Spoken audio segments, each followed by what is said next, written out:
What's popping, everybody? It's your boy, La Ownz. This is PSK, and we in the building, man. It happens. Know what I mean? For another one. Episode whatever the fuck. Jesus. Feel me? Easy Jesus. For sure, but Yeah. but Yeah, you all Tyson. What's my name now, I guess, right? turn your mic, turn your speaker down a little bit, my boy. But yo, Ice Trae. Yeah, man. What call? He cooked the Knicks. But I ain't even mad at him if this what he gonna do. Just open up. Look, they just open up. If this how he moving, I ain't even mad. Yeah, I tried to tell you. That boy Cole, man. 48 points. Yo, but speaking on that, man, what you think made them so good? How did they just suddenly just you know what I'm saying? Make the Knicks look good? How they suddenly just get good? Well, like it's They won in the Eastern Conference Championship. nothing wrong with that at all. Like that's just how somebody is. I mean, what people. This whole team. I want sours. Hey, no. We ain't got nothing. Yeah, I can hear you, bro. I think his whole team at this point. My bad. I think his whole team at this point, bro, is focused, bro. They grinding and they in the position and they feel like they just want it more, bro. You know what I mean? They play that's not true. I don't think that's. I think you know what I think it is. I think it's Nate McMillan. I don't know. Whatever I think that's a big part to do with it as well. But I think just Ice Trae and them won it, bro. You see how hard they play, man. But you gotta remember they was playing with the coach in the beginning of the season. They fired him and they was playing like bums. As soon as McMillan came, they just started winning a bunch of games straight. Remember when the Knicks was like on a 9-game winning streak or a 10-game winning streak? Yeah. The Hawks was on an 8-game winning streak. So it's like, and like, keep in mind, Nate McMillan, he a good coach. I don't think it's no stars. He only coached with one star, Nate McMillan. And his team was doing good. But I don't think he ever coached with a star again after that, because he coached in Indiana. I think he was in Seattle or Portland. And you know what I'm saying? He got fired, man, because I guess he was a black coach. They wasn't really feeling that, so he got fired. Didn't Nate McMillan, if I remember correct, didn't Nate McMillan have Ray Allen and Rashard Lewis in Seattle? Nah, I think he was. I don't think he was coaching in Seattle around that time. I think he had was Roy. And you saw that team. Yeah, with Portland, man. That team was good. Roy was.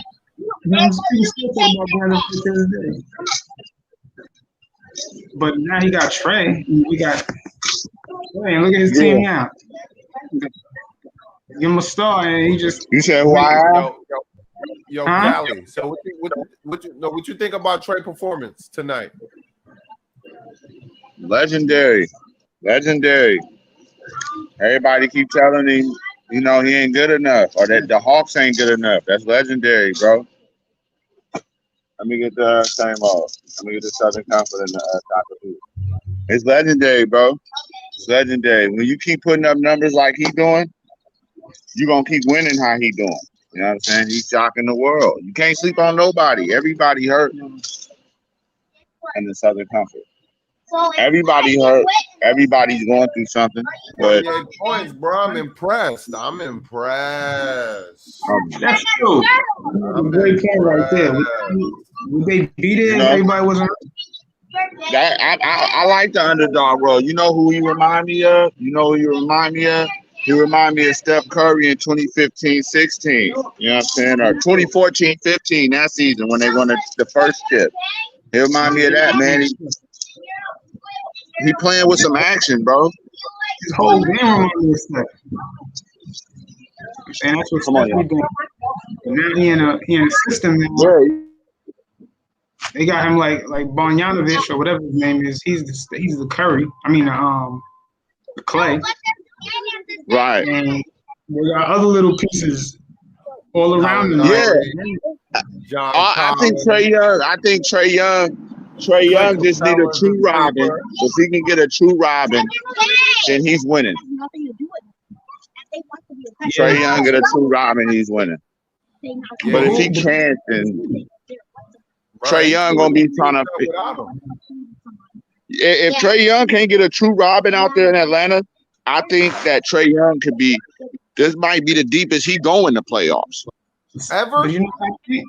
I think because of the simple fact. Think about it. This is the best team Atlanta has had since Trae Young has been there. Since we've known about Atlanta, that's the best team they done had. They ain't never been to no Eastern Conference Finals. Besides when they had Kyle Korver and them. When Kyle Korver and them was running the squad a couple years ago. LeBron swept them. I remember that. Yeah. They was nice, but I mean, as far as that goes, you know.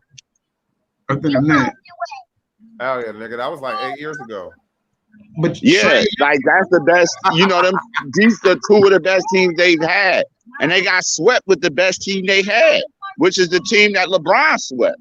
So, and Trae Young wasn't even there yet. So I just think that I'm going with the Hawks. I would like to see them win, but they just got past Giannis and them tonight. So if Giannis and them adjust and they, you know, then I believe that, you know, Giannis and them can make that push, you know, or fight back. But it's gonna look like he's gonna go to. I'm thinking it's going to 7 games. I was gonna pick Ice Trae and them in 6, but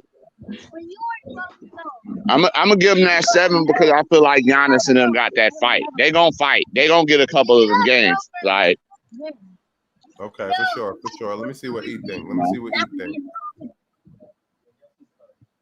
Yo, yeah, I think that the team, as far as them getting a Robin, I think that's the way the team is built. Because you got to think he's got nothing but shooters around him, and you know you got to play that a different way. He got Gallinari, he got Bogdanovich, and don't sleep on Taylor Herter. He might be his Robin, Taylor Herter.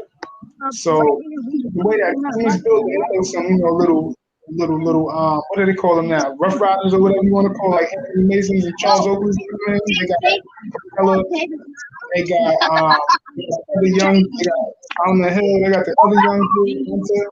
So they got a team kind of like Golden State did when they had Leandro Barbosa, and they had I think a year before that they had what's the dude name? They had. They had someone. They were so young. They was around their team with a bunch of stars. They had Jermaine O'Neal when they won. So they had pieces. But then as they started winning and the contract started going up, they wasn't able to put the pieces. Got David West 1 year. So it's like that's the way the team is built. I think that's a good idea. I think Trae Young, he's so talented. Yes. If Golden State can win the title, I don't know what they can win the title too. I was very impressed, bro, with that last rebound Clint Capella caught and put that foot back. You know, they just seem like they wanted more, bro. Draymond was that thug for the. He would protect. At least this game. You know what I mean? Yeah. At least this game. For sure. Yeah, they need a thug. But I think if they could get a little bit out of Herter, like a little bit of Clay out of Herter, yeah, they could win. Because what Clay was doing was amazing. But if you noticed in that last couple minutes, Ice Trae wasn't trying to pass the ball like that. That's how you got to do it. Sometimes, you know, with I was talking to somebody. Remember that game with man? He was like, "Oh, what's the difference between Durant and LeBron?" Durant, he said, "Give me the fucking ball, get out the way."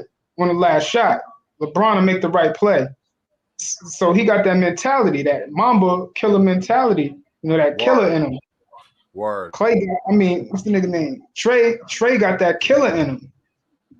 You know what I'm saying? It's that ice cold. Yeah. It's that ice cold. Hey. Okay. That's an attribute you can't make up. You know what I'm saying? You gotta have it. Like with PG last night, I missed the 2 free throws. He don't got it. Yeah. I was very impressed.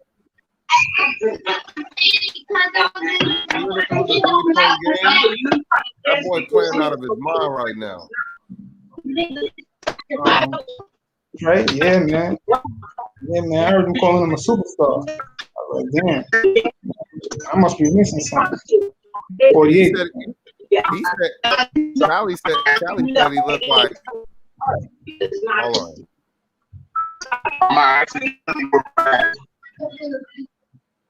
Callie said he looked like fucking 14, 15 Steph Curry. I think he looked like 2001 AI right now. Nah. Really? I'll go with Curry. I agree with the Curry version. He nothing close to AI. AI had a different game. Nah, man, he just looked like AI right now. AI, let me tell you the difference between him and AI. AI was like a splasher. AI, instead of the little floaters or whatever, AI is taking it to your big man. He's gonna try to lay up, try to score. And if he gets fouled, he gets fouled. He falls to the ground. Trae Young ain't nothing like that. Trae Young is, if he get into the lane, he throwing a floater. He don't want to get hit. That's why he runs and he try to draw the contact. You know, they do those draw the contact, throw it up, get the N1. That's Trae Young. I compare that to Steph. That's Steph's style of play. Ain't nothing wrong with it because Steph got a ring out of it. AI is like, I'm going to the rack. Whatever's whatever. If I fall and I get hurt, still playing. They have 2 different games. But I see what you're saying. They the same size. And the game is similar, you know. Trae Young got that first step where he gonna get past you if he cross over. You know what I mean? I like the Steph comparison. Yeah, I ain't gonna lie to you when I say that because, bro, think about how Steph done changed the game. You talking about where that nigga be shooting from? I get that. It ain't about it ain't where it ain't just where he's shooting from. I mean, I could even say Kyrie has changed the game to a bit because of that ball handling. It's the ball handling, the long range shots, the ice in veins where, bruh, you know when it's your turn. Yeah, I see it. You know when it's your turn. You know when it's time to tell everybody, get out of my way. Give me the ball and get out of my way. Yeah, Trae definitely did that today. You not getting it. He not getting it. He not getting it. He not getting it. Get out. Give me the ball. Get out of my way. He got that. He got that. Like it's in you. It's in you or it ain't. Facts. It ain't something that can be taught. It ain't something that's no. It's in you or it ain't because you can work hard for it. You're an alpha. Give me the ball. Get out the way. You move. Yeah. It's having that dog in you. If you don't have that dog, man, I don't care how many times they give you the ball and how many times you don't work on your craft. I don't care how you nice gotta you are. learn to get some dog in you. Like PG last night. You know what I'm saying? He gonna get his 20. Yeah. PG had that dog in him. You know what? That's a great point because you can't say that. PG had that dog in him. He missed those free throws. He missed. Yeah, but he don't have it. How you gonna miss 2 free throws and you would have won the game? He didn't have it. 2 free throws. You don't got it. You not built like that. Kawhi got it. Okay, but remember, prior to them free throws, he hit a couple clutch shots. Yeah, we was like, yo, he coming out. He coming out his shell. Yeah, he hit a couple clutch shots. That's what made us so excited. Because I was watching the game and I was like, that's what made me so excited for the ending because he hit those clutch shots. That would have never set us up to history if he didn't hit them clutch shots. Then he choked under pressure. If he would have been pandemic P instead of playoff P last night, he was playoff P. I give it to him. He was playoff P last night. I will say that. I call him pandemic P all the time, but he was playoff P because that loss had nothing to do with him. But being in the game a lot. Nah, that game had a lot to do with him because he missed them free throws. Those 2 free throws was very crucial. Because they would have exactly. Hit those free throws, even just one of those. That's the reason they lost. Could have made it different. Yeah, could have made a big difference. I agree. I agree. And then Callie, what did DeAndre Ayton do after he missed those free throws? Oh man, bro, you know what? That. Are we talking about the game winner or? Exactly. Oh man, that was big time. That you know what? I'll be real with you, bro. That was so big time because in our generations we don't get to see a lot of players like do stuff like that. But that was cool to see. That was cool to see. You know how I was on some like I wonder if they gonna count it first. Because they tend to cheat us out of it. I thought it was a goaltend, but yeah, you know what I'm saying. But it's good to have the refs look it back and the commentators to say that's a live ball. You know what I'm saying? Because I was thinking to myself, yo, that's a live ball because you know he's inbounding that. That ain't that you can't shoot from out of bounds. Go back and check the tape. I said a long time ago the Knicks had a play like that, and I said they should have threw the alley-oop to Nerlens. And just like how, I thought you was talking about Patrick Ewing in '96 when he missed that free. No. I was just saying that the Knicks had a play like, well, not a play like that because they didn't execute it the same way. You feel what I'm saying? But I was calling for them to do that, to throw the ball to the rim, because when you got that much time left, that's all you could do is throw the ball to the rim and let somebody dunk it and tip that motherfucker in. But bro, you gotta that Devin Booker said what's the nigga named Devin Booker? He set the pick to get Zubac off of him. Yeah, you know they should have had that play ready because that's the only way they was gonna score. I'll take my chances. If they want to throw the ball out and somebody throw it in, fine. Then they lost that game. You can't lose like that. That was you're not like that. That's what I'm saying. What the Sixers kept saying was the process. Everybody believed in the process. Everybody believing in the coach and everybody else that's around them. Because you don't make a play like that if everybody don't believe in the play. Booker took the smaller role for real, and for real, shout out to Booker because he took that smaller role and he set that screen. When a lot of dudes put the ball in their hand at that moment. He set that screen, and hey, the rest is history. Yeah, he set that screen, got that room. Yeah. You know, Aiton gonna jump over Zubac. Jumped over Zubac. Right, exactly. So that you know that was big time, bro. That's what I think about it. It was big time. If you ask me, it was big time. Yeah, you know, because if it would he's in the history books or something. If Aiton don't do good for the rest of his career, he's in the career books or something. Remember for that right there. That's gonna he's gonna be remembered for that. But you know what I'm saying? If there's nothing else, be in the history books for that. We watched the game, bro. He was busting their ass, bro. You ever saw the highlight Ralph Sampson and when he was in Houston? This was like in the 80s. Like I don't even know if I was born. But when they threw the ball to him inbound, he caught the ball behind the basket and threw it in the middle of the air. You ever seen that highlight? What? It's a highlight. Ralph Sampson. All you gotta do is probably put Ralph Sampson in YouTube, and that's gonna come up. Ralph Sampson. Because they went in Houston. They went to the title they went for the championship like in Akeem's second year.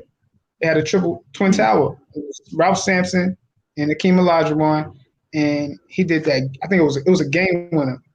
And then that's when they put the rule like I don't know if it was that game, but I think they installed the rule. I don't know if it was for that, but they said, okay, you can't set up your shot when it's like less less than a second. Or less than 0.3 of a second. You know what I'm saying? If you can't score with less than 0.3 of a second, basically, you only get a tap. So yeah, man, you know, that's one of those NBA rules that they installed for those shots in the 80s. He tipped it though. He did. He tipped it. Yeah, he didn't. He tipped it. Yeah, but we've seen them kind of plays before in the NBA. Like, yeah, that's what you got to do. They just the dude from Denver, believe it was Denver. It was either Denver. They passed him the ball, or no, Memphis. I'm sorry, Memphis. Courtney Lee caught the ball and you know what I'm saying, threw it up at the last second, and it was like 0.5 of a second left. As soon as it touched his hand, he just threw it back and it rolled up and in. So we you know, we seen plays like that. That's why I said, you know, until the clock says 0-0, the game ain't really over. You know what I mean? Unless you know you up 20 or something like that. You know, even 10 and it's 5, you know, at 0.5. Everybody know you're not coming back from that. But, you know, 1 point, you know, one point, you down 1, 0.5. Derek Fisher did it. See how that went. You know what I'm saying? Like, he had 0.4. So, I mean, I even to this day, I don't even think that I watched it on national TV and I still believe the Derek Fisher shot wasn't real. But when they showed it on replay, it's like, bro, it's real, bro. Like, somebody can actually get the ball off and that quick of time. Like, you know what I'm saying? Like, when I seen it, I kept telling people, nah. The NBA, nah. It was real. Didn't somebody hit a shot before him? Yes, it was. Somebody hit a shot before him, but it wasn't 4 attempts, though. But then it left it with that. It left it with how many times? It left him with 4 attempts. It left him with 4 attempts. In that game, particularly, Tim Duncan. Tim Duncan had hit a shot. Yeah, Duncan game was had over. hit a shot, and it left it at 0.4. So, you know, everybody's celebrating. And, exactly. Man, bro, everybody was celebrating. Like, I remember that game because the Spurs was hugging, and the Spurs was hugging and doing little stuff. And, you know, man, bro, Derek Fisher came out there, man. I mean, as soon as the ball touched his palm, he turned around and flung it. Straight in. I was like, wow. I remember when I got home, I didn't see the whole game. I got home that night, and I got the chance to see the Tim Duncan shot. And then I was like, oh, well, you know, I missed the game. It was close. And then Derek Fisher come out of nowhere and another game winner. So I was like, yeah, man. Yeah. So back to the Atlanta fucking Milwaukee game, bro. Yeah, I think how many games y'all think this series is really gonna go? I say 6. I think 6 or 7 because Atlanta played them good. Yeah, I say 6. And to be honest, and who you got, Callie? I got Atlanta in 6. And who you got? I might have to go with Atlanta because Atlanta stole this first game, and they're gonna be making adjustments throughout the series. I think, and it's easy to shut down Giannis, so I'll take Atlanta. Yeah, I think we got our first fucking hat trick on the panel because I'm going with Atlanta too. You feel me? In like 7. And I told you, bro. They stole one game. Yeah, and it is. I feel like it's right now. It's a league of momentum. It's a league of momentum.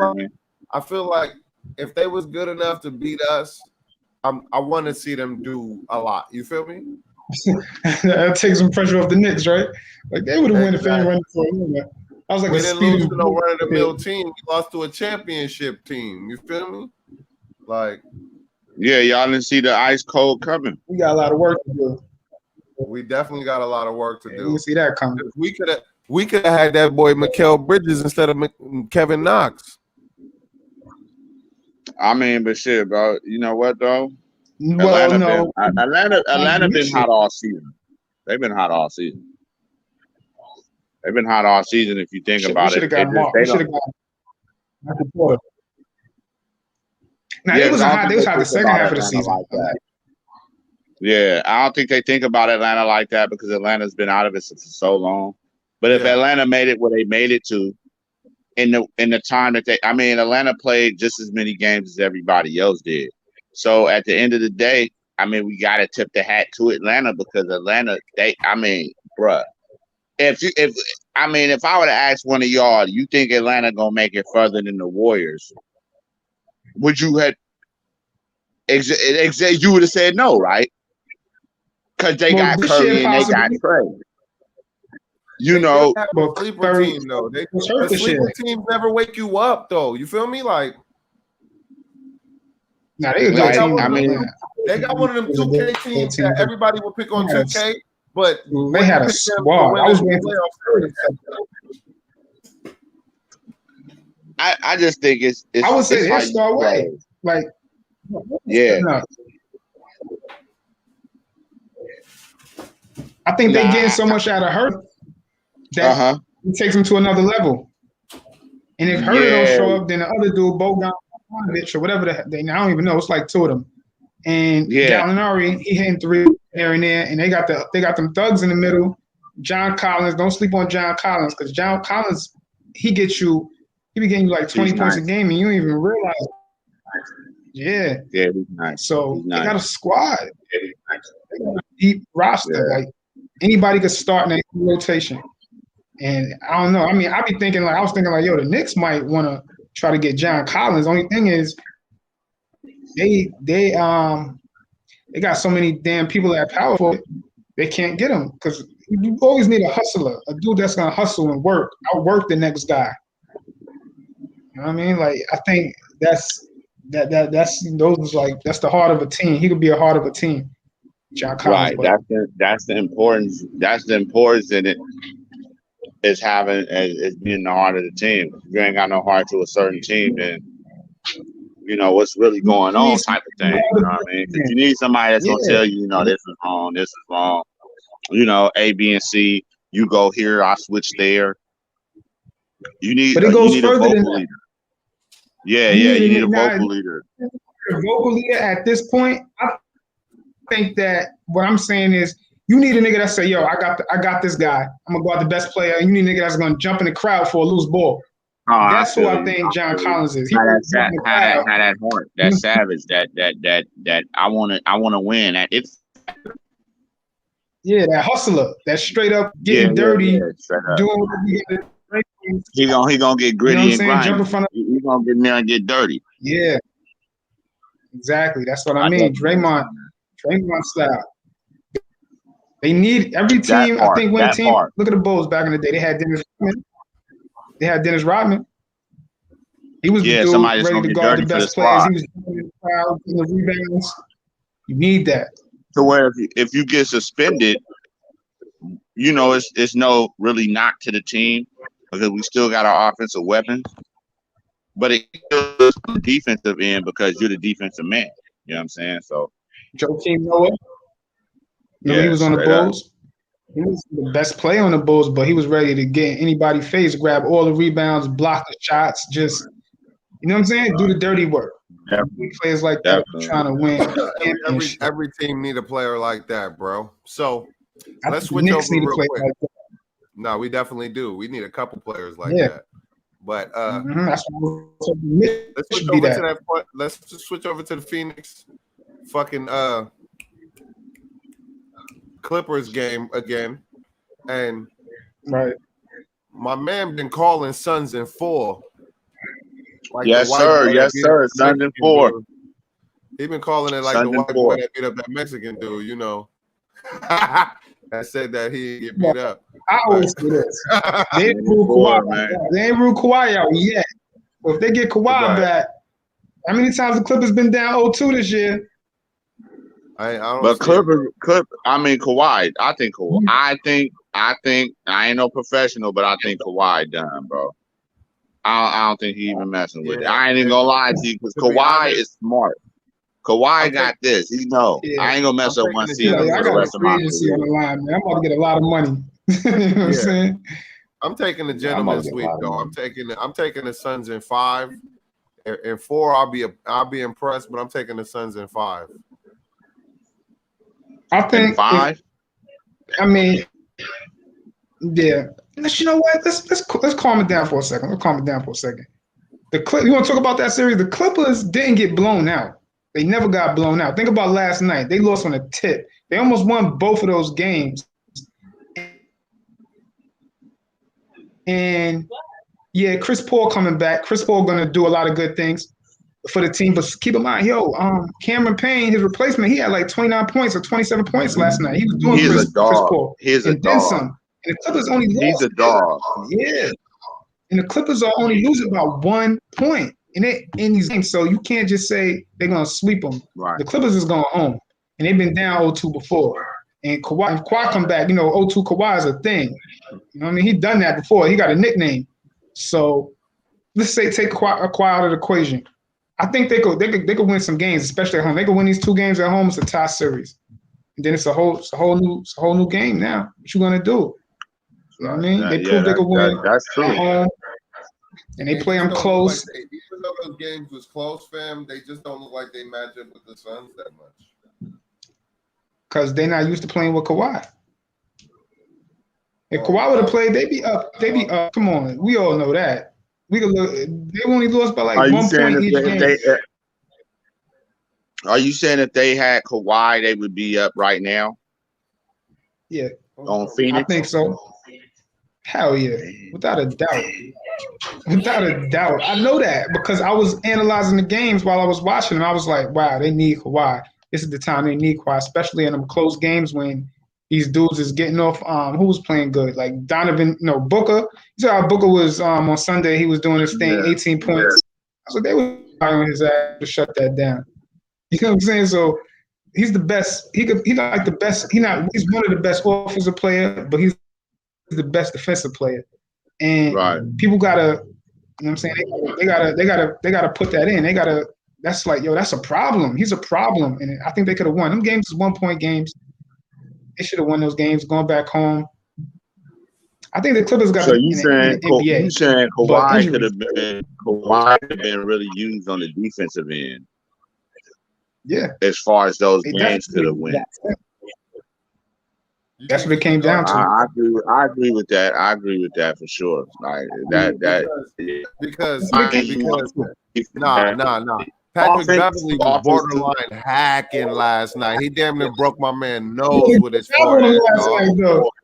Beverly been doing that. He did a good job. That shit don't make it okay. You look like Patrick Beverly.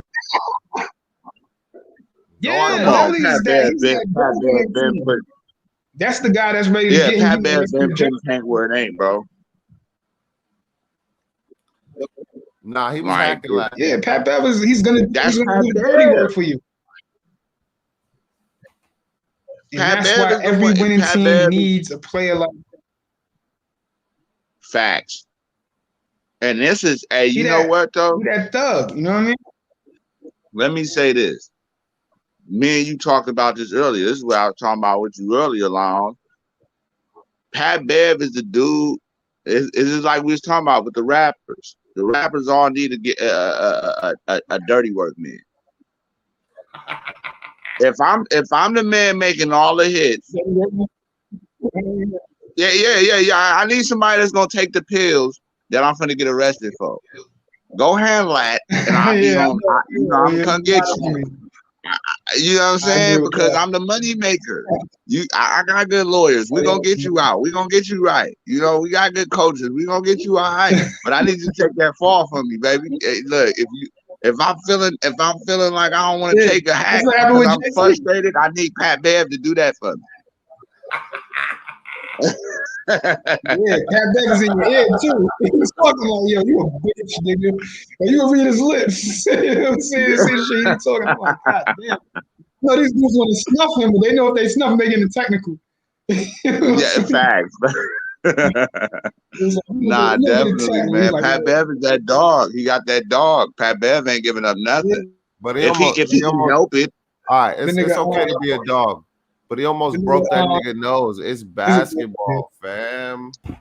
Bruh, come on. It was an accident. Exactly. It's basketball. You ain't never almost had your nose broken in basketball? Of course, but still. Exactly. Yeah, he was playing with a broken nose, though. Yeah, he did. He did. You He have to wear stuck his that long mask ass. next time. But He stuck that long ass head out and caught him. Hell yeah. I mean, he shit, started he hurt. bleeding. Yeah, both of them was bleeding. I was gonna say both of them was bleeding because they came out. Pat Bev had that headband on. He wasn't feeling too good either. So that wasn't an excuse. It just made Devin Booker mad. That's all it did. It just pissed him off. It just pissed him off. You remember the last play? I mean, I'll be how real he, with you. I heard he something the other day. Say again? So you remember when the ball went out of bounds? Y'all. I heard something the other day that on the review. Yeah, that was a long ass. Yo, let me ask y'all, what y'all feel about these reviews? You think it's too long, or you think it bothers the game? Nah, you got to get it right, bro. It's too long. It's too long. I think that's the only thing it is. It's too long. You got to get it. Nah, you got to get it right, bro. Come on, man. They've been reffing for how many years? It don't matter, bro. Human error is fucking imminent. You watching it with the human eye, and then all you gotta do is go over to the monitor and say, okay, it was what I thought it was, or okay, it wasn't that. It landed on the line. You ain't gotta watch it 4 times to see that it landed on the line. I don't want to rely on a nigga opinion. I want to go back and look at it and see for a fact. I want you to get it right. Because if my team is about to win a title and the ball went out of bounds on somebody and on the other team and they said it was I touched it last, I want them to look at that, make sure, because you're gonna look in the record books and you're just gonna see my team was the loser. Right. So that matters. Yeah, that's to me. all that counts. That's all that counts. That's all that counts. Let me add to that. You don't want them to go back after the game is over, nigga, and then you see, because you know they're gonna show it on ESPN. Because there wasn't no be able to be no review. Then they're gonna show it over and over and over and over. Look, it happened to the Saints when dude did that fucking clear pass interference, nigga. And okay, so let me ask you this though. Yeah. So you telling me if the New York Giants wasn't in the same position, y'all would have took that? Please go find a tablet. It's in the living room. Zach, you know how to eat, because if he wanted any other time. No, it's the living room. It's all the same, Aaron. If the New York Giants, in what position exactly? If the New York Giants was in the Saints position, or the Saints was in, or what was it, Minnesota that got cheated because it was Minnesota's position. Or the Rams, whichever one it was. I mean, no, it was the Rams. It was the Rams. It was the Rams. You're right. If y'all got the chance to be on the receiving end of, we got to push off, and it was good because the Niners did that too. Of course, the Niners did the same thing. Part of the game, but we all know that was kind of dirty. But the Niners did it to the Saints as well. We did the same. We did the same stuff. Tavarius Moore pushed out one of their receivers on a fake punt. And we got away with it. Well, we're talking about the fact that the reviews, the 2-minute reviews, and you can't review it under 2 minutes. That I was saying that I was comparing it to the Saints game where they lost. You can do it. But you can't though. You know why? You know why? Because that was a different. That was a different play too. Remember when the dude from the Rams? Yeah, Rams. Interception. That was crazy. Exactly. That was They should have reviewed that automatically. And they didn't review it. So what I'm saying is in the NBA, bro, you just want to make sure, you know what I mean? That how many years the refs have nothing to do with it, bro. Like you want to make sure that they have nothing. So if they call, call was correct, and you then move on. They were supposed to do that. They were supposed to do that well after they found out about them referees gambling. I don't think. Now, you got to make sure you get the call right. I don't care. Yeah, because they found out referees was gambling, and they didn't even put the instant replay up at first. They let that keep rocking. They let referees keep being referees. Don't try to put it up now. Certain cats is flopping and they crying, and I mean, at least it ain't the ref blowing the game. If a dude sell a flop, he sold the flop. Now you got to check the ref. After the game, this ain't happening no more. When dudes flop like that, that's not a fact. I'm not talking about no flop or no foul. I'm talking about a possession play, right?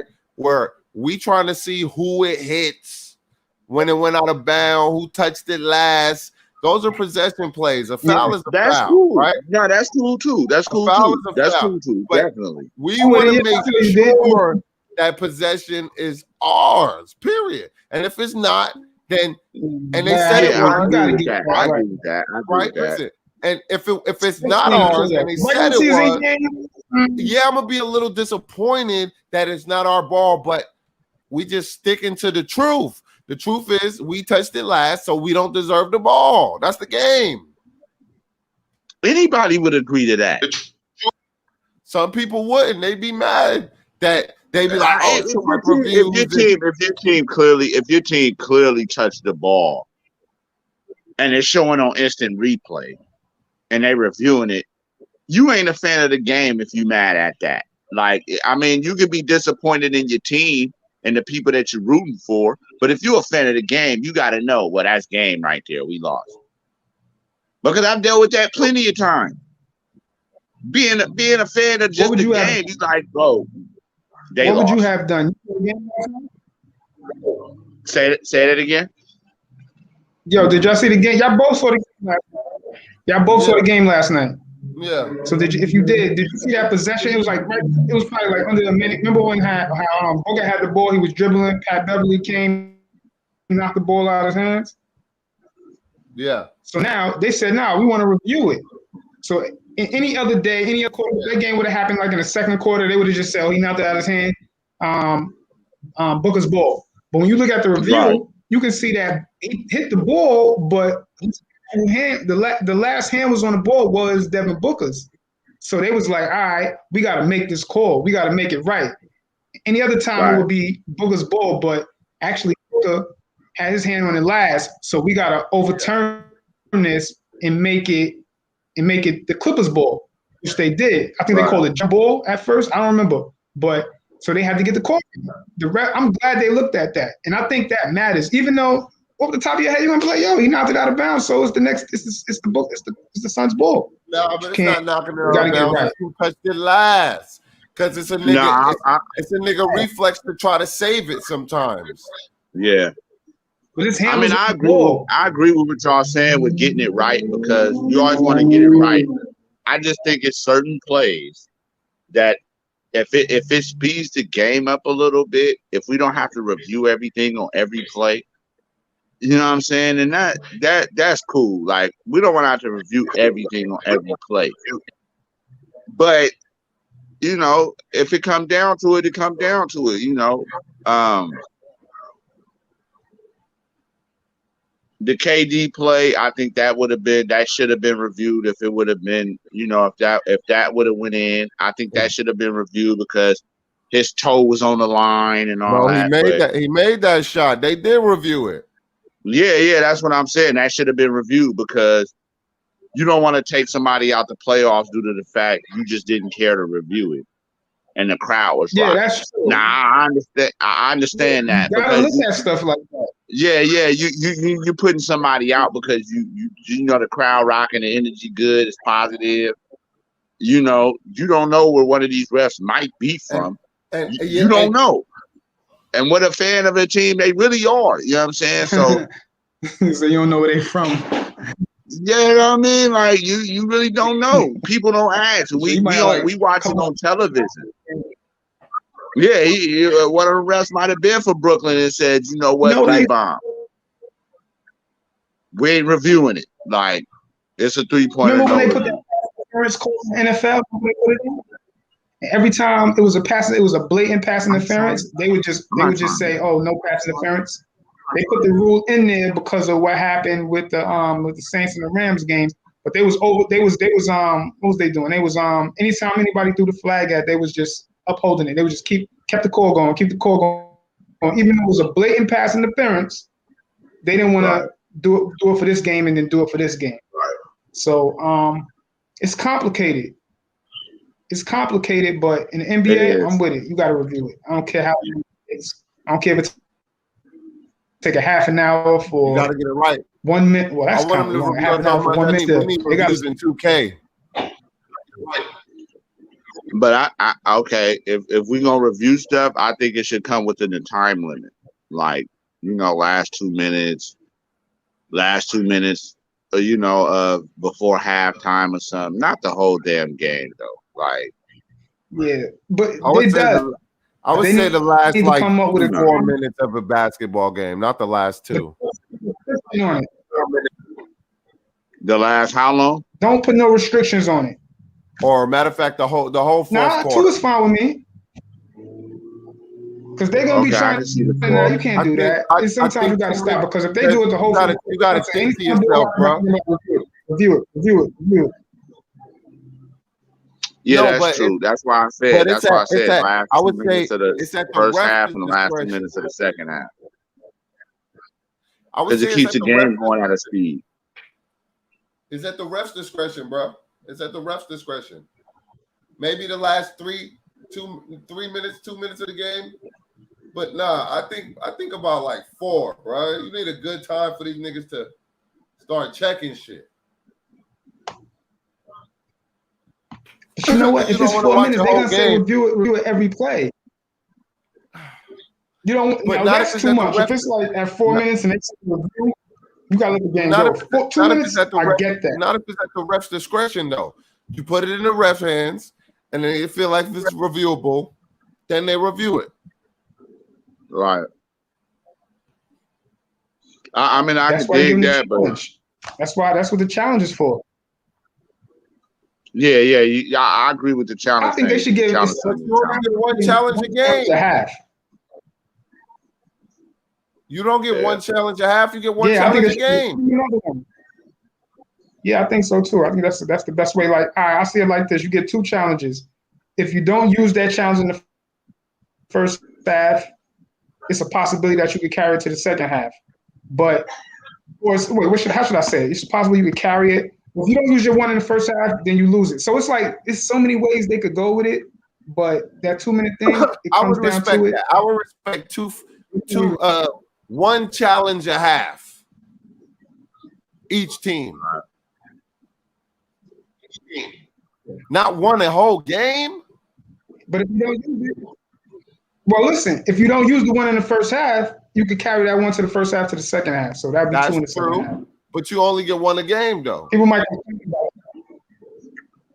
Well, you know how in the NFL, if you challenge it and you get the challenge right, you get to keep the timeout and your challenge. But you get 3 challenges a game. That part. That's what I agree with. If you're gonna do the challenge thing, let it be a challenge for more than 1, more than 2. Let somebody actually say, you know what, I got a couple challenges, because refs do mess up. Refs ain't perfect. They human. I understand that. Yeah. All I'm saying is certain situations don't call for review. Y'all are standing there for a reason. Y'all are here in the building for a reason. You standing on that sideline to make sure somebody out of bounds. Somebody don't double dribble. Somebody is not in the lane for a free throw violation. You're there in a certain position to make sure a man got his toes not on the line and you're not counting it as a 3. What are you getting paid for if the fans got to correct it for you? Because we can come off the street and say, you know what, I want to be a referee today. Either you pay them more to make sure they get it right, or listen, they no give matter them 2 what you say, they probably not gonna get it right. Game. Yeah. Right, listen, hold me. Before I forget this, you don't automatically get that challenge, but like in the last 2 minutes or maybe 4 minutes, you get that challenge if you don't use it in the first half. But if you use it in the first half, you're not going to be able to get that extra challenge. So you already got 1 in the second half. And so potentially when it's like 2 minutes, 3 minutes, 4 minutes left, you can have an extra one. So they probably have throw that in there somehow just to make it sound cool or whatever, so they don't have to review it all the time. But that's probably a good way to go about it. It's up to you if you use your challenge. If you want to keep it, you can get the challenge with 2 minutes left. Keep it in your pocket. Keep it in your pocket. Yeah, straight up. Keep it in your pocket. Let it go. It's about strategy, man.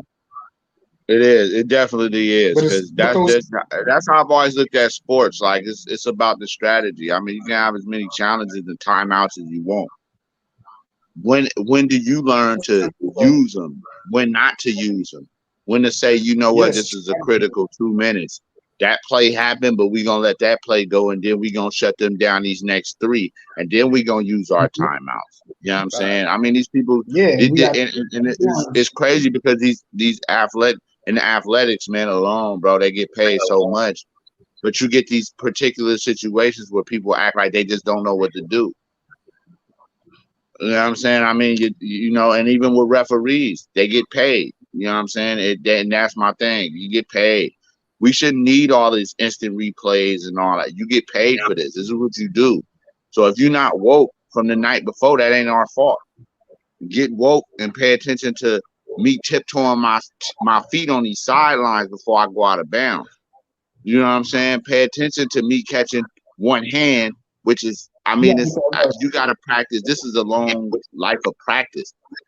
I'm practicing these things, and then you don't see it, bro. But instant replay in the NFL, they still get shit. Nah, but in the NFL, they still get shit wrong with instant replay all the time. They do. That's what I'm saying first. Because they don't want to look wrong, bro. Because you know what it would be. Yeah. You know what it would be if they actually.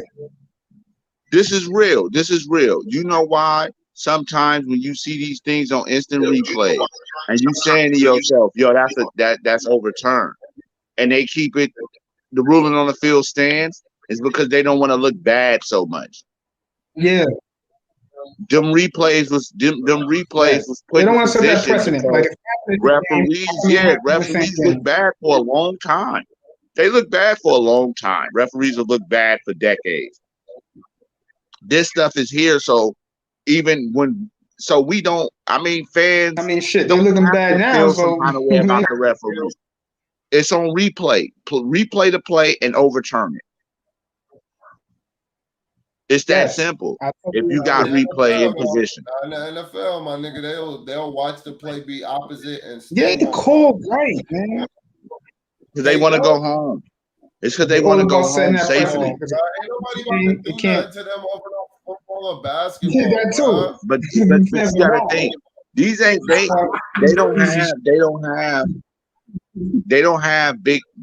ain't got big hood dudes refereeing the game where they like, yo, I ain't worried about nothing.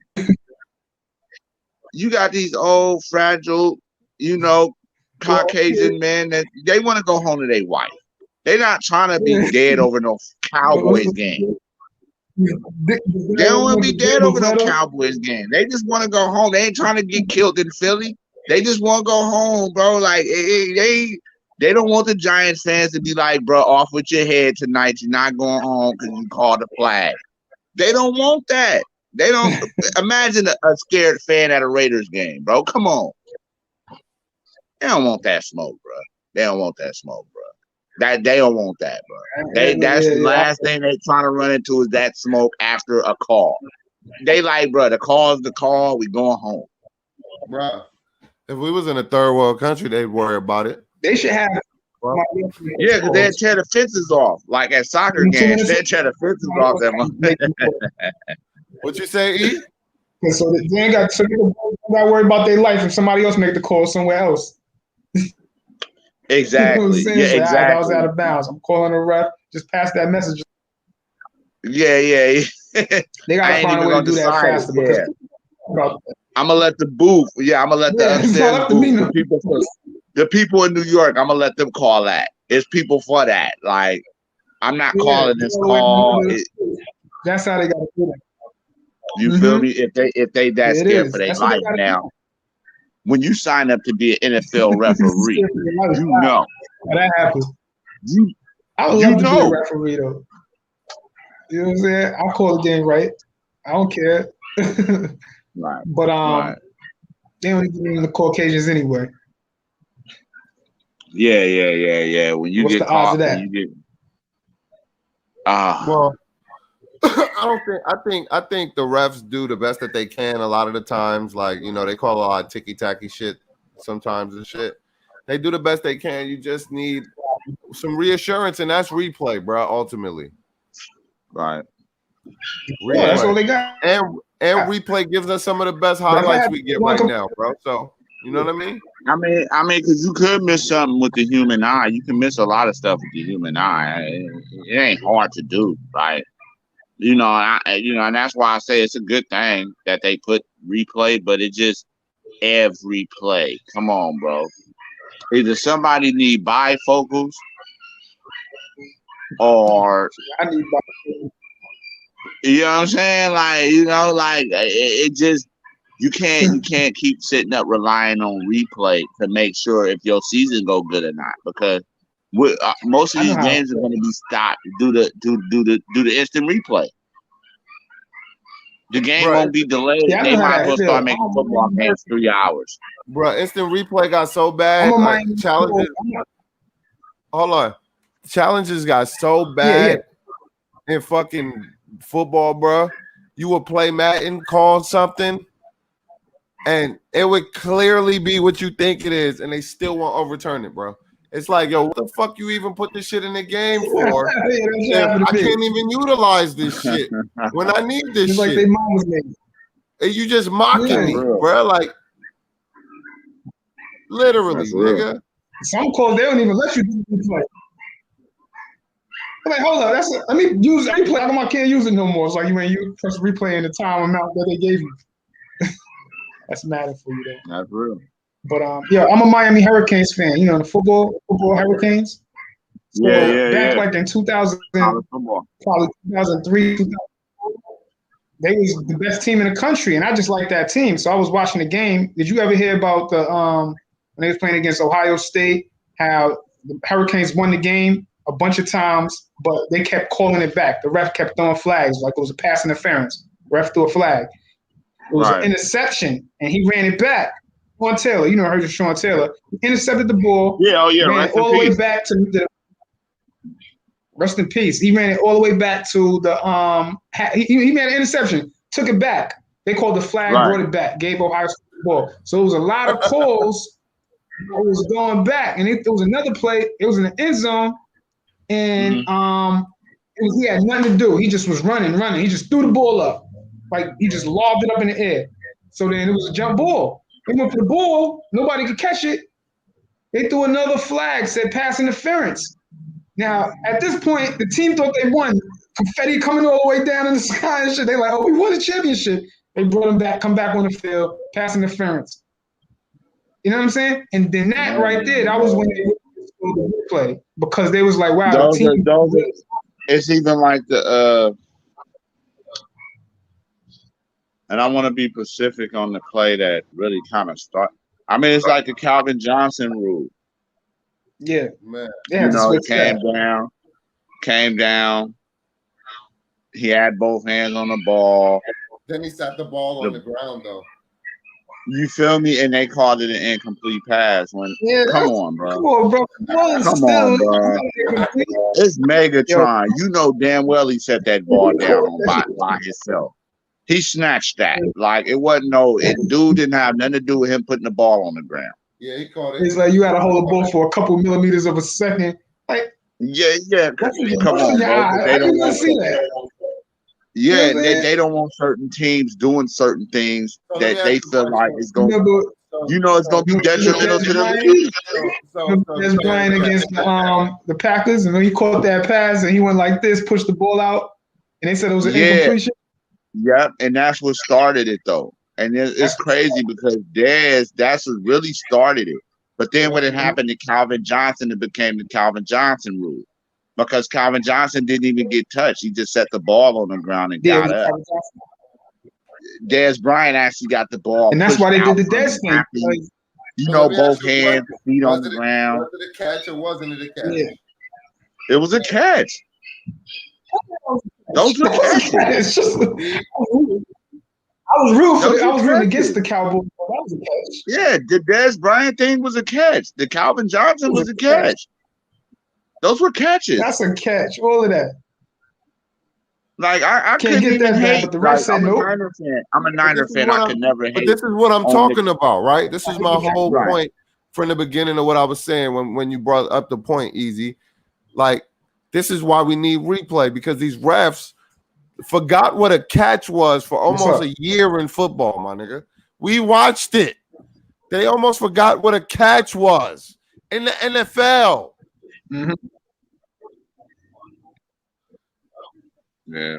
Yeah, and that's the part that had people bugged out because when the game come down to it, and you can see it was a blatant catch. It wasn't against Brian. It was a catch. So what he did was he just caught the ball. He tried to stretch out for a couple extra yards. They called it incompletion.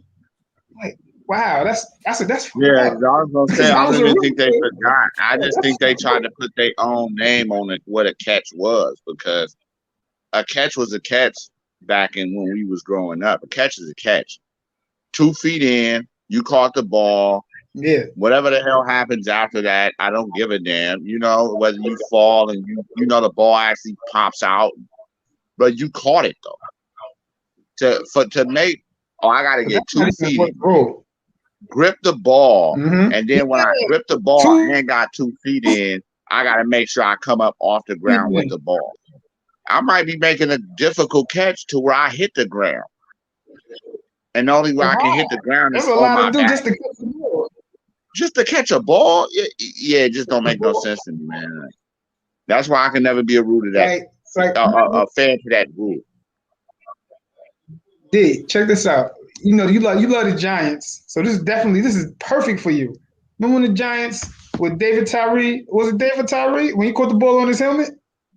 Yeah. That won a Super Bowl. But with all of the rules to that, you know how they got the rules now? Like if you fall to the ground and if the ball is shaking, that it's a completion. Yeah. If you bobbling the football, basically. If you bobbling the football, that's a problem. Yeah. Homie caught the ball on his helmet, and that won in the Super Bowl.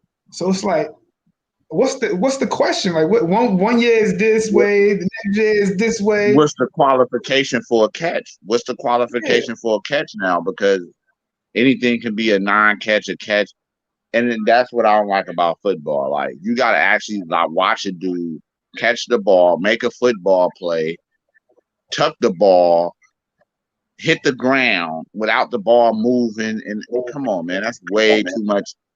I mean, if you're going 2-minute drill, what the hell are we watching? Like, what are we really? It's a 2-minute drill. We don't have time for that. Like, and that's what causes a lot of people game. I mean, I understand it now. If it's your team in a losing position and you want your call, they better be consistent with that, because you can't pick from the teams you want to win, and then the teams that you don't want to win. Feel me? Like, and make it to where, for them, we're gonna extra review stuff. For this team, we're gonna let it slide. We're gonna let it slide. You get more ratings. Yeah, we're gonna let that slide because it's Russell Wilson or Patrick Mahomes or Tom Brady, whoever it is. You can't let it slide. It happens to one, it happens to all. You know what I'm saying? It happens though. I'm gonna tell you what. I'm gonna tell you this. The 2 worst calls I ever saw in my life was, like we were saying earlier, that play against the Saints and the Rams, when that pass interference. Yeah. Like, wow, how they didn't call it. That shit was, homie jumped on his back, literally. How you don't call that? You know that tuck rule? Tom Brady. That Tom Brady in Oakland when he 2002. Yeah. Yeah. That was the worst call. Jerry Rice was on that team ever. So I was in the 49ers. Tom Brady lost the football. That was a fumble, and they played the Raiders. Yep. One of the worst calls ever called. Yep. Yeah. And that's why they implemented the tuck rule. But he fumbled.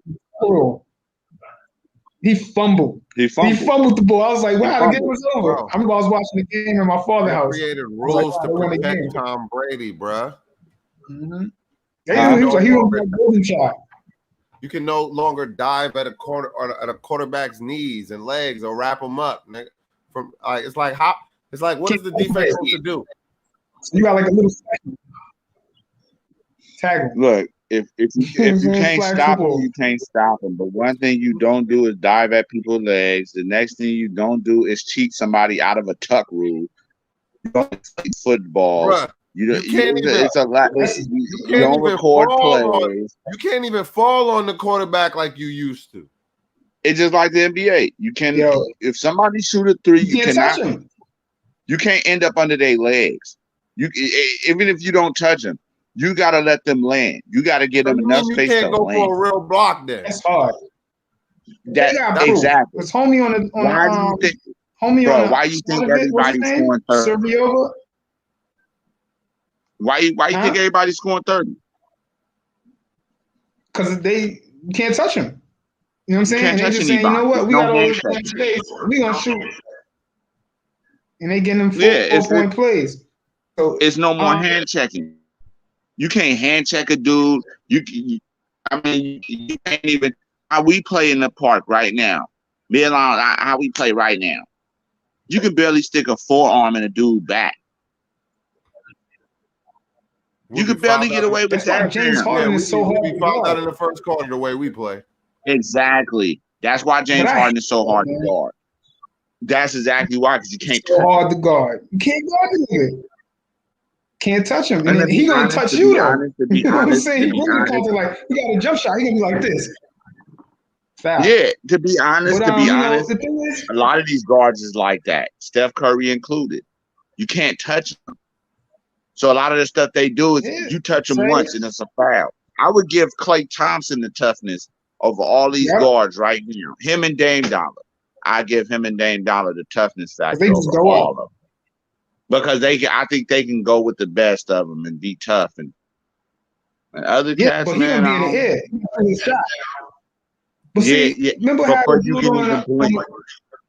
he gonna shoot his shot regardless. Remember how the nigga on the white boy on Golden State, how he put his foot on the Zaza. Kawhi. He fell. What's his name again? Zaza, yeah. Yeah, I mean, but he was kind of a dirty player. We saw that with our eyes. He was kind of a dirty player anyway. That was dirty. That happened. I'm gonna be real with you. I think somebody, and I'm a Warriors fan, but I'm gonna be real with you. I think somebody told him to do that. Word, right? I was like, just because he's cooking y'all. Now, what y'all gonna do? Y'all got to take him out this game. And I think somebody told him to do that. Because that's a hard call. I'm like, that's fucked up because that was a dirty play. But the players nowadays, they put that a part of their shot. They utilize that. Like they'll shoot the ball and to land in that section to get that 4-point play. And I actually, you know what? I'm gonna be real with you about that particular game. I'm gonna share a story. I'm gonna share a story with y'all real quick because that game, Kawhi was beating that ass. Yeah, Kawhi was spanking us. Woo! Like Kawhi came out on a mission. He was spanking us. Now I'm gonna be real with you. I mean, other NBA fans can act like they don't think this shit, or any NBA, NFL, NHL, MLB, whatever.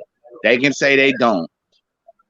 But brother, after halftime, are you thinking to yourself as a fan is, bruh, they can't stop me. So what's gonna happen? What, he gonna blow a knee? What he gonna, you know what I'm saying? He gonna pull a hamstring? What? That's all you got left as a fan. But this nigga gonna hurt himself. He going hella hard on us.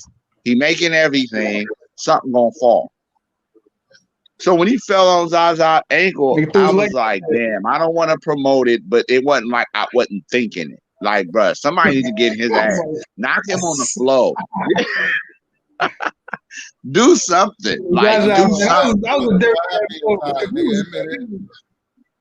I'm gonna be real with you. As a fan of a team, all you want to see your team say we're not going out like punks. Yeah, you just want to see your team say we're not going out like punks. We're not going out like that. If you're gonna whoop us, you're gonna whoop us, and you're gonna have a tough time doing it. That game for Kawhi Leonard seemed like, bro, we finna spank y'all and sweep y'all. That's how the game felt. Like, bro. Yeah, it felt like it was, like Kawhi was basically telling us without saying it. Kawhi was saying it without saying it in words. I'm all series long. So if you don't hurt me, I'm all series long. You gotta deal with me all series long. Yeah. Like there's no cutting me off. So if you and your boy over here, you a light skinned Thunder. If you a light skinned Thunder, have a good game. That's cool. But y'all better be the Splash Bros tonight. Y'all better be the Splash Brothers. We want to see the Splash Brothers. Bro. Durant was there. If and that's the thing. If he don't come back, his son's in 4, bro, for sure. He's not coming back. It's over with. Son's in 4. You know how Kawhi give it up. You know how Kawhi give it up. Kawhi ain't threatening his whole season. I think 5, but one season for his whole career. I don't do it. If Kawhi ain't healthy, Kawhi he's was not probably playing. waiting to see the team. Yeah, because he's like, you know what? I'm about to get this money. I ain't about to fuck it up with a torn ACL. You know what I'm saying? Come on, man. You know how he is. He sat out the whole season one time. Or was that was Joel Embiid? I mean, big ups to Joel Embiid, but you don't play one game costing you your whole career when that's when you make money. Ben Simmons, let's talk about him. Traded. I hope they don't trade him for Andrew Wiggins, so that means he coming to the Warriors. That might be a good look, though. I ain't gonna run. That might be a good look for the Warriors to get Ben Simmons. If he just passed it to Clay and Steph, it would be, but then it takes away from Draymond. Somebody got to go. He can play that Iguodala role. No, to perfection. He gonna play D. That's true. Him and Draymond switch off. A couple of them get them up open dunks, but I just couldn't see him. Andrew Wiggins. Andrew Wiggins is gonna play that Iguodala role. Iguodala is important he was important to their success. He is, but it's no when I say this, bro. Let's call it what it is. Bro. No one. I'm gonna be real with you. In the past teams or the new teams, nobody's gonna take Iguodala. His defensive stand. Nobody's gonna take his place for a while. Like it's gonna be, we're gonna need some drafts, some growth, for somebody to come and say, "I'm Iguodala ready." Like Iguodala ready. Before he came to y'all. That's a fact. Iguodala ready. But see. And I ain't even talking about Iguodala being a star before that. I'm talking about Iguodala's defensive presence on the Warriors, just on the Warriors. Iguodala was a defensive presence before he got there, but Iguodala was ready, championship ready when he got to the Warriors to play defense and lock down whoever you threw at it. That's a true defensive star. I mean, his offense, it was okay. You got a couple open threes. You got some slam dunks on the fast break. But when you look at Iguodala, you think of Iguodala, you say, hey man, go lock him up. Go lock up the best player in the world that they say the best player in the world. Go lock him up. Go lock that man. Around for the rest of the game. That's all you need to do. That's all you have. Let me real quick. Make him work. For real, so like, what do you think Ben Simmons should be traded for? Man, say what? Ben Simmons need to get traded for Jimmy Butler. Send Jimmy Butler back. Send Jimmy Butler back to Philly and let Jimmy Butler and Joel Embiid run Philly with Seth Curry. What the Sixers need to do is they need to put a package together and try to get Dame. I think that's the move, because if they could get Dame with Embiid, that's automatic contender. Think they gotta put I together. Can't even make it. I want to say Kobe. Dame is not big like Shaq. Kobe. Hey, but they gotta put together a big eye care package. That's like they gotta put together a big eye care package. Because they could throw in Marcus Harris. They could throw in that. That's true. Maxey, the young point guard. They could throw him in there. They could throw a bunch of picks. They'll do that, dude. They got the pieces. They're gonna throw a package at him. I think that if anybody, not the Knicks, I think Philly might end up getting Dame this summer. Because you saw the end of the game. You saw the game. They gave the ball to Embiid. Embiid can't make his own shot. You can't expect him to hit the game winner. They need somebody like Dame. I mean, unless he's backing somebody down, which at the end of the game, somebody's gonna double you. And I agree exactly what you're saying, because you can't. It's Embiid. He can't just create his own shot in the time that you're asking him to. But if you give him the ball in a certain position in a certain time, he might can back you down for a second and turn around and hit you with that, that fadeaway, that dirt. But other than that, you can't ask Embiid to say, hey, hit the last second game winner with, point this on the clock. That's supposed to be Ben Simmons' role. That's supposed to be whoever, Seth Curry. You can't even rely on Ben Simmons because he wants to pass the ball. That's why gotta go. Yeah. He don't want to get fouled. He like instant Cooper. Yeah. Yo, hold on. We got the homie in here, my man Sean Ledge. What's going on, homie? Yo. What's good, family? What's poppin'? It's good. Ain't shit, man. Seeing what y'all into. I knew you was coming on soon. I mean, it's been too much going on. I said, yo, when the fuck this nigga Smoke gonna get up here, man? It's a lot going on in our universe, man. For sure. So I was just going around and asking who you think. We're gonna let my man Shaw go because he just hopped on. You know what I mean? We talking about what up to y'all, yo. Peace to y'all. Ben Simmons. Yeah, you said Ben Simmons what? We trying to see who Ben Simmons should be traded for or to. Team or player. You talking about as far as any team, or you talking about our team? Nah, not the Knicks. As far as any team.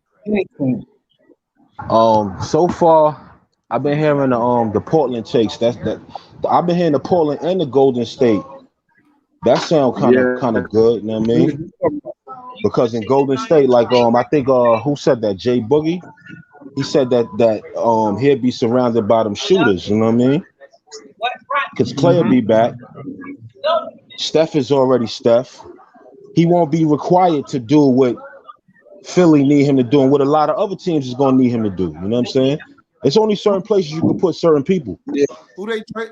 But Shaw, who they traded for Ben Simmons in I don't know. I don't know their situation. I mean, I've been focused on the Knicks, so I don't really know what type of money they holding, what type of assets they got. You know what I'm saying? For sure. But I just don't know. And I know he worth a bag though. I know that. He like $140. He got like $140 something left on his contract. I know that. Exactly. I think he should go to Golden State because Golden State need a new Iguodala, and he'd be perfect in Iguodala role. Perfect. Golden State or Portland. And Iguodala could play defense. Ben Simmons could play defense. So if they could finish the deal, they should do it. Now, easy. Shaw just said Portland, right? But Portland is not giving up Damian Lillard. They're not doing it. They're not doing it. But they can put a package together. They could really put a package together to make a shot, make an offer. Yeah, Portland got some players that they could actually put together to make that happen. They don't got to actually move Dame, but if Dame do one out, because we it's still early. We never know how disgruntled certain players is gonna be. You know what I mean? Over the summer, you know what I mean, and moving forward. You know what I mean? Right. So he might want to be like, you know what, yo, it's about that time. You know what I mean? Or he might be like, yo, go get Ben Simmons. But I don't know what role will he play in Portland if Dame is there. But what role will he play if Dame is not there? I don't think it's a role in Portland that he can do it. But unless they play Dame at the shooting guard position.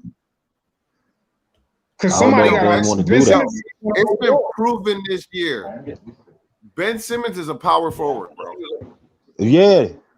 He's power forward. He's not a point guard, bro. He's a power forward, bro. Yeah, power forward. But he want to have the ball in his hands. Power forward. He can play it from the power forward position, though. Point forward. Yeah. Hey, Randall been doing it. You know what I'm saying? LeBron got a couple rings doing that. Yeah, Braun do it. We got a couple rings. Yeah. He kind of got a Braun game to me. Yeah, he needs shooters around him, though. He needs all shooters around him. Yeah, poor man's LeBron James. You know what I'm saying? Yeah. So it's like, and remember when LeBron came in, he couldn't shoot. Yeah, he developed that. But I feel like he's gonna still be running into that sticky situation that Giannis be running into, where you could just run. That's for the rest of his career. Where you could just create a wall, and you force the shooters to make shots, and then in the playoffs they not. But he's not supposed to be known for that. He should be known as a slasher from the get-go. That's why you get him on Golden State, put him around a bunch of shooters, and you let him play that Iguodala role, because Iguodala, they was like, yo, just throw him on LeBron. LeBron gonna get his numbers, but as long as you make LeBron work, he gonna run out of gas at the end by the fourth quarter.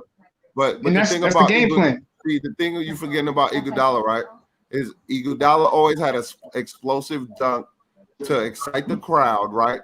A steal, and he hit those threes when you need them, and free throws when you need them. A lot of situational basketball. I'm talking about the whole game. That's situational. Well, if you really want to say that, look at this. Iguodala had the ball when LeBron made that crazy block at the end of the game, and they won the Super Bowl. I mean, they won that's the Super Bowl. They won the finals because Iguodala, he couldn't hit that layup. So that's situational. That's not saying he had a bad game. He went for a layup. He went up. J.R. Smith swiped at the ball, and he put him in an awkward position. I mean, but listen, that's situational basketball. Getting him steals. He hit a wide open three. I think Ben Simmons, that's the perfect role for him, because Iguodala, he not scoring 20 points a game. Iguodala's scoring like 6 points a game. The rest of the time, he's using those energy on defense. That's what Ben Simmons need to do. You want to hold the ball, dribble the ball. He can pass. He can do all of that. But you got to guard the best man every single night. You don't care if you could score 20 points a game. We don't want you to score 20 points a game. This is your role right here. He needs a role, and you could shine by doing this. He got $140 million left on his contract. You're gonna get paid. Just, you know what I'm saying? Help contribute to win. Obviously, you was with Embiid. Y'all can't win. Embiid is fine, but you are, you know what I'm saying? You're a bum at what you do.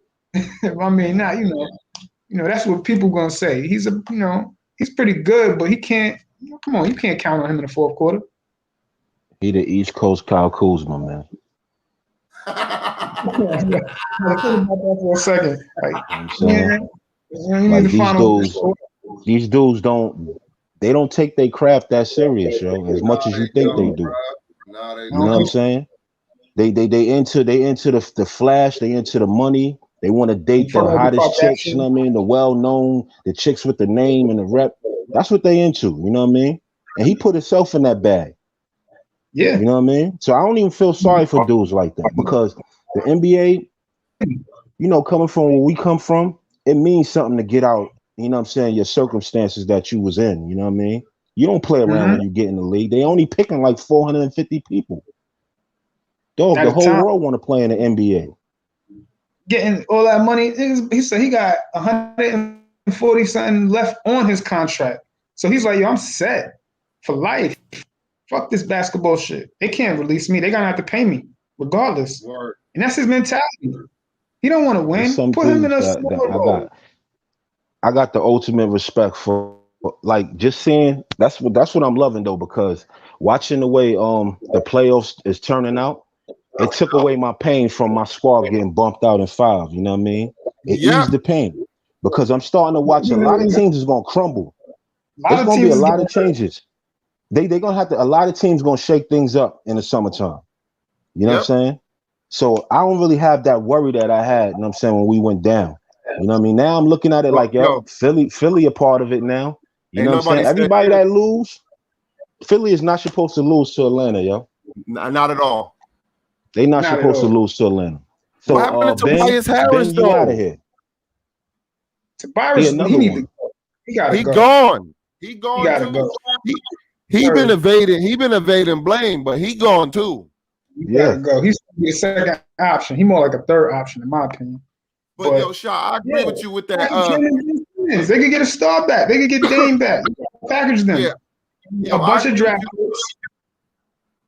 You know what I'm saying? Bunch of they got that. I agree with you that these dudes only want to be in the starlight. They don't want to win, bro. Because if they wanted to win, they'd be working on their craft. You can't be in the NBA for 4 or 5 years and haven't even worked on your jump shot. Look at Lonzo Ball. He's working on his game. Yeah. Because he You like, can yo, tell who's working on their game and who not working on their game. Julius Randle worked on his game. Like, they say, get out of here, man. We'll send you to New Orleans. He was like, I got to fix my jump shot. You could tell who's improving. Even Embiid worked on his game this year. What the fuck was Ben doing? Nigga be in Hollywood, man. Yo, look at we're gonna speak on the Knicks. Randle did. Julius Randle, like, yo, I want to get that Ben Simmons money. They ain't gonna pay me that Ben Simmons money if I can only do a few things. He said, all right, I gotta step in my 3-point game. Second team all NBA this year, nigga. They don't just give you that award. Randle snatched up a bunch of accolades in 1 year, yo. Yeah. In 1 year, man, he turned his whole career around, yo. Correct. Now you're gonna get that serious in bag. 1 season. Simmons type money. So I got respect for him. I know we were saying like, yo, he not a number one. Well, on this bum ass squad we got, he's the number one option. Right. If they want to change things up, all right, now you could bring a more solid number one, and he could slip down to that 2 or that 3 if you put a marble around him. But he's still somebody that you need on your squad. Or he showed his worth. You know what I'm saying? You need to say that again. Like to space the floor, and that's perfect. Yeah, or just put more shooters around them. That's all we need is more shooters. Yeah, remember they were saying you could go a few different routes. If you want to go for a star, if you could get your hands on one, get them. But don't think that you're gonna see. It's another thing that's going on that I ain't like. You know what I'm saying? And it's making me look at RJ a little more funny. You know what I'm saying? Because I don't like all this Zion talk, and I know that that's coming from something that they stirring up behind the scenes on some little college kid shit. I ain't feeling that because they talking about they trying to bring up a scenario of packing up Randle. You know what I'm saying? I don't feel like they should do that. Not so RJ and Zion. Nah, I ain't with that, man. I ain't with that either. I'm not with that, man. I'm not with that. Go ahead. Respond to that. You got, and people talk about RJ. RJ works on his game, and we know that. We hear about it. Like, he goes hard in the gym, so it's a lot of potential right there. Who's RJ's best friend? Zion Williamson. Zion. I don't think they're gonna trade Zion. Zion, but Zion want to be traded, bro. That's like he want to be traded. That's kind of like when LeBron went to he went to Dwayne Wade. Now we all know those reasons for him to do that, but the fact of the matter is they was in the same draft and they were supposedly cool and all of this and that, so they went and joined. That's the same thing. RJ best friends with, he's going to be the future of the NBA. All right, come on my team. I feel like that's great because think about Zion. Zion got as long as he keeps his athleticism, he got a good 10 plus years left in his career. He just got to keep that jump shot. I mean, listen. And this is why I don't put him over Randle, yo. At this point in time, Randle is somebody that you could build with a Randle and make some noise as far as getting some structure together with a real team and going in the playoffs and tearing shit up. You know what I'm saying? If you want we're not a small market, so we don't need a nigga that sell a bunch of sneakers and jerseys. Like, honestly, we ain't like we craving for that. You know what I mean? We doing you more of a favor than you doing us a favor. You know what I mean? Exactly. We get you getting the publicity we giving you.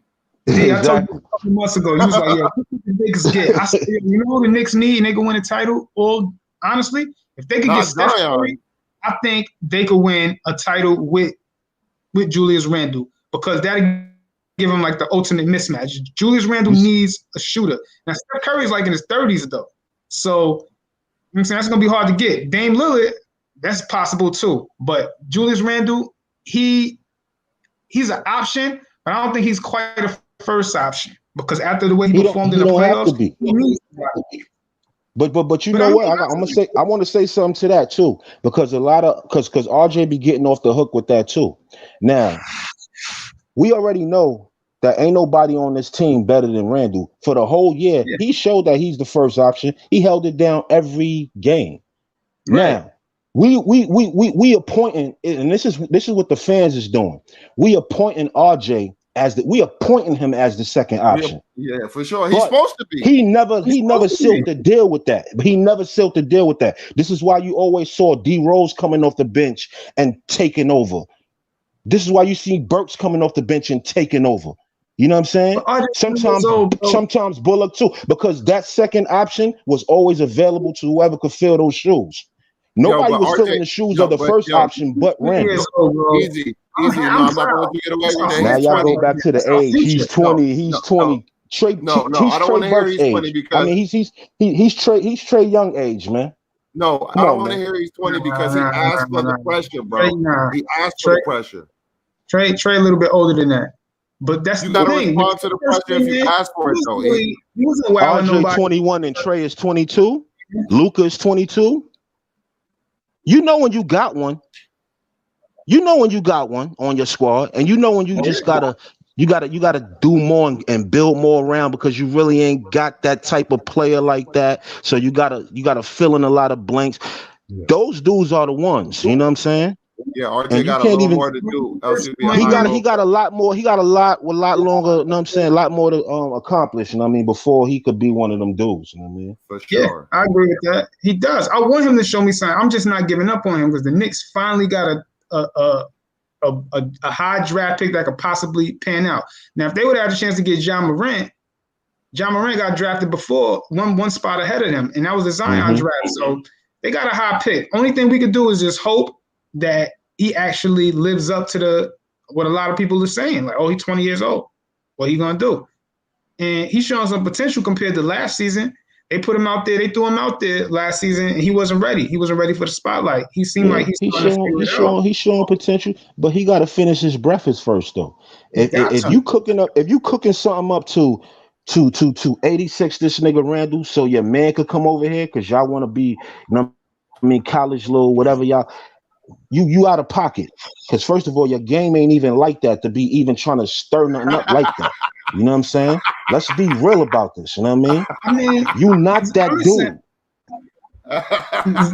RJ, he need to get. You got potential. Since everybody throw the potential word, you got potential to be that dude. Right now, Randall, and the reason why I don't want to take away from Randall accomplishments because the kid put the work in and he deserved to be saluted. You know what I'm saying? He put that work in. The things that y'all want to be, he put that work in and became it. You know what I mean? So don't stab him in the back. You know what I mean? Randall is 26. He's 26. So he finally popped at 26. All right. He finally got a home. He finally got a place to call home. I wanted Knicks to sign him because I was like, yo, who else is available? They wasn't gonna get Durant. I said, yo, they need to sign. They in a real building mode. They need to sign this dude because I remember him in the national championship, Julius Randle. And they was always throwing the ball, at him. He was in the national championship. You know, he got some skill. He got game. So I was like, sign him. They got him cheap, and look what happened. Last year, I don't know. You know what I mean? He was trying to do too much. But he figured it out this year. So now we got Randle. To be real, besides that game one, nobody else stepped up, bro. I'm telling you, man. You. It was kind of shaky, man. D-Rose stepped up the whole season. Not that playoff series. You're talking about something else. Yeah, I'm talking about the playoff series. You know what I mean? Nah, he didn't show up. He got his numbers in a few games, but there wasn't like no impact points. And I was just being straight up watching the game. Yeah, but I felt like if the role players would have did a little more, would have picked Julius up quicker. You feel me? Yeah, I agree. And I feel like him not doing what he was supposed to do just pulled them down. You know? You got to lead by example, especially in basketball, because number one, the Knicks don't got no point guard. Let's just keep that in mind. They don't have a point guard. Julius Randle, he's going one-on-one every play. That's not going to work in the playoffs. I don't know why people keep saying that. D-Rose was playing good, and fucking Alex D-Rose is a scoring point guard. Think about that. He's a scoring. He runs the point, but he's a scoring guard. His first option is to try to score the basket, and he may say, okay, well, I got to distribute the ball. They don't have a point guard to get Julius Randle could have had a brilliant playoff run, but he didn't have nobody. He can't do it one-on-one. He needed a point guard to set him up, run a little plays, run a little cuts, this and that. You know what I mean? Get him to his spot where he could shoot the ball. He was trying to do too much. They was guarding him on one side of the ball where, you know, I guess his bad hand. So he got to drive. He can't drive because he can't dribble on that side. He needed a point guard. That's what the Knicks' problem was. And he's the leader, and you lead by example. So if your leader not showing up, the rest of the guys, they get an okay. They get a pass. So, but if They don't get your no leader pass, shows up, man. yeah, but I'm just saying it in the, you know what I mean, trying to I make hear what you're sense with it. saying, but Yeah, that's just a Yeah, good I way mean, to just blame one person, and other dudes don't show up, and we just gotta gloss over it. That's what I'm trying not to do. You know what I'm saying? But you know what? Like real So I talk. look at it like D Rose. Why D Rose? He had a lot of weight on his shoulders. D Rose, he gonna get a lot of money if he wanted, but he was doing a lot. He never did that in the regular season. But D Rose is built. You know what I mean? He got playoff. You know, he been in the playoffs many times, so he know what to do. This is Randall first go round. It's just a shame that he's 26 already. And RJ, where was they IQ, bro? IQ, yes. I don't blame you. I don't hold that to them. I'm glad they made the playoffs, to be honest. At a young age, I'm glad they made the playoffs.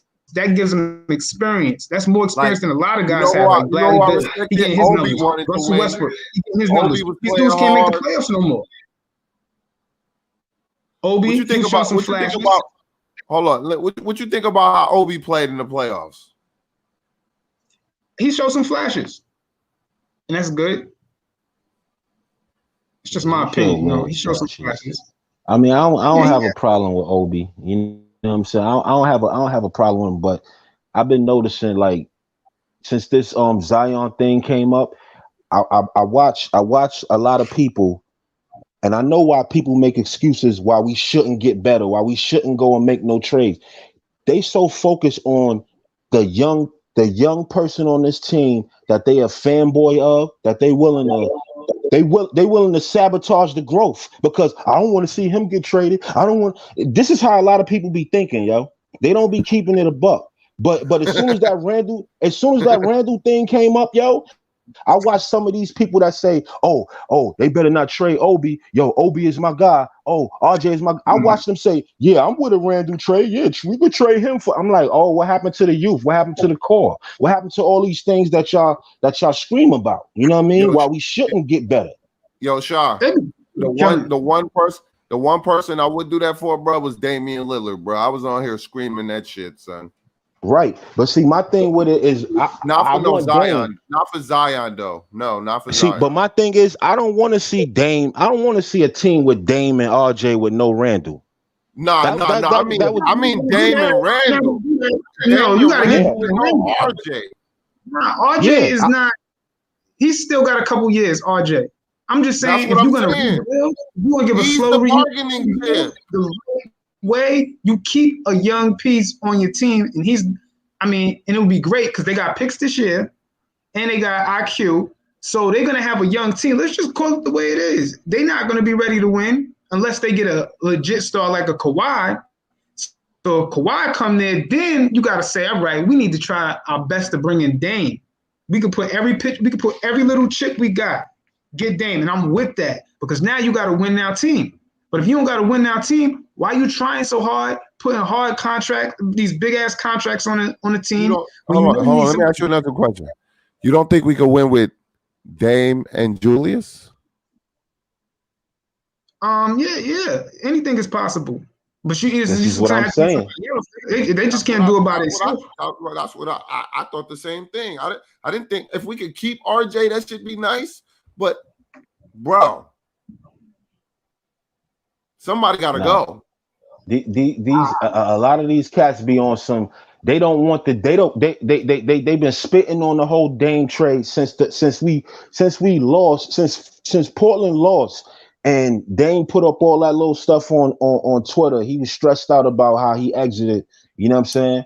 And the Knicks name came right up in the tabloids. You know what I mean? And I watched everybody go against it.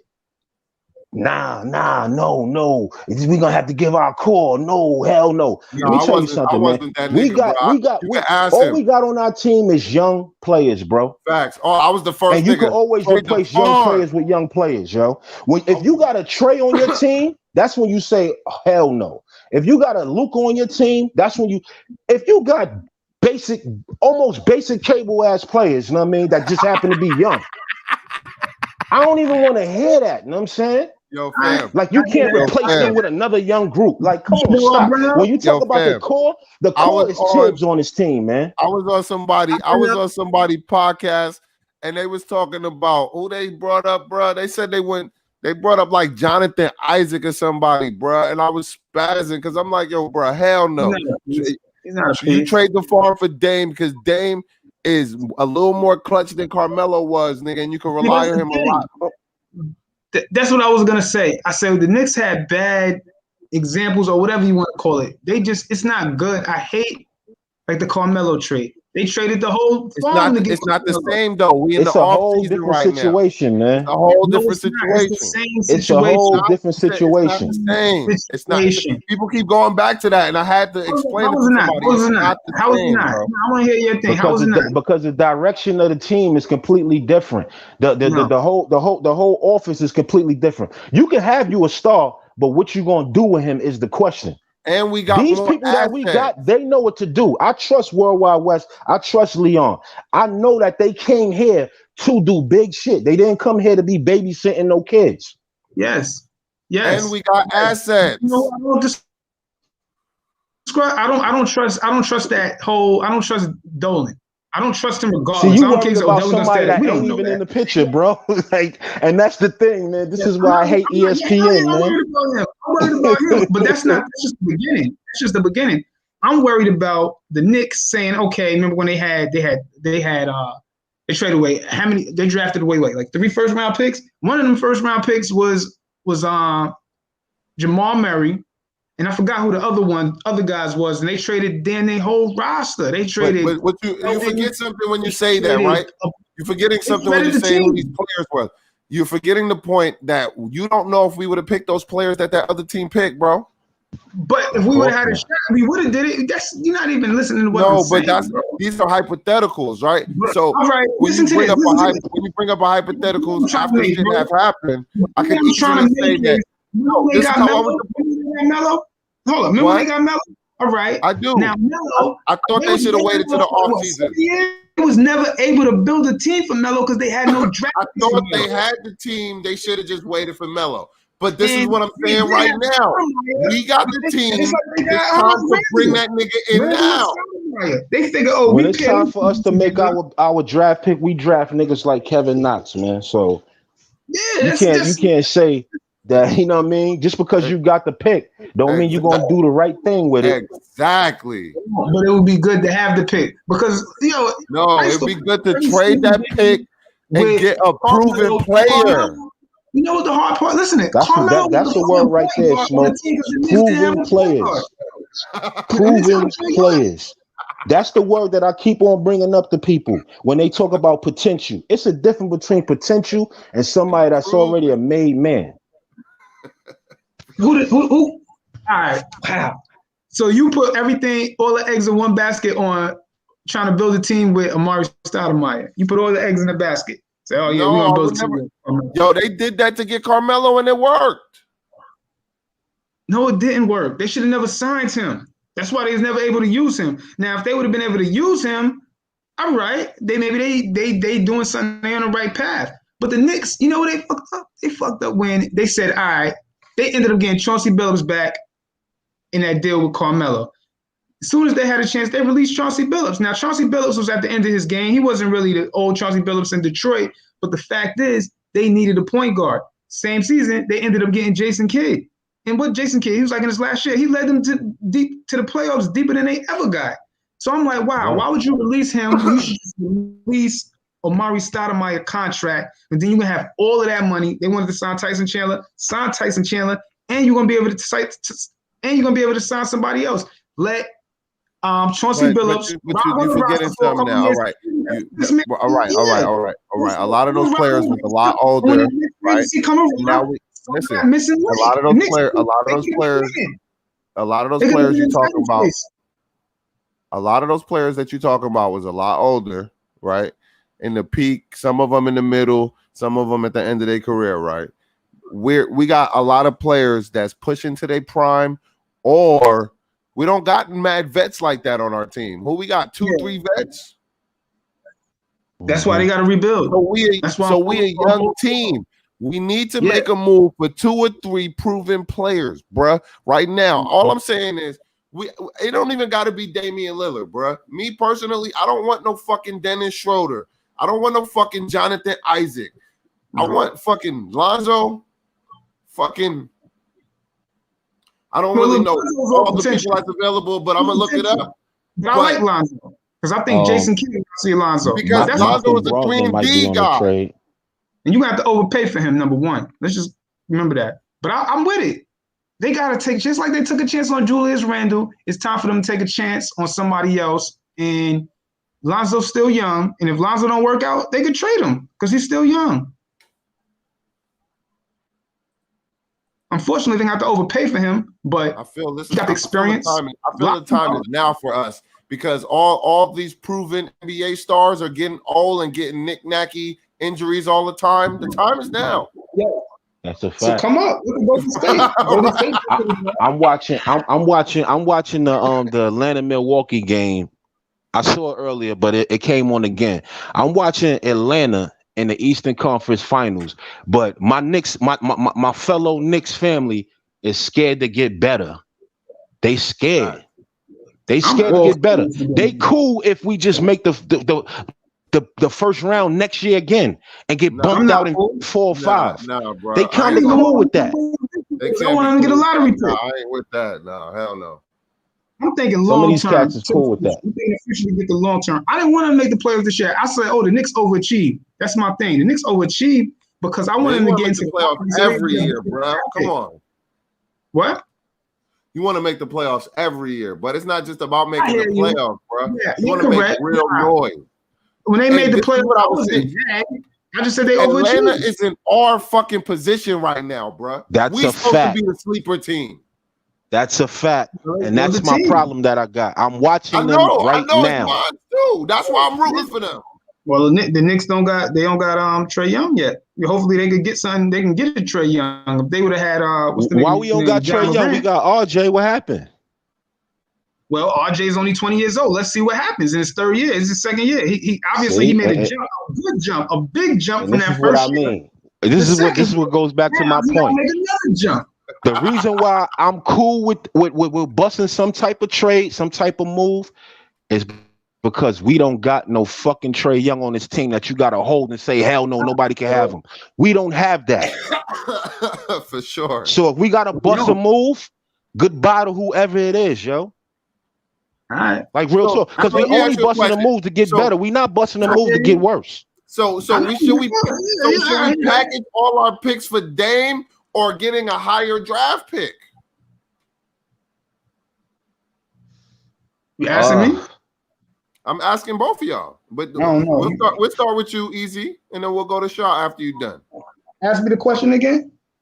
So should we package our draft picks to make a run at a player like Dame, or package a draft pick with players? You know the protocol, or should we try to move up in the draft and get Trae Young, so to speak? No, you go for the short thing. You go for Dame. Like if you're willing to give up the pieces, go for the short thing. Go for Dame. The problem with the league now is they go for potential over proven. Well, unfortunately, the Knicks not everybody smoke, because as you can see, the teams that you watch in the playoffs, in the real playoffs, like niggas that be in like the second and third and going to the chip, those be the teams that be willing to put their money where their mouth is. You know what I mean? Yeah. Word.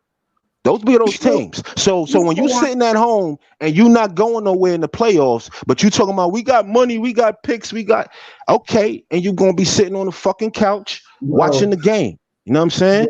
Because you scared to bust a move. You know what I mean? The ones that's busting a move is getting a bang for their dollar right now in the playoffs.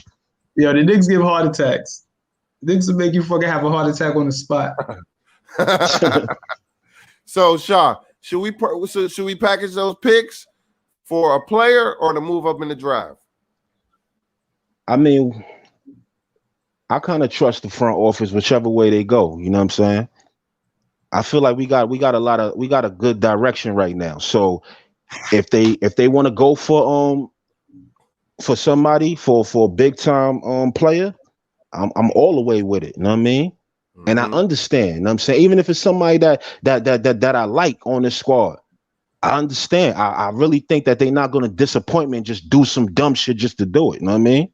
Mm-hmm. So I'm with it. Now, if we just go for a young, I don't even know who's really that dude coming out right now that we actually got a chance of even getting next to. You know what I mean? As far as point guard. Nobody name been ringing bells like normal, you know? Yeah, it's been like kind of like iffy with me, you know what I'm saying? So I'm like, I don't know. I'm just sitting back. I want to learn from y'all too. You know what I'm saying? I want to listen to as much as I can hear, do my little research so I can see. I want to feel comfortable like, all right, we making the right decision. You know what I mean? Whichever way it goes. I just know the proven people, a nigga like Dang, we know what he about. So I'm all the way for that. You know what I mean? I'm with the proven commodity. I'm not gonna lie. He's proven, and if they ready to give up the chips, do it. And he's ready to win. That's the number one point, bro. He got that fire and desire. He ready to win. We would be getting a hungry Dame. That's a fact. Office. I say, yo, we could build. Let me ask this question before I forget. All right, the Knicks got 2 draft picks in this draft. They got like 19 and 20 or some shit like that. Just like that, all right? So what would you do? You think the Knicks should draft 2 players, or they should bunch those picks? Just gotta go. We don't need no more development, dog. I'm telling you. We don't got the coach. Like when you look at what the front office did, they bought in Tom Thibodeau. That's Leon Rose, one of his right-hand mans. Yes. They bought him in for a reason.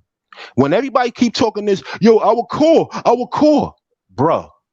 We had a team full of role players and journeymen. The core is the fucking coach. He installed whatever success that they had.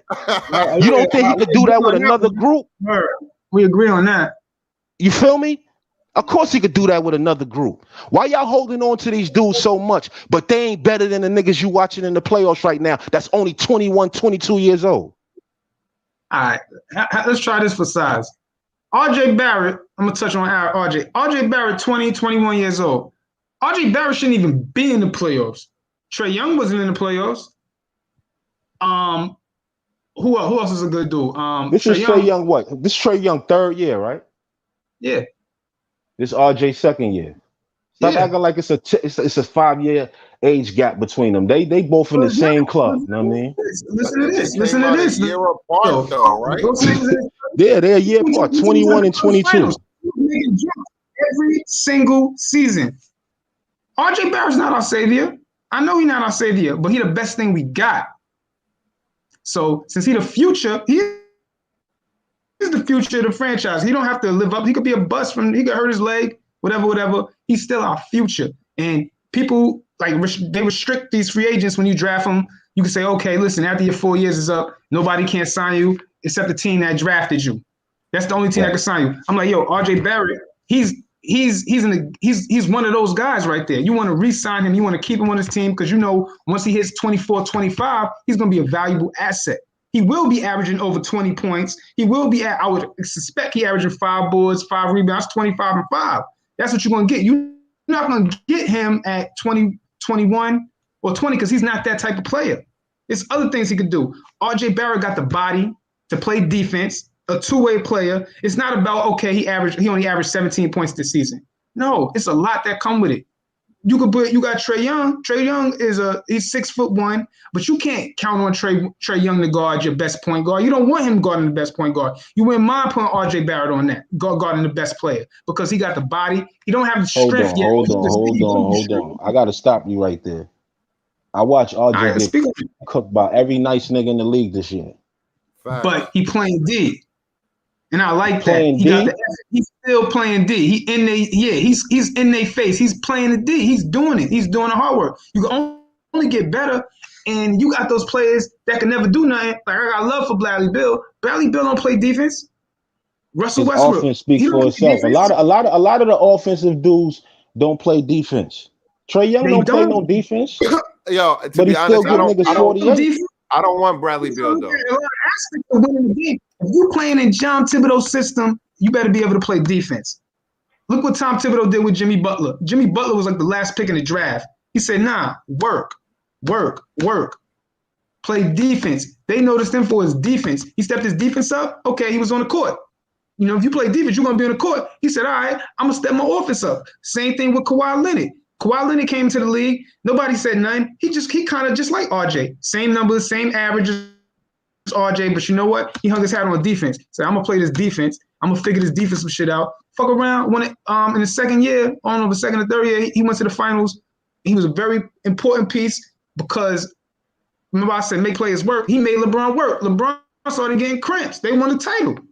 So it's a lot of things that you could bring to the table as far as being a basketball player. Just don't throw your head and say, oh, well, he's shitting up. He be having bad games. He be going like 2 for whatever. He be disappearing. He don't be shitting up. He be disappearing and getting cooked, bro. Yeah, he do. I mean, I be thinking I be watching a different game from everybody else. You know what I mean? Like I be seeing, because I be like, yo, my eyes lying to me. Like, am I seeing what I'm seeing right now? You know what I mean? Because even after a victory, you know, I go on the podcasts after a victory. Everybody will gloss over certain things that just happened 30 minutes ago because we got the win. You know what I'm saying? But I don't look at it like that. I look at the win and I be like, nah, this motherfucker got to improve, yo. I don't like the way he was, you know what I mean? You know what I mean? Like, I don't like that. You know what I'm saying? Like, he gotta fix that. You know what I mean? And every time I said that shit, I was worried about a lot of stuff that I saw in the regular season because I knew it was gonna spill over to the playoffs, and that's exactly what it did. Yep, the no right hand. I knew it was going. I knew it was going to get us at the worst time when it was going to hurt like crazy, and that's exactly what happened. That's why I said they overrated, in my opinion, because they're not built to make a run in the playoffs. Atlanta was built to make a run, believe it or not. Nah, they had an identity. They got way more talent than us. Trae Young.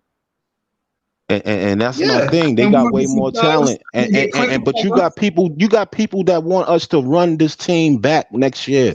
They don't want to get no new players, yo. They want to re-sign everybody. They want to re-sign everybody that we had on a 1-year deal. Yo, just re-sign them, and we just run it back. And y'all want to be in the play-in next year? That's what y'all want to do. Bullock gotta go. Payton gotta go. Fucking I like Bullock. Taj gotta go. He play defense. Bullock is good when we get a team. When he coming off that bench, like he's supposed to. Yo, bro. No, but I would rely on Alex Burke a little more than Bullock. Bullock too hot and cold for me, bro. But if he was just some, if he was some dude, championship teams. You do. You know what I'm saying? Like you do, but how you do that is you gotta have some talent, man. And some of these dudes that's in the starting role gotta be coming off that bench because your talent just got heavy. You know what I mean? And you gotta understand, we don't got a Miami Heat team to where we need role players because our 3 players are fucking Hall of Famers. You know what I mean? That don't matter. Look, that's what I'm saying. That doesn't matter. We can get a bunch of players. All we gotta do is put because when the players are that good, you win regardless. Look at the Chicago Bulls when Thibodeau was coaching them. Yeah, they had Derrick Rose. You know what I'm saying? That was their little stud, Derrick Rose. But you got to understand, they had Luol Deng. They had Carlos Boozer. They had Richard Hamilton and Mike Dunleavy and a couple other guys. It's about to be like that. It's not about to be like that, bro. It's different. Bro, the players are different. Let me tell you something. This is very important. He's not even running the team. He's not even calling the same plays. Bro, and they had Joakim. Now, Joakim Noah is like, Joakim Noah did a lot of dirty work for that team. Now, you got to remember, he was getting the most rebounds. He was getting blocks. He wasn't a good scorer, but he was passing the ball. Now, you say Joakim Noah, you think about Joakim Noah when the Knicks gave him that stupid-ass contract. That's how I think. But no, the Bulls was good.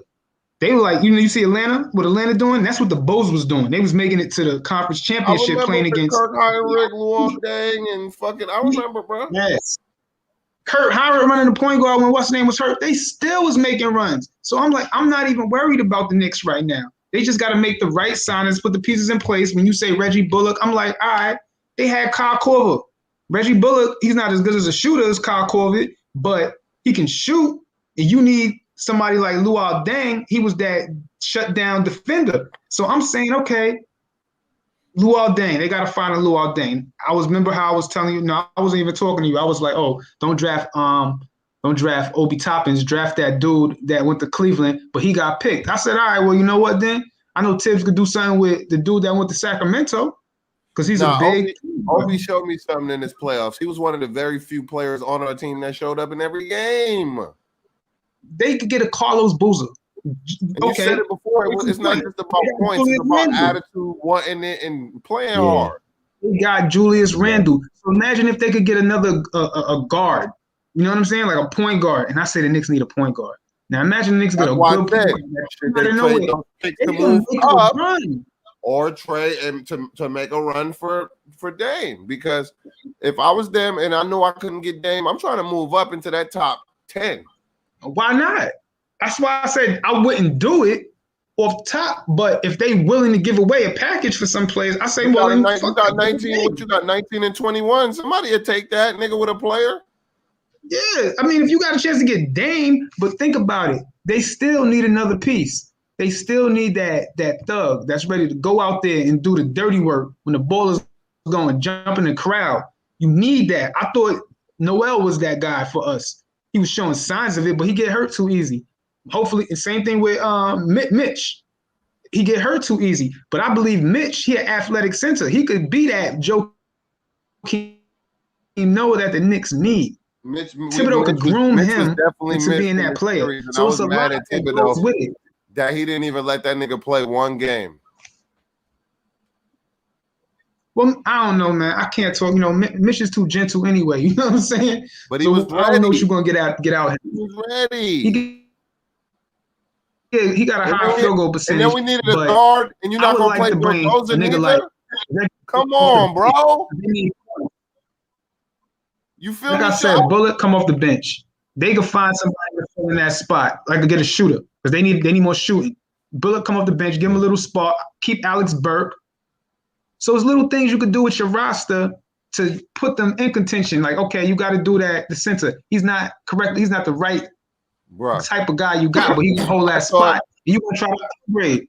So it's, you can't get a super team. You're not gonna be able to sign Durant and James Harden and Kyrie Irving. That's not gonna happen.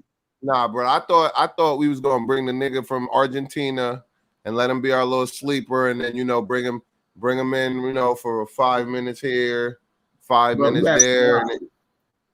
They didn't even play the boy.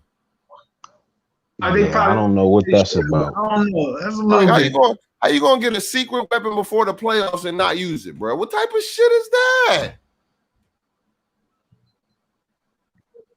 I don't know, man. They got COVID calls. You take Alfred out. Come on, no COVID protocols. You take Alfred out. You replace him with Vildoza.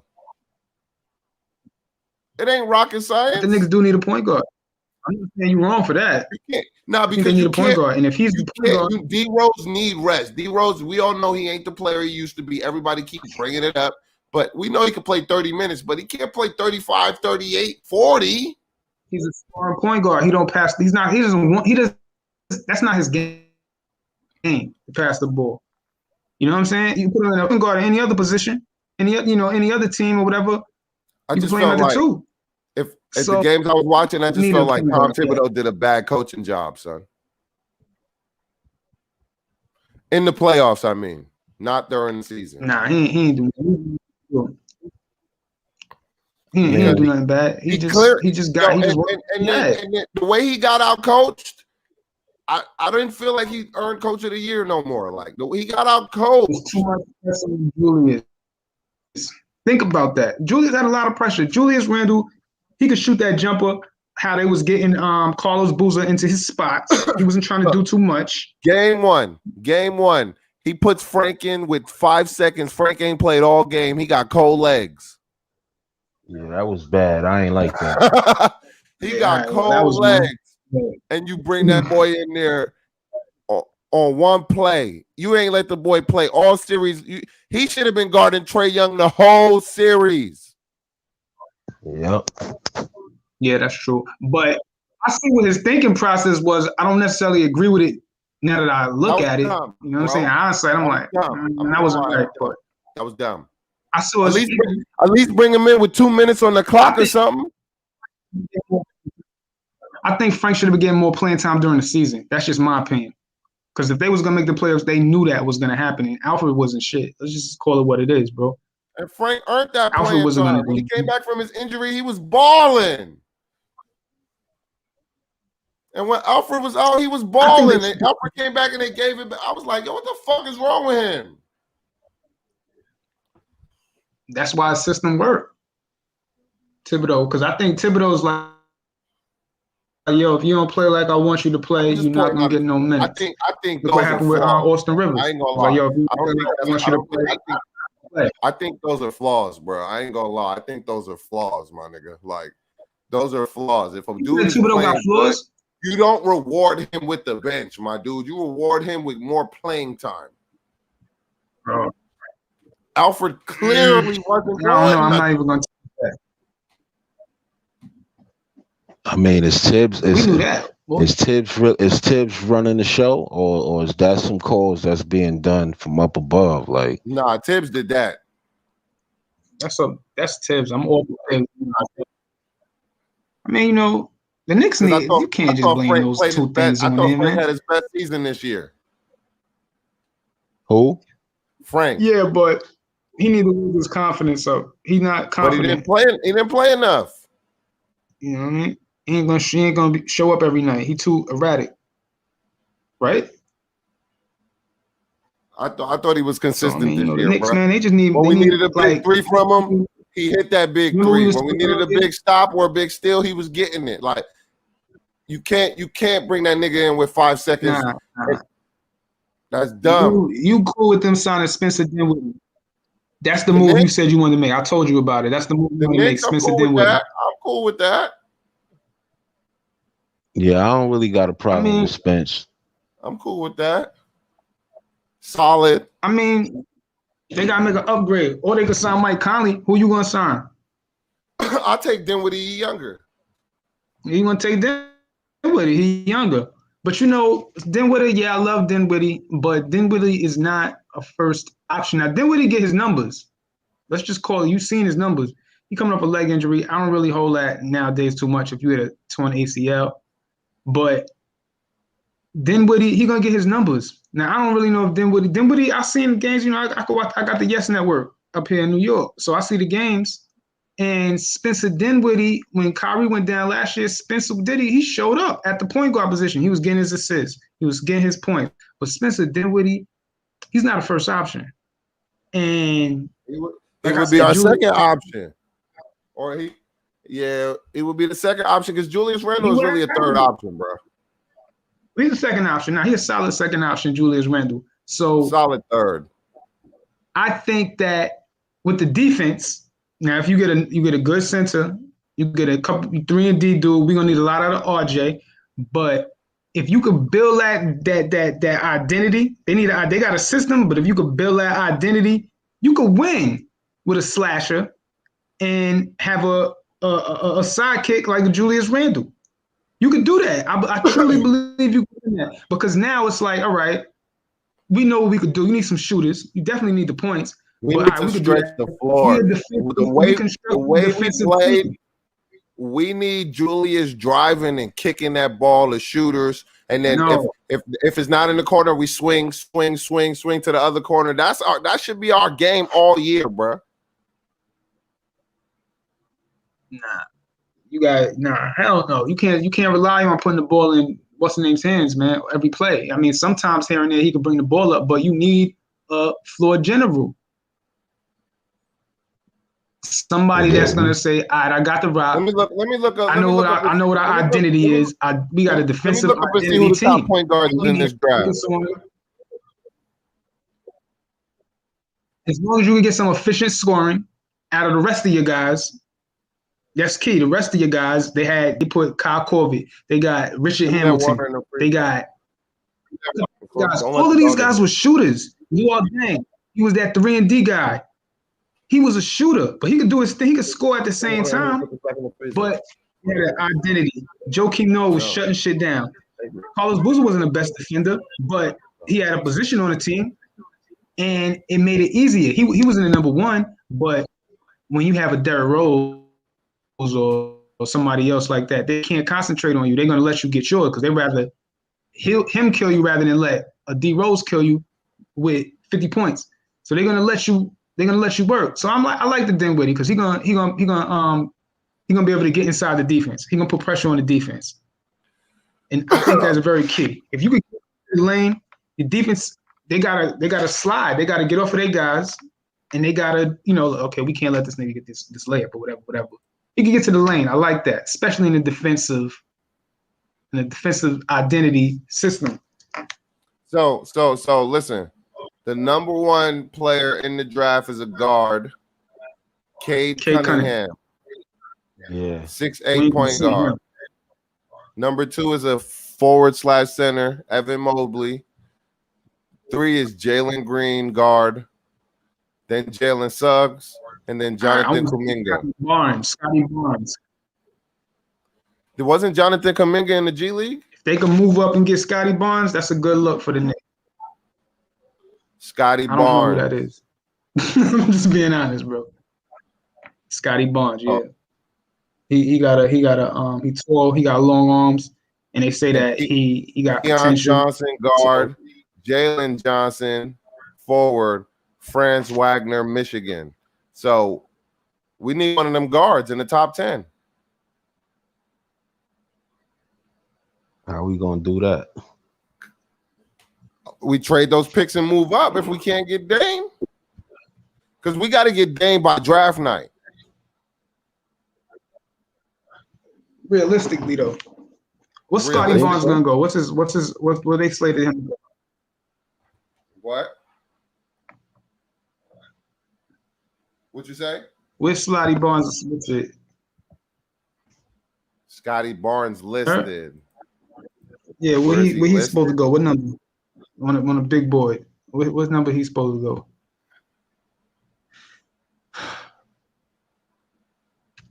I'm just thinking what's good. He's six on the top 25 list.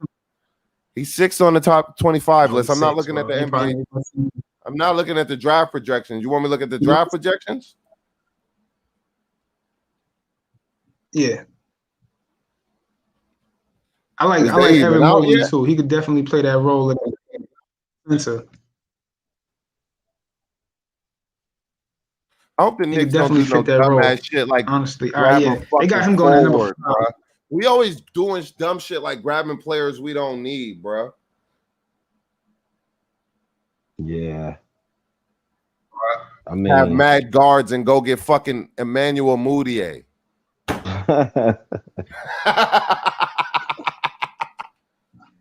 Oh man, dumb shit, bro. Like that shit be pissing me off. I'm like, yo, you already got Frank. Play Frank. Scotty Barnes is 6'9" with a 7'2".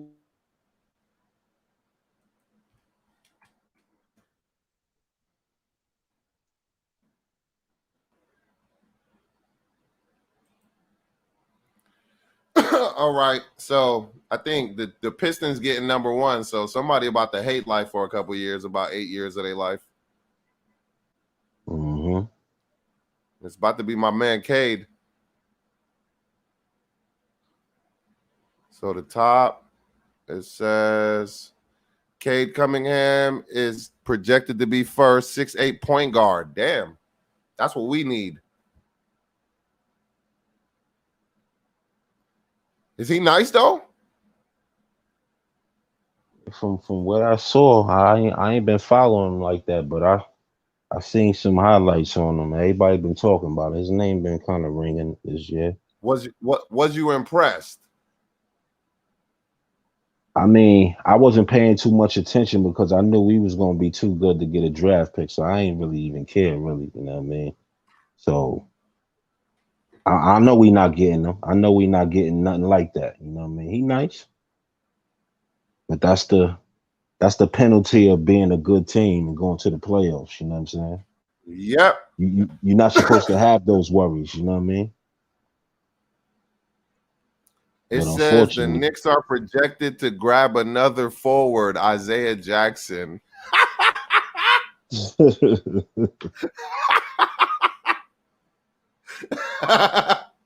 Yo, I couldn't even hold that shit in. I had to laugh, bro. Like, why would we grab another forward, bro? But see, that could mean something, though. That could mean that some people ain't gonna be here. And then it says Trae Mann, 6'5", from Kentucky. 16 points, 5.6 rebounds, 3.5 assists, 40% from three. Nah, we need somebody averaging 10 assists.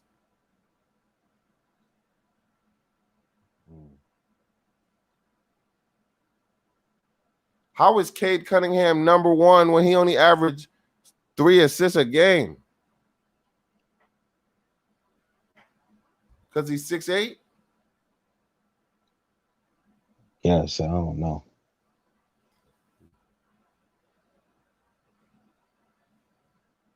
I don't know. Yo, bro. All right, this is the dude I want. Josh Giddey from Australia, 6'8", 205, 10 points, 7 rebounds, 7.5 assists. Oh, okay. He only a 29% three-point shooter, though. That's not good enough. Yeah, not in the NBA. But I like his fundamentals. This Isaiah Jackson, 4 from Kentucky, averaged 8 points, 6 rebounds, 6'10", 205. I mean, We got any picks in the second round? I think we do got a second round pick. I think we need to trade all these picks for none of these players, bro. I swear to God. If I really think about it, I don't really want none of these cats. None of these cats is jumping out the screen like, oh, yeah, he going to be an NBA star. Yeah, I mean, they got a plan, man. Whatever their plan is, you know what I'm saying? Everybody kind of speak for them because they ain't been saying nothing, but we just going to have to watch their moves. I like that, though. I like the Knicks been moving mad different. I like that shit. Yeah, they've been moving. It's a whole different feel. So whichever way the ball bounced, I think that it was a strategy and it's something behind it. You know what I mean? So I don't think that we're gonna fail. You know what I mean? Like I don't feel that way. Everybody is saying, oh, the core and we got to get young players and this, that, and the third. Bro, that ain't even what Tibbs is really known for. So why would they even hire him? They must have a plan. And that must not be the plan. You know what I'm saying? It don't make sense, bro. It really don't make no sense. The way they got everything in order with their front office, the dudes, these dudes got cliche to them, man. Like Leon Rose, Worldwide West. These ain't just no average, you know what I mean? Like these dudes it's something with their name that it means something in this basketball world, you know what I mean? I don't see them just coming here and just saying we're gonna be mediocre because we don't have a window to get to the championship until like 5 years from now. They're not thinking like that, yo. I hate when people say stuff like that because, like, your window, you create that fucking window. That window don't just open for you. You gotta pry that motherfucker open and hold that shit open as long as you can keep it open. Like, that's how I feel. That's how windows happen. You gotta build to the drive. Look at LeBron going to Miami. That he opened that window for himself. You know what I mean? Like, I don't know what dudes be talking about. Like our window. We don't got no window until we create that motherfucker. I hear that. Yeah, it just be a lot of cliche. You know what I mean? A lot of cliche talk. You know what I'm saying? When it comes to the Knicks for some reason, but we'll sit there and enjoy the playoffs without our team in it. And then you wonder how those teams got to that point that they at. Facts, Did they just sit around and say, you know what I mean? We not gonna be in no Eastern Conference Finals no time soon. So we just gotta keep just drafting and just keep our head low. Nah, that ain't how they just doing it. Saying, what if we would have went for Gallinari and Bogdan? We had money. It's true. Knicks fans would have been pissed off. And then they would have been happy when we would still be in the playoffs. Exactly. That's my whole point. You know what I'm saying?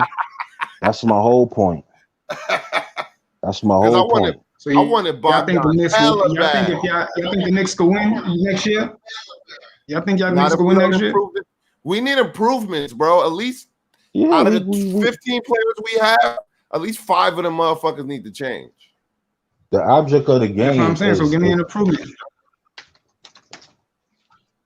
Where the Knicks weak? What positions are they weak at? Small forward.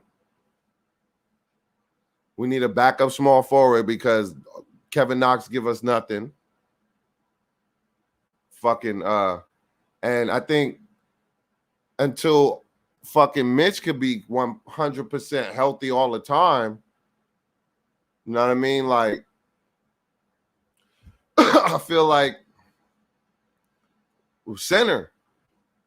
We got bodied at center this year, like in the playoffs at least. Yeah, we did. We had the worst offense in the league this year. I don't think we got it up in the second half with our 3-point shooting.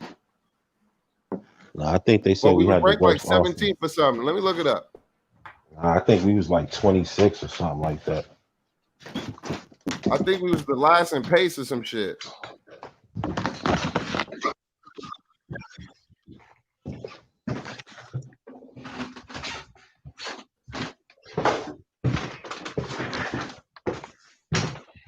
Oh, I think it was in the playoffs. We had the worst offense in the playoffs, probably. We were 23rd. And for the season? And for the season? That's what it said. Let me look. Yeah, I think that's accurate. We were somewhere around it. That's bad, man. It's only 30 teams in the league. But nobody expect us to improve our roster though. They're gonna improve this roster, man. Whether we like it or not, they're gonna make some changes, bro. Like I've been saying for weeks, you know what I'm saying? They're not gonna go into next season with the same exact problems. Because everybody that's saying that is just gonna jump on every podcast they could jump on to complain every night when we getting smacked. You know what I mean?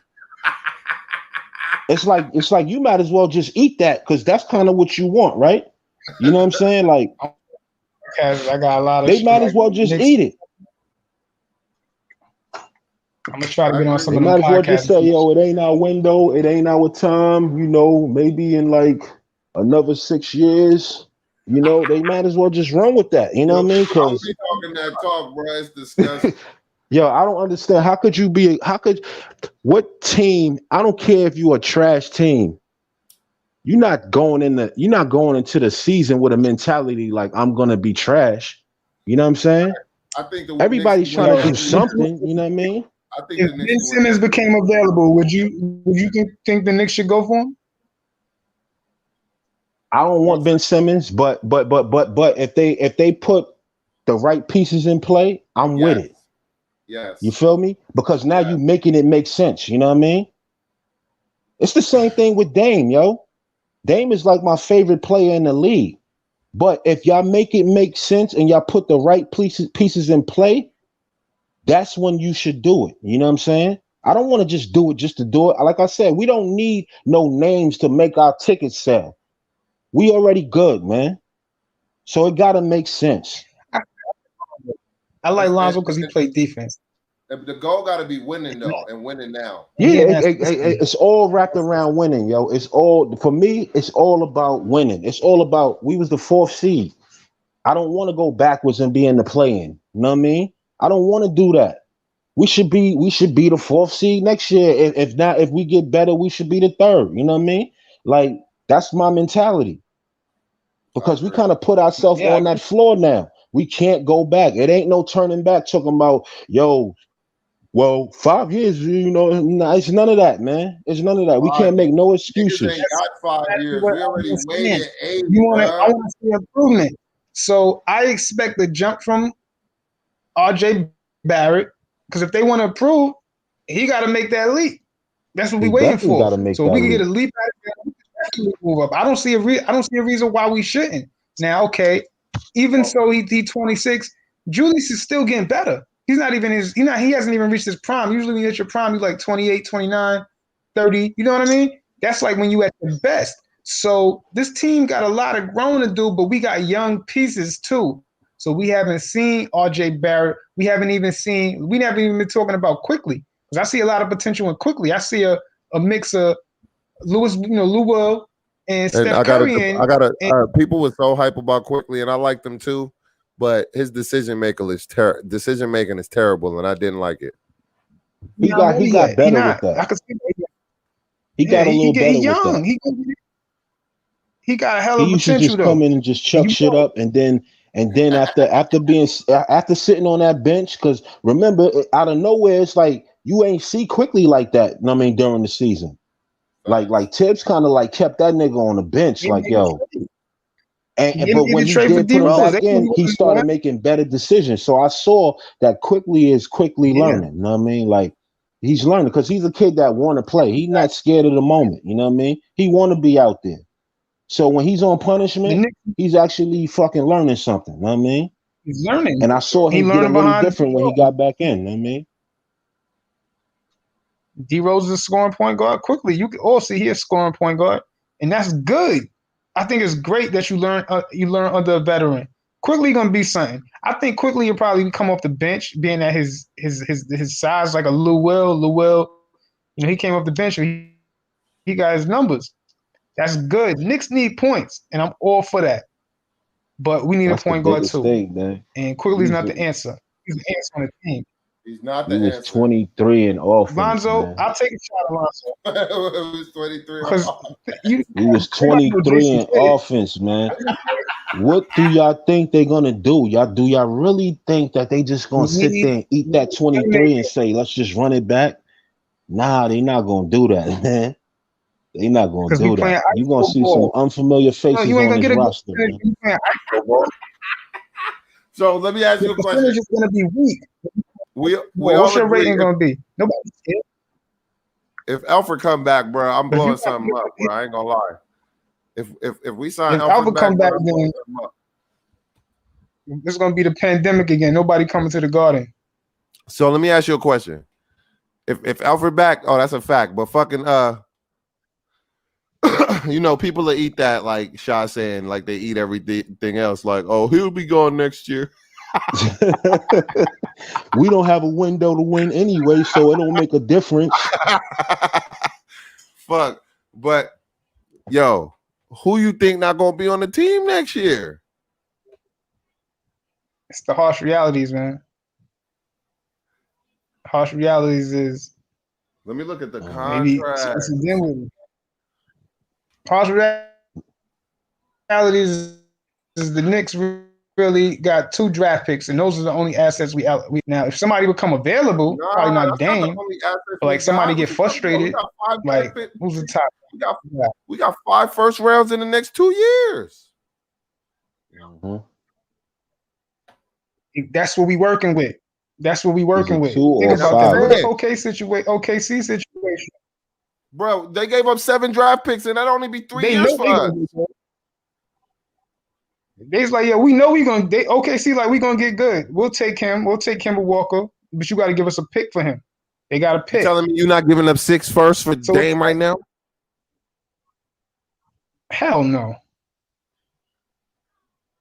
I'm doing it. You said 6 first? Nah. If I do that, if I got another sword with him, now we got Julius Randle. I'm not really. I like Julius. He could get his. He's like them dudes to get their numbers in the regular season. I called James Harden. I put James Harden in that. He's the starring. He gets the starring role. You get your numbers in the regular season. When the playoffs come, you start shrinking. You choke, bro, because you get your video game numbers. Let me tell you how the lineups NBA roster ranks, motherfucker. Norvell Pell is rated 86. Nerlens Noel is rated 73. Mitchell Robinson is 83. John Henson, 78. I don't know why the fuck he was even on our team. Wasting roster spots. We should have went after Boogie or something. Dumbass. Fucking Obi Toppin, 67. Taj, 81.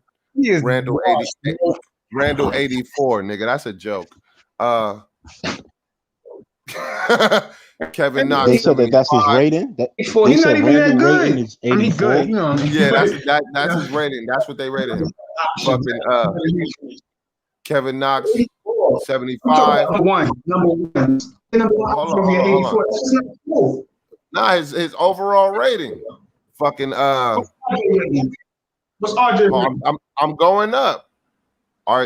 Reggie Bullock 69, RJ Bullock RJ Barrett 73, Alex Burke 80, Gerard Harper 64, Theo Pinson 69, Emmanuel Quickly 67, Frank 75, Alfred Payton 80, and Derrick Rose 87. I don't know if this is from the beginning of the year or the end. I don't know what it is. Oh no, it's the end. What are you looking at? It's called the lineups.com. Oh, the lineups. I'm gonna look at that because I'm gonna see that shit is a joke. I'm kind of confused with the way lineups.com. I agree with you. That was a joke, bro. Yeah, that was a joke. The numbers was, kind of. That's what it says, though. Kind of confusing. We was 10th in wins. If I had we was 12th in losses. We was 26 in points. We was 23rd in offensive rating, and we was last in pace, bro. Like I said, last. I look for them to improve that, man. Yes, isolation ball. That ISO game. Isolation ball. You're gonna be last in pace because that's what it is. That's all they had. So they need a point guard. That's right there, man. They need a point guard so they could up that pace. But I don't want to get. I don't feel like Lonzo is worth 20 a year, though. Nah, I don't feel like he's. Yeah, I don't like that. That's what I said. Hey, I don't think they want to overpay him. He hasn't proven anything yet. Yeah, I don't know what he's smoking out there, but 20 a year, bro. You can't even really stay on the alternative? Floor, long enough for 20 a year. Like that. You still What's the alternative though? Like. That's the question. And that's a good thing in my opinion. You might have to trade for a point guard that you want. This is why, in my eyes, all options is available. If you could get it through the draft, then you get it through the draft. Say that again. Yeah. As far you know this. You see Lonzo. Lonzo was the number 2 pick in the draft. Let's keep that in mind. He was number 2 pick in the draft. I don't feel like he belonged to be number 2 in that draft. I feel like that was all hype. The kid in Sacramento. Yeah, but that's true. That had a lot to do with it too. But his brother, let me tell y'all who's on the payroll for next year. Julius Randle with 19. Was worth it. He was worth it. Hold on, E. Nice. Let me tell you who on the payroll for next year. So Julius Randle with 19 million coming in first, right? Then we got RJ Barrett with 8.6 million coming in second. Then we got Kevin Knox, who should be traded, with 5.8 million. Then we got Obi coming in with 5.1, Luka Vildoza with 3.3, Emmanuel Quickly with 2.2, Mitchell Robinson in his last year with us 1.8, and then Norvell Pell at 1.7, and everybody else is free agents. Yeah, you want to hear some Knick shit? Y'all gonna get y'all whips. Y'all to move RJ Barrett. All right, they move RJ Barrett. They get something back in return, right? But who gonna replace him? You know what they're gonna do? How would you feel if the Knicks say, okay, we're gonna replace him with Evan? What's the dude name? What's his name again? The nigga that used to play on Orlando. He got traded this year to the Bulls. Evan Fournier. Oh hell no. Yeah, that's his name, Evan Fournier. Okay, that's not a good replacement. All right. He's in Boston, I think. Well, he started in Boston and he was on Orlando for mad years. Nah, they traded him to Boston this year. Oh, you right. Yeah. Oh yeah, you're right. Okay, so they said we need an upgrade for RJ Barrett. Who's RJ Barrett upgrade? But no, not no fucking Evan Fournier. Yeah, we ain't doing it. See. When I bring RJ name up in things, I'm bringing his name up because his name came up in certain trades. Like the first thing was the Dame thing. And everybody was against that because they want to hold on to RJ so bad. They don't care if Dame is a monster. I don't care if he a monster. I don't want and even if he playing with another shooting guard. I heard somebody say recently they don't want us to get another 2 guard because that's going to take away from RJ. I'm like, yo, we got to get better, bro. It ain't about what you want. Like, you know what I'm saying? Y'all making this thing too personal, man. So he can't be on the floor he can't be on a team with another shooting guard that's better than him because it's going to take away from him. It's going to make our team better, yo. That's what I'm saying. Don't make a Knick. I said, don't be doing no Knick shit and say, okay, we can replace him. Who you going to replace? Who can you replace RJ Barrett with? Seriously. Answer the question though. Like, I'm curious. Who you think that RJ is one of the top 2 guards in the league? That nigga's replaceable. No, I didn't say that. Oh, no, I didn't say that. You could look on any team and see that you could use a 2 guard that they got. You know what I'm saying?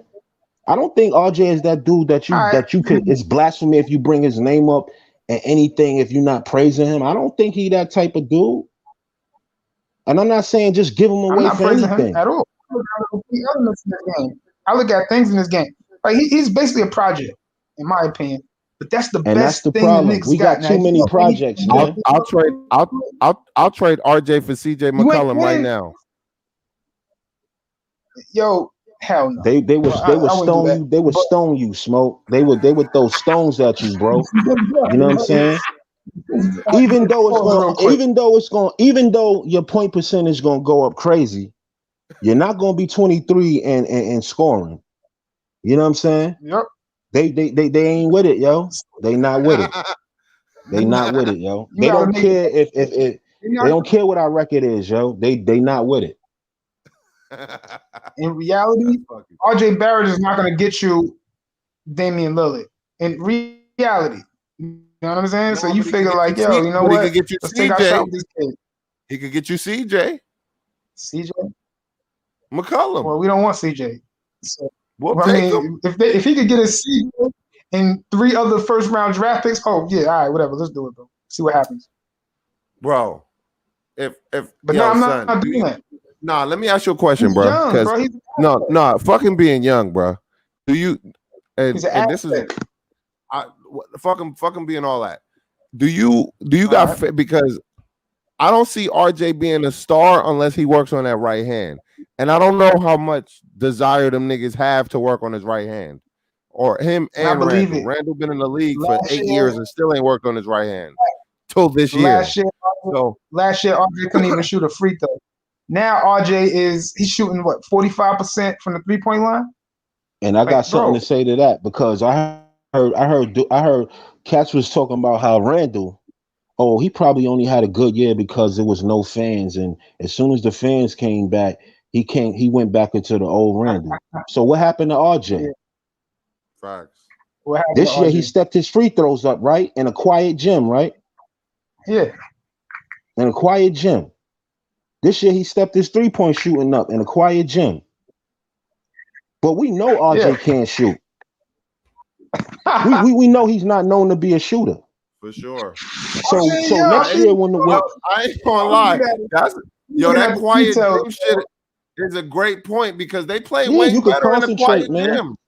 Yeah. It make a lot of sense. It's hope. That's all I want. Just give me a little bit of hope. That's a great fucking point.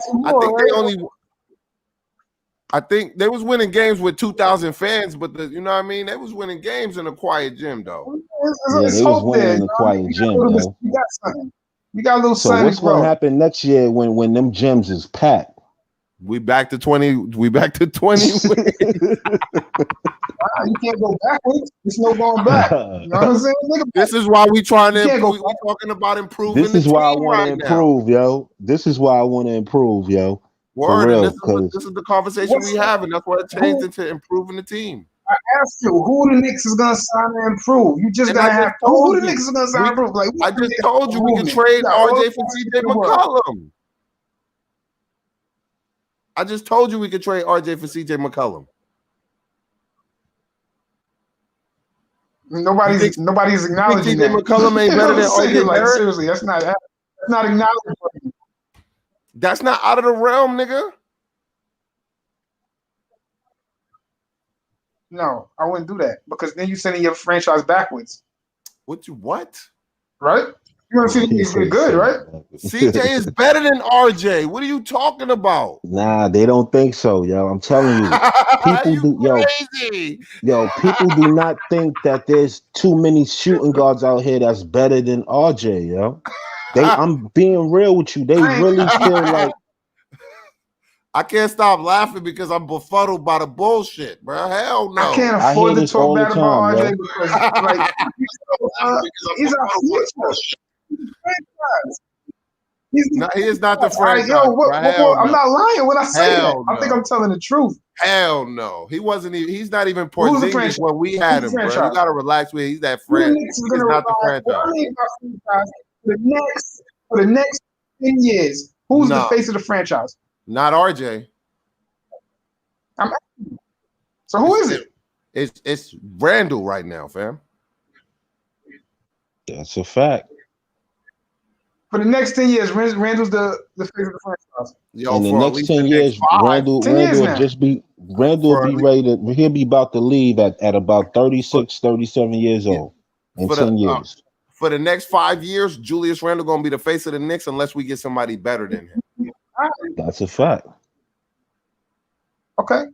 And y'all dudes that want to watch RJ grow, watch his ass grow somewhere else. Jordan. You know what I mean?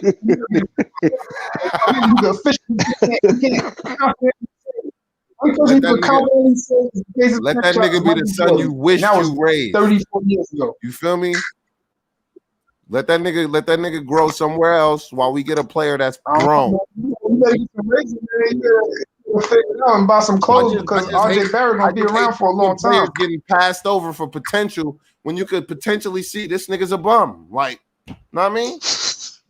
Yeah, that potential go both ways, man. Now, I'm not saying RJ's a bum. I like RJ. Yeah, I'm not saying he's a bum, but potential go both ways. But if we're gonna talk about his highlights, we gotta call out the flaws as hard as we call out the highlights. Right? And his I want to see the Knicks. Let me finish. I'm gonna let you get it off. Hold on. His potential. Hold on, bro. Knicks will see as a whole. And that's who we going at. That's the guy. That's the engine right there. He's the face of the franchise. RJ Barrett. Now, if they can get a deal with him for somebody who's a commodity like a Dame. Hold on, E. Hold on. Turn your speakers up so you can hear me. A little bit, not too loud, but that's what's going. That's what everybody seems like you saying everybody behind them. He's the engine. He's not the franchise. He's not the engine, bro. Bro, he's not the franchise. No. Randall is the engine. Randall is the engine to this team, bro.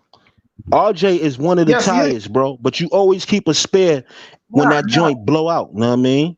Yo, son, I don't want to say it, but RJ is a role player right now, my nigga.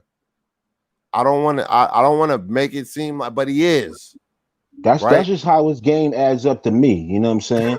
But you need all of that on your team, though. It's not like he don't belong on the team. That's never where I'm coming from. You know what I mean? And why I call him a role player, fam, is because the inconsistencies, right? You want to be a franchise? Have that 17 every night. Don't disappear and score 5 every single night, man. If you want to be the franchise, 0 for 7 from 3.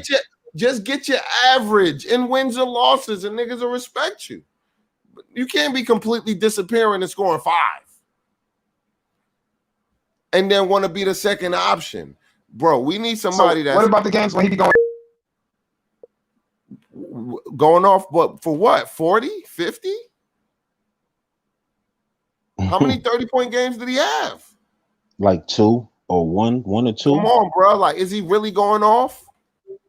When I see that makes me talking about basketball where anybody could go off on any night. Mm-hmm. You know, that's a good night. So I don't jump and say, "Oh wow, he's gonna be a star." No, I say that's a good. I'm just being real. You can see a star from the moment he stepped on the basketball court. RJ might be one, but he ain't there yet. That's just my whole thing. Well, I'd rather them do it more. That's just my whole. I feel like people when they talk about don't skip the process.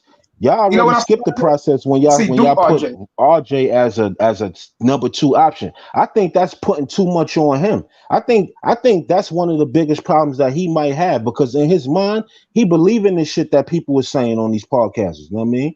Word. Like he's untouchable, he's unguardable, he's our second option. Bro, you have to grow into that, man. Finish your breakfast. You know what I mean? Like.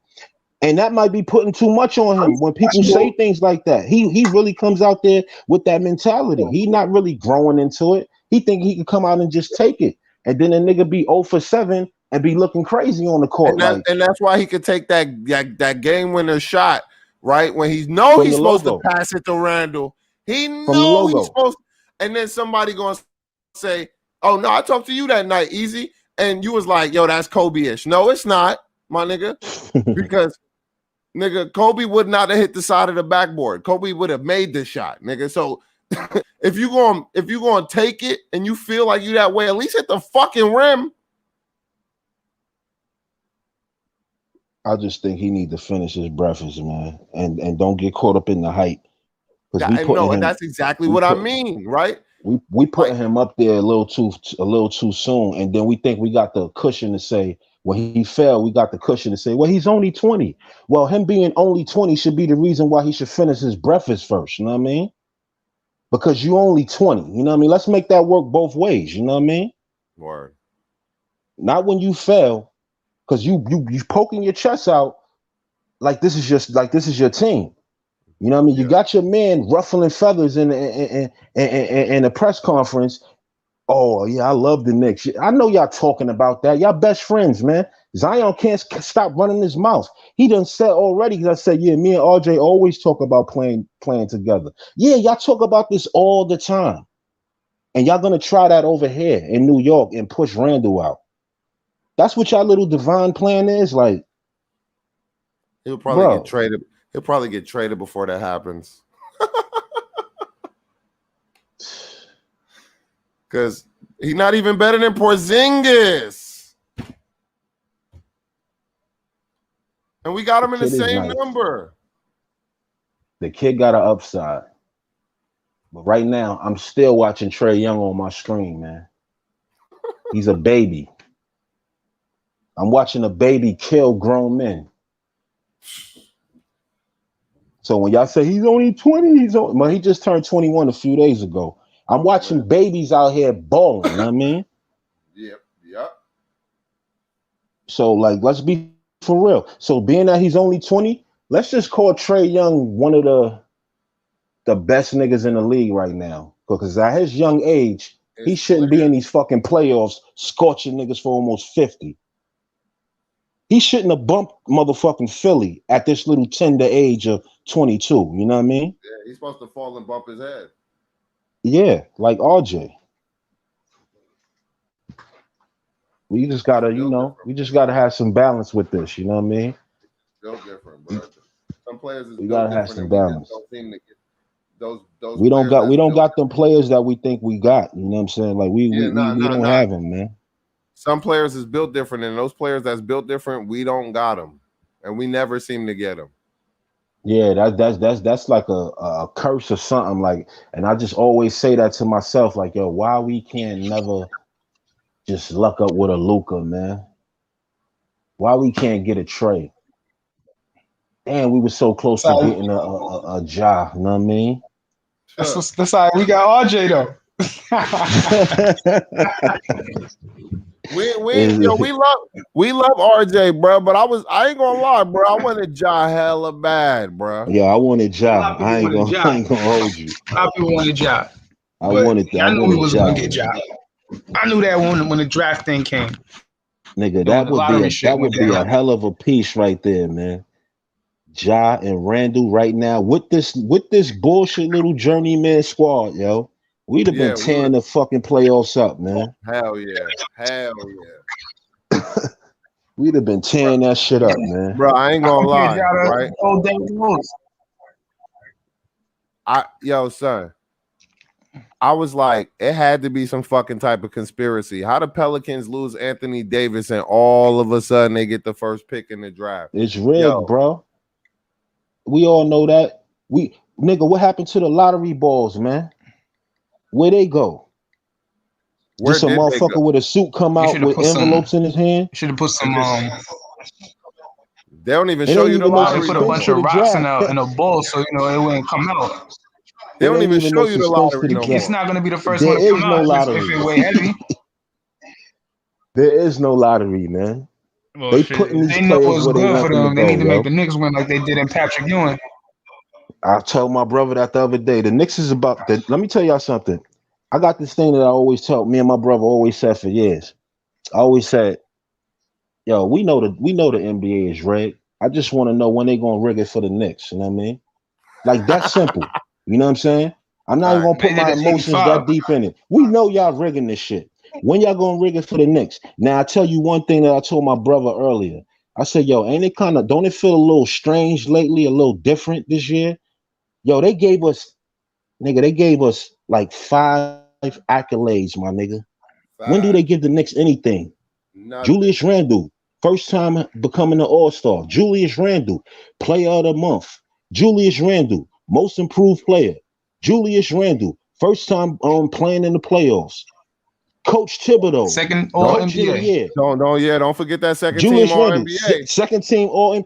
I'm like, yo, they throwing us out there a lot. Now somebody broke down the ratings on one of these other shows. This other dude, he broke down the ratings. We had like about 89% ratings, yo. Like they said that the NBA ratings is real bad during because of the COVID shit. The Knicks grossed like 89% of the viewers. Yeah, we grossed like 89% of the viewers when we played in the playoffs. The fucking Brooklyn Nets had 30%. Loyalty is amazing. So being that we know that this thing is funny and it's rigged and it's all about the bottom line, I think we're gonna see the Knicks in the playoffs a lot more often, yo. Yeah, I'm pretty sure that's gonna happen too because the numbers. I don't even want to pay for this cable show. The way we saying no, we can't give up this player, we can't give up that player. Like how we were saying last time, Smoke. Like what the hell did motherfucking the Nets give up to get Harden? Nothing. So y'all don't think we could bust a trade of some? Man, they gave away shit that was giveawayable, that wasn't gonna hurt nothing. Exactly. Nah, that's true. You 100% right on that. Shit was giveawayable. And yo, they like 60 million above the cap, bro. Oh, the Knicks? Yeah. No, the Knicks. I know that.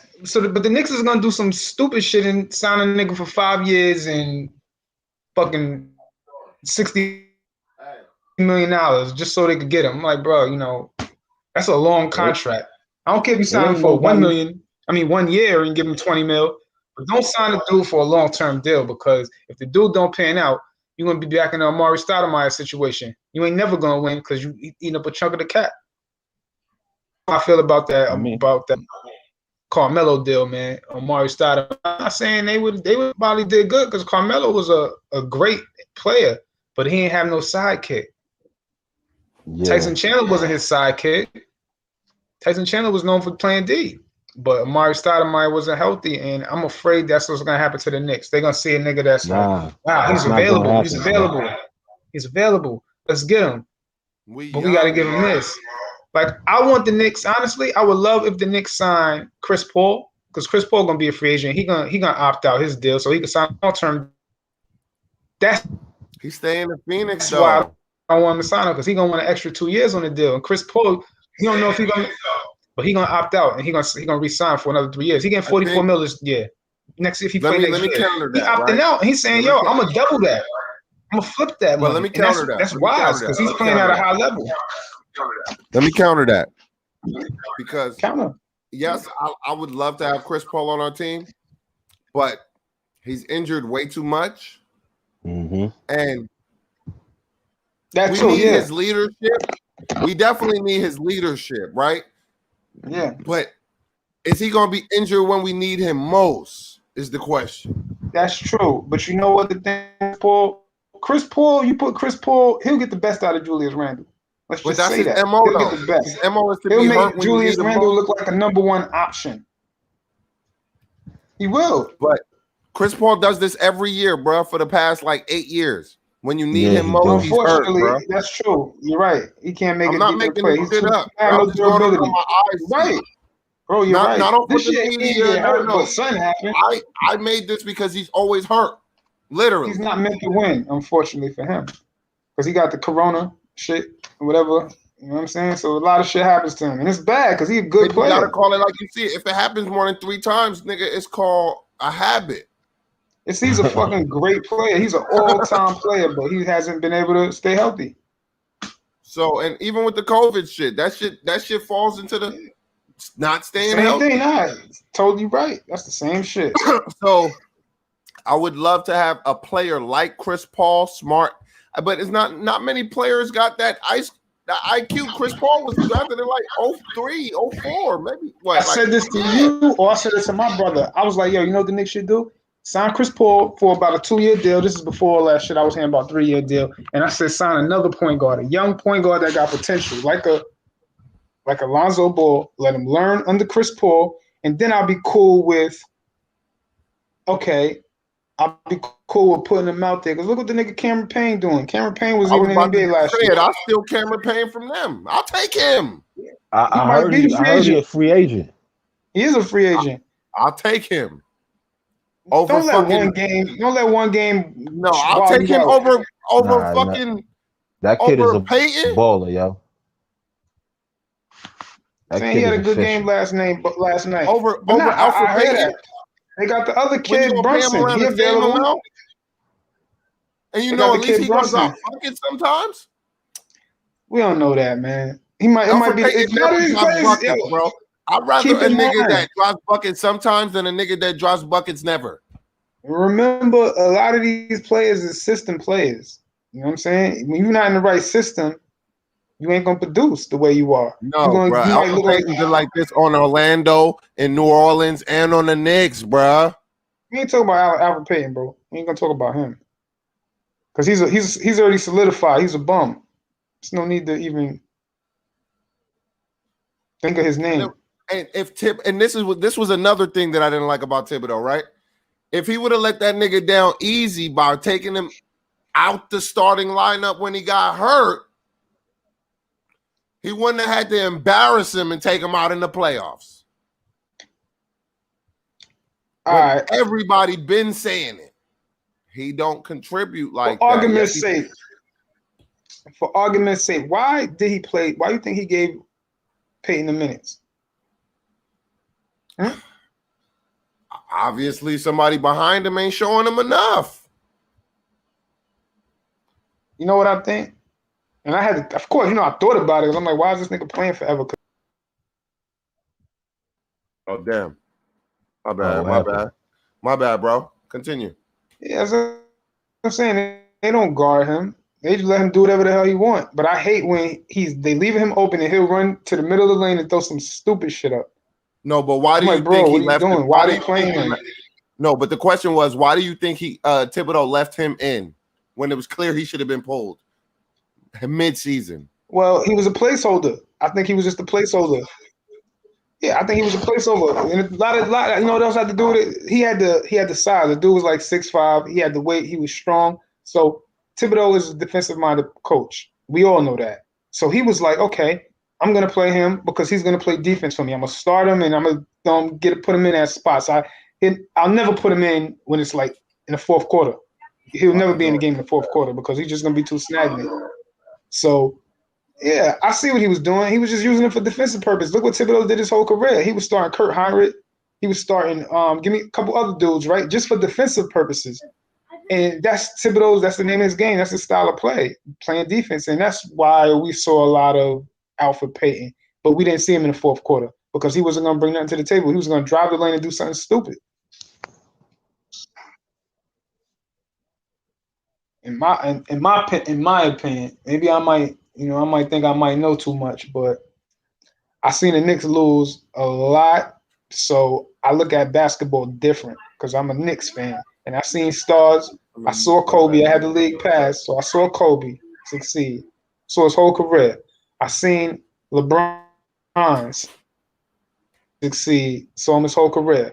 I seen D Wade succeed, saw him his whole career. I remember when D Wade went to the finals, how he took over the finals. And then I remember a couple seasons later how he led the league in scoring. Then he got hurt the next season. And they got the number 1 pick. And they got Michael Beasley. Michael Beasley was supposed to be a monster. Yeah, he was weed. Niggas smoke a lot of weed. So, you know what I'm saying? So it's a lot of things. And I had to really look at the NBA and say, okay, all right, I figured this shit out now. I know what's going on. And fucking, what's the nigga name? D Wade, Carmelo Anthony, them niggas just don't grow on trees. You know what I'm saying? You got to get lucky when you get those type of players. Your best bet is to get a nigga like Julius Randle. They got him cheap. That's lucky. Got Julius Randle, got on a cheap contract. You got to take a chance on somebody else. That's why I'm all for the Knicks. Yo, I'm good with. We need to get another dude like a Chris Middleton, right? A dude that's reliable enough to be fringe all-star. But why would you say that? They were saying he wasn't reliable enough last year. Can't get a superstar. Nah. Well, yeah, I guess so. Get the best you can. So I'll say Spencer Dinwiddie. That's why I came up with him. And it turns out he's a free agent. Do they get him or not? Because you know that you're not going to win with Spencer Dinwiddie. You're going to have to put a lot of pieces around Spencer Dinwiddie and Julius Randle to win a title. Now, like I said, Thibodeau's system is easy to pieces build. Anyway. We got to have a roster. I don't think that's necessarily true because Brooklyn was winning before KD and them niggas got there anyway. So you can't say that. Yeah, they was winning and then they traded all them niggas up out of there. Yeah, and then Karis LeVert was always injured, my nigga, and they were still winning. But what I'm saying is, when I say winning, I'm talking about winning a title. They weren't going to win a title that next season. They was making the playoffs with fucking Jared Allen and fucking Spencer. They made a decision. They say, yo, you know what? We're gonna go get KD, and they probably didn't even want Kyrie. But they say, yo, we got to get Kyrie. This comes along. This is a package deal. So they said, fuck everybody else. You know what I mean? Angelo Russell, fuck him, fuck the other niggas. We're going to get these because these dudes give us a chance to win.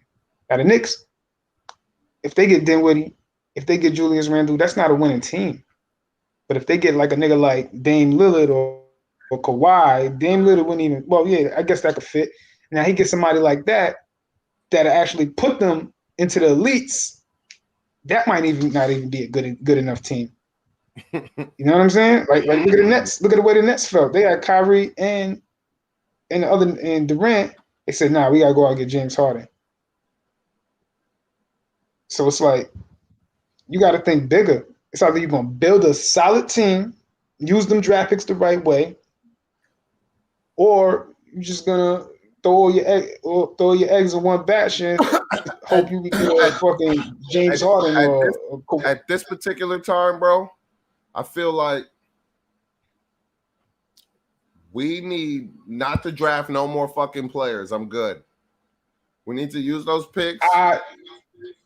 Nah. I don't want no more draft. I don't want no more drafting player. We failed enough with that. We need you out there, bro. You know what I'm talking about. They need to slowly build a team until they get the right pieces like Golden State Warriors did. Now, Golden State Warriors, they ain't hit overnight because Steph Curry had them leg injuries, He was getting injured every season. They got lucky. They hit the jackpot with Clay. They took Draymond from the second round. Nobody does that, though. Nobody does that. Nobody does that. But that's what's going to have to happen if the Knicks going to win. But that's what's going to have to happen if the Knicks is going to win. No, that's not even true, bro. That's not true. That's not true. What's your chances of getting a Steph Curry, a motherfucking? They drafted Draymond Green too, right? Yep. Yeah, a fucking Clay. You think you? What's your chances? What's the next chances of drafting all three of those type of prospects? You know what I mean? On their squad and just having them play together. I think you know what? That don't happen. I think that can happen. The only team that really did that was OKC when Durant was there. All right. And the Warriors. Hear me out for a second. That's very rare, yo. Why you can't put us in that small little window, yo. That's a real small window right there. That's like an impossible window. That's a wide open window. And the Now, thing you forget, if Leon Rose and World Wide West is what people talk about, why not? Let's think back for a second. Curry, Knicks was going to draft him. But Curry got picked, number 7, and the Knicks had the 8th pick? So that wasn't even a top 5 pick. The Knicks get the 7th pick all the time. They drafted on who these bums? What you forgetting is it took them 7 years to draft all those players. Hold on, bro. I'm not finished. That's my whole thing. Right? 7th pick. It took them 7 years to draft all those. Curry didn't become a star in the league for his 8th year, bro. Bro. When did Klay Thompson get picked? What year was his? What was his number when he got picked? Klay was in the league for like. He was in the top 5 draft pick. I don't know. Klay Thompson drafted. He wasn't. No, I'm trying to tell you something. Listen to what I'm saying. Steph was like the 7th pick. Klay was like, let's say the 9th or 7th pick. I don't remember. So those are 2 picks. Those is possible. The Knicks had those already. And they got Draymond Green in the 2nd round. So, and they had a team around them, dude. Like, you know what I'm saying? They had Leandro Barbosa. They had Jermaine O'Neal at one point. They signed David Listen to this. Listen to this. No, but listen to this. Contract. It's no, possible. But listen, bro. I'm not saying it's not impossible. Listen, bro. Listen. They drafted Steph Curry in 09, Klay in 11, and Draymond in 12. That's 4 years. Yes. Or 5. Okay. It doesn't fucking matter. Who wants to wait 5 years? That's the whole thing. I didn't say that, bro. Nobody wants to wait 5 years. But that's how long it takes. When you talking about building a championship team through the draft, oh yeah, you want to wait like 8 years, bro. You got time. That's what you're saying. I mean, you saying you got time when you talk about let's draft them through the years for them to make the playoffs again. But that's how long it takes to build through the draft, 5 to 8 years. We talking about building through the draft. They gotta go through the process, bro. They gotta go through the process. It seems it's like this. The Knicks need to get as many assets as they can. And like, they got the picks. That's why everybody bring up, the Knicks got this many picks in this draft. Get as many assets as you can, because you might have to trade. You might have an identity. You might have a team. You might have to go out there and trade for that nigga, for Klay Thompson. You might have to do that because you got your team, but you know what you need. Jay Thompson could be in his 2nd year, and they say, all right, identify him. See that player right there? Let's get him. Let's get him because this is what we need right here. Nobody sees it. And as far as Golden State, you know how Golden State they had Steph Curry. Steph Curry was the building block. They said, all right, they had a vision. Their vision was, let's get Steph Curry and let's put a bunch of shooters around him. Klay Thompson, best shooter out the draft. All right, I got another. I guess he is. If you look at it now, they said Dre. They drafted Draymond Green as a small forward. He playing power forward. So a lot of things had to happen. Yes, but it's possible because these wasn't top 5 picks. All right. Let me. I gotta. If the Knicks is making a move, this is the only move I want to make, nigga. I want to make the Boston Celtics to the Supersonics where they trade Kevin Durant for Ray Allen and they get their championship. If it's only one, nigga, you feel what I'm saying? Who's Ray Allen? Ray Allen was traded for Kevin Durant. I know that, but like, who the niggas gonna trade for Ray Allen? Who's at his status? Who? I'm just saying, like, RJ, get the fuck out of here, bro. Like, I'm telling you, RJ's not proven like Ray Allen. RJ's not proven as a Ray Allen. I'm gonna tell you another thing about RJ. I was gonna say this before it got cut off. I got cut off. You know what? I was happy about, and I'm kind of like, but it happened. Remember with RJ? I know you heard about this. RJ didn't even make the All NBA team. So that right there, that's an eye opener. You say, wow. All rookie? I mean, all second team? Yeah. Yeah, I said what I said, All NBA, or I said rookie. I meant to say rookie. You mean he didn't make it? So you know what that made RJ do? Did. RJ said, "Yo, I'm going to the lot. I'm going to the gym. I'm going to work. I'm going to work." And guess what? We starting to see some promise in him this year. Now you say, "Oh, the fans and this and that." You know what I'm saying? You get something, you give a little, you take a little. So it's like we got to meet in the middle somehow. All right, I'm glad. And when he was, you hear all the shit, the Mamba Maple mentality. I like hearing shit like that. You know what I'm saying? That tells me, like, all right, he got the right mindset. He got that killer. I like that. Now, he got that Mamba in him. But, he got that Mamba in him because he definitely trying to snake Randy the way Kobe snaked Shaq. Definitely got that mamba exactly. You know what I'm saying? When Kobe came in, he wasn't the best player. Remember when Kobe shot those air balls in Utah? Remember we shot them air balls in the playoffs? Everybody's like, why is Kobe taking them shots? He shot 2 air balls in a row. Kobe got shot the fuck up out of here. Look at Kobe career Bomb of now. the night, bro. I ain't gonna lie, that was funny. Shy is going in on him. Like, how the fuck you gonna snake the best player on the team? That's what I'm not feeling. No, I mean, I'm just not feeling that, man. You know what's crazy? I'm not feeling that. They said, you know what? Fuck that. We trading the best player on the team to keep this nigga. But I ain't gonna lie, son. That's what happened. I'm not trading Randall for no Zion. I'm good. I'm not with that. But everybody with it though. Wait. He Charles Barkley waiting to happen. I would do that. And why would you do Barkley's that? a monster. Charles Barkley, one of the greatest players of all time. But Charles Barkley can actually shoot the basketball. Charles Barkley wasn't the best shooter in the world. I mean, he could shoot the basketball, but he wasn't the best shooter. But you know what? Fact is, whatever. Charles Barkley is still one of the greatest of all time. And Zion nice, but you see that game and contributing to winning. That's my whole thing. That's my whole thing. So you mean to tell me that New Orleans don't got better talent than the Knicks? Exactly. With Brandon Ingram, Lonzo, Josh Hart, fucking JJ Redick. They don't got better talent than the Knicks. They roster better than the Knicks roster, but the That's Knicks a knock on Zion. Like That's a knock games. on Zion, man. That's a knock on Zion record, man. He's in this is his first full season. I don't want to hear that baby shit, man. I don't want to hear that baby goo goo gaga. He just a baby. I'm kind of tired of that because I'm watching babies right now on the screen, yo. Yo, keep it by, bro. Keep it by. Yo, niggas used to come out when they used to go to college. Niggas don't go to college no more.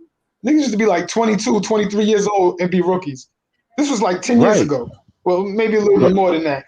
Now niggas is like 19. Now think about that though. That's a huge swing. Niggas is like, and niggas is men coming into the NBA as rookies. These is dudes that was in high school. You see how you making every excuse for these dudes, yo?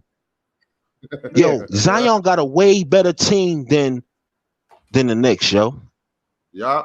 I think so too. I think Brandon Ingram is giving nice. Randall away to bring him over here? You couldn't pull that squad that you got and into a winning situation, but you're gonna come over here.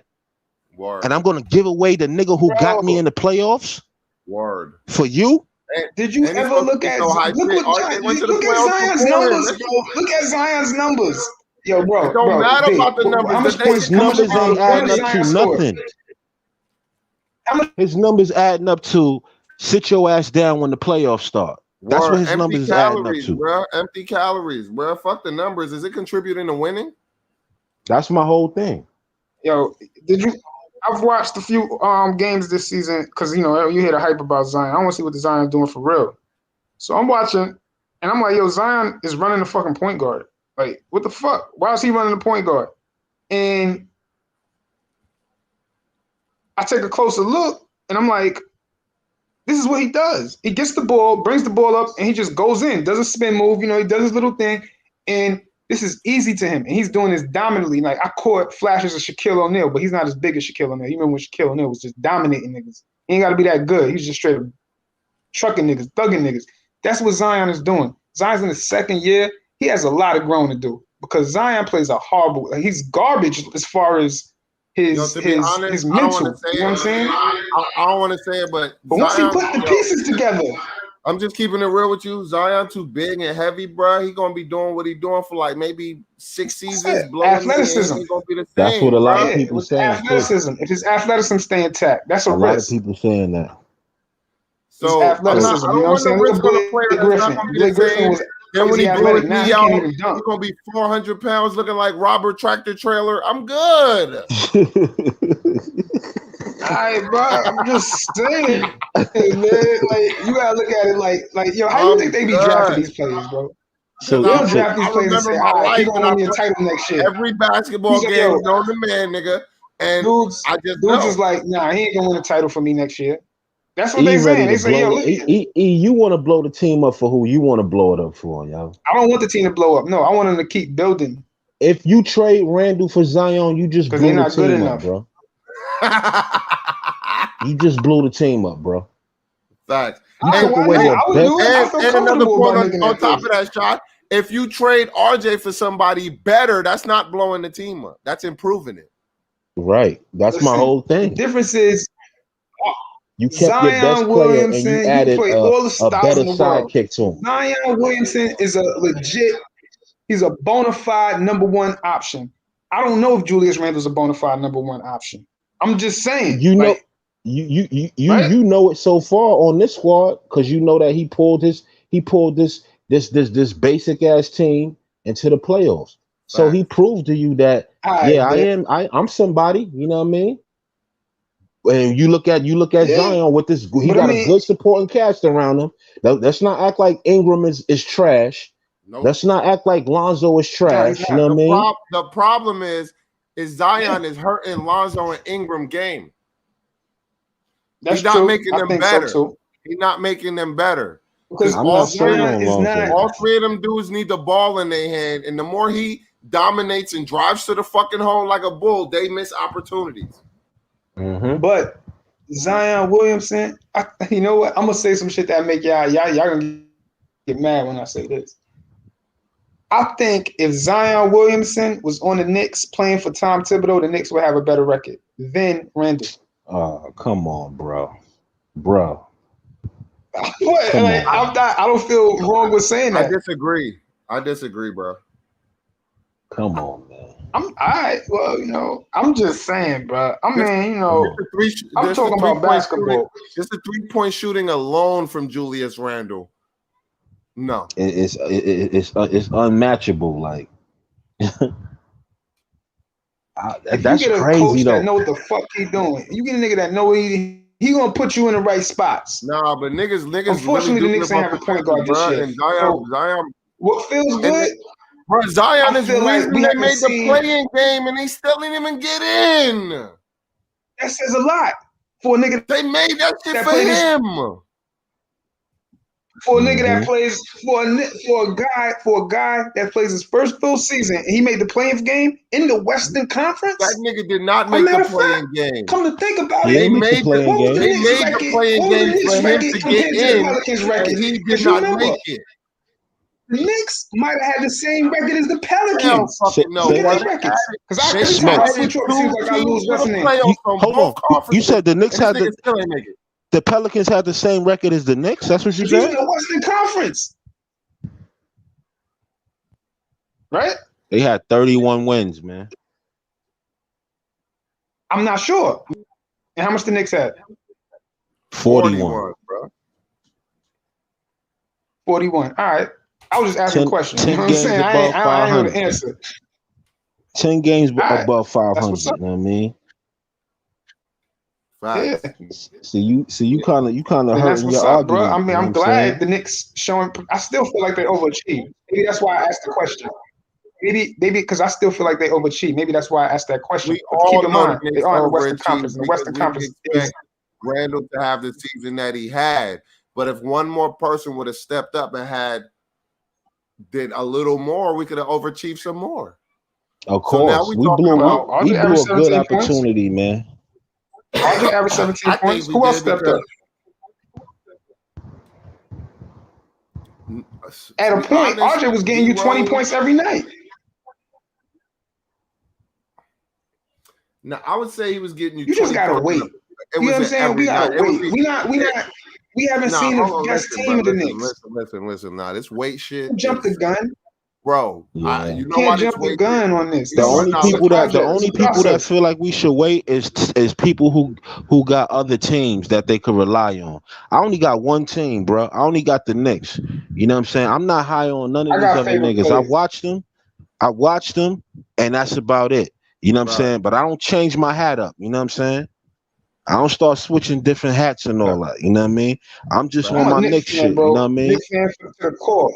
No, so I don't feel like we got all the time in the world. I'm a basketball fan too. But you got to understand, we don't have time when we've been waiting already, bro. Why would we wait more when we've already been waiting? True. That's why I had to look at it that way, bro. No, but I got because this waiting stuff is like, Knicks is a pieces away. I can't watch the Knicks I say, all right, I get the pinpoint. I'm not even Who's waiting the best to player in the die, NBA? People bro. say, Like, LeBron James. They want to wait until feel that Julius way. is out of his prime. Right now is when you make some moves and you start moving forward. You know what I'm saying? Word. Y'all gonna wait, and Julius gonna be out of his prime. You know what I'm saying? They're He gonna supposed to be on move the forward. down Yes, climb. I agree. They do need to move forward. But who? Like they did How David the Knicks gonna West. improve?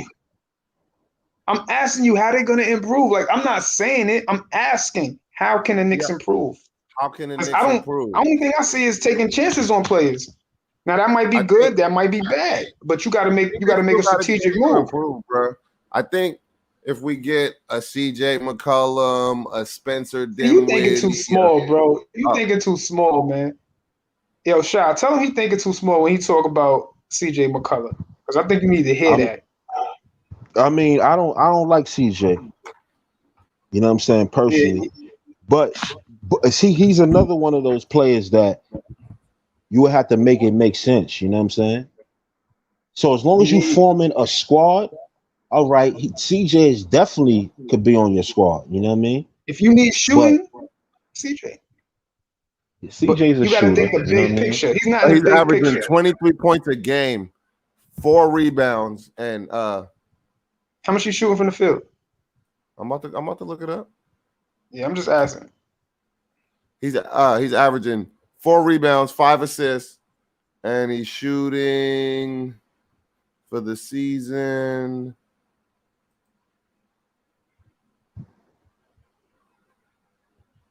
Where's his percentages? Oh, for the year, he shot 43% from the field and 33% from 3. How much he shot from the field? Damn. Oh, 33 from 3? 43% and only 33% from 3 this year. He had a down year. See, you get all those 23 points. That's nothing, man. That's just dressing. You know another name they threw out there was Malcolm Brogdon. How y'all feel about him? Nah, I'm good. I like Malcolm Brogdon. I mean, yeah, I think Brogdon's solid. I think he's a two-way player. I like two-way players because if you ain't gonna contribute the best on offense, and if you're gonna do something on defense, that factors in. That matters. I'd rather Oladipo than Brogdon. Oh hell no. Hell no. See, you can't have no conversations with you because you don't know what you're talking about, bro. Hell no. Nah. Hell no. You gonna tell me I don't know what I'm talking about? I know what I'm talking about, bro. Oladipo, you can't bring Oladipo into a question about Oladipo. Look at Brogdon numbers. He washed. It's over for him. Take a look at Brogdon numbers and I and see. Respect that. Yeah, he's a solid two-way player. I can't do it because every time I switch up, that's what the Knicks need, two-way players. You can't go wrong with a two-way player. But I don't think Brogdon's going to get away. Look how much money they paid Jrue Holiday. Nah, they a lot of people didn't know who Jrue Holiday was. He's not a free agent. They his name came up in trade rumors at the deadline. Yeah, they saying Indiana might blow it up. Well, if they do it, I wouldn't mind Indiana to blow it up. For him. I mean, because he's a two-way player. They're expecting Brogdon and Turner to get traded. Well, yeah, Turner. You know, the Knicks get used Turner, but they should try. That's the scenario that the Knicks was talking about. They was talking about Brogdon and Turner to the Knicks. That was a scenario that was brought up. But who they gonna give up? Yeah, for who? Mitch and a couple of other players. Oh yeah, go for it then. Go for it. If Mitch is involved, go for it because they're gonna have to pay Mitch anyway. Yeah, I fucks with Mitch, you know what I mean? But I would. If it makes sense, I would do it. I'm keeping Mitch. If they're gonna have to pay, but see, the thing about Mitch is, I know that Miles Turner's an upgrade, and we all know that he lead league in blocks. Miles Turner, and he got a little baby jump shot. So I'll take him over Mitch. Mitch got a lot of potential, but his durability is shot. He get hurt multiple times a season, and they're gonna have to pay him. He gonna want over $10 million a season. So it's like, yo, you really wanna? This year he got hurt. It's different. It's more than basketball. I hear you. He's not an injury-prone player, though. I hear you, but yes. Last year he played 66 games. Nothing again. I'm just telling you. He's not injury-prone. But then he's never on the floor. All right, he's never on the floor because all right, he plays 66 games, but then he fouls out. Like you can't count on him. No. He fouls out. You watching Knick games, fixed right? that all the time. Okay, then I hope he do. Okay, he fixed that. All right, he was that's saying a lot. So I'm gonna take your word. You going off of last year? You obviously didn't watch him improve on that this year. Yeah. He didn't do that. He was not doing that. All right, maybe then. All right, maybe then. I'm just going off of what I've seen, and what I seen was no. Wait a minute. He was shooting 72% from the field. He was leading the NBA in field goal percentage. That stands out to me. He does do that. He was number 2 or 3 in blocks last year, and he would have did the same thing if he would have fucking did it if he played this year. He was hurt most of the year. That's the bright side. I'm with that. I love that because he brings something to the table. And Capella would not have been doing the shit he was doing if he was there in the playoffs. Facts. So he can't stay on the floor. So it's like, yo, if you could use him as a piece to get a Malcolm Brogdon, whatever the hell his name is, or a Miles Turner, and he's headlining the deal. I'm like, yo, you got to do that deal. You got to do it. Who they gonna want? Say they want. They're not gonna be able to get Brogdon and they'll be improving. And we'll be staying stagnant. I'm going like a RJ Barrett or Burt or somebody that's gonna make that deal go through. I'm not trying to improve nobody else's team, son. We're trying to improve our team. But if the Knicks want to make a run, adding Miles Turner to the team, or even a Sabonis. I don't even think Sabonis played D, but and they need a solid point guard. That's the type of moves they got to make. Those are some of the scenarios that they talking. Like it's those type of players around that we most likely we're gonna have to trade for. You know what I mean? Or you got people like you got DeRozan as a free agent. You know what I mean? You might want to give him a 1 or 2 year deal, something like that. You know what I mean? Like solid pieces, you know what I'm saying? I know they good. Depot average fucking. They don't have the right 19 points this year, dog. Yeah, in the 2 games he played. What he shoot? I was about to say 40% that next from the field. I was waiting. I just want to know he shot. 32% from 3. 40%. That's not gonna work, bro. That can't work. How much you shot from the 3 though? 32. Oh, see, that's not gonna work. It was an off league year. The average is like 36. Some shit it was that. It was an off year. Not gonna work, bro. He was off last year because he had a broken thigh or some shit like that, you know. But he broke his shit up again this year, didn't he? Yeah, it's unfortunate, man. But you know, dude can't stay healthy. He might be done.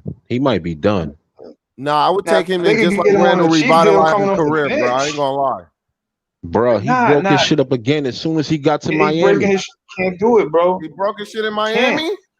Yeah. As soon as Miami made that trade for him, he was out. Broke his shit up. Did some shit. Fucked up the whole game. And the Knicks dodged that bullet. Like, you know what I'm saying? Because we was going to get him. We was going to get him. I kept hearing his name. I was like, why would they want this nigga? Nah, that nigga nice. Yeah, I was mad about that, yo. I did not want him, yo. As soon as he got to Miami, the first game, bro. I wanted that nigga, bro. Nah, yo, I knew that he was brittle though. Like I knew it was something up with him. Yeah, I knew that he was a brittle nigga. You know what I mean? I'm talking about like the first game, Smoke. As soon as Miami got him, they was like, "Oh yeah, now we got this, and we can go into the playoffs with." No, crap. That nigga broke his shit up. Damn. Well, every time I think about Amari Stoudemire, man, that should be giving me flashbacks. I can't fuck with the injured players. Imagine we'd have busted trade and we wouldn't even been in the playoffs, yo. Sure, though. There's some solid pieces out here, though. Everything is open for me. Like I'm not turning down nothing but my collar. You know what I'm saying when it comes to upgrading the squad. You know what I mean? Nah, the only person that's untradeable right now, bro, is Randall. That's how I feel. I say he's the only proof. When we talk about proven players, Randall proved that he should be on your squad. You know what I mean? He proved that. These other dudes ain't proven yet. But see, that's the thing. Listen to this. It's crazy. Who the Knicks drafted last year? First time they picked Obi Toppins. Obi Toppins was supposed to be Randall's replacement. They said fuck Right. Randall. They already gave up on Randall. Or a Randall bargaining did chip. his thing this Or year. a bargaining chip.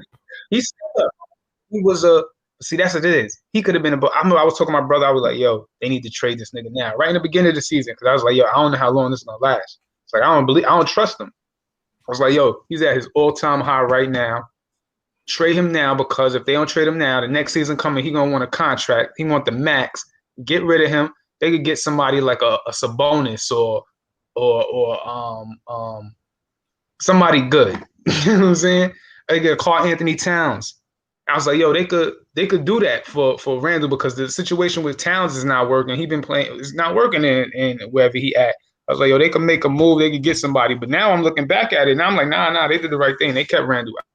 I would have kept Randall. I'm glad they kept Randall, as a matter of fact, because he's still young, on a cheap deal, and they could build around him because they call KP the unicorn. He's actually a unicorn because he could shoot the three, he could shoot the mid-range, and he could get to the hole. He could do everything.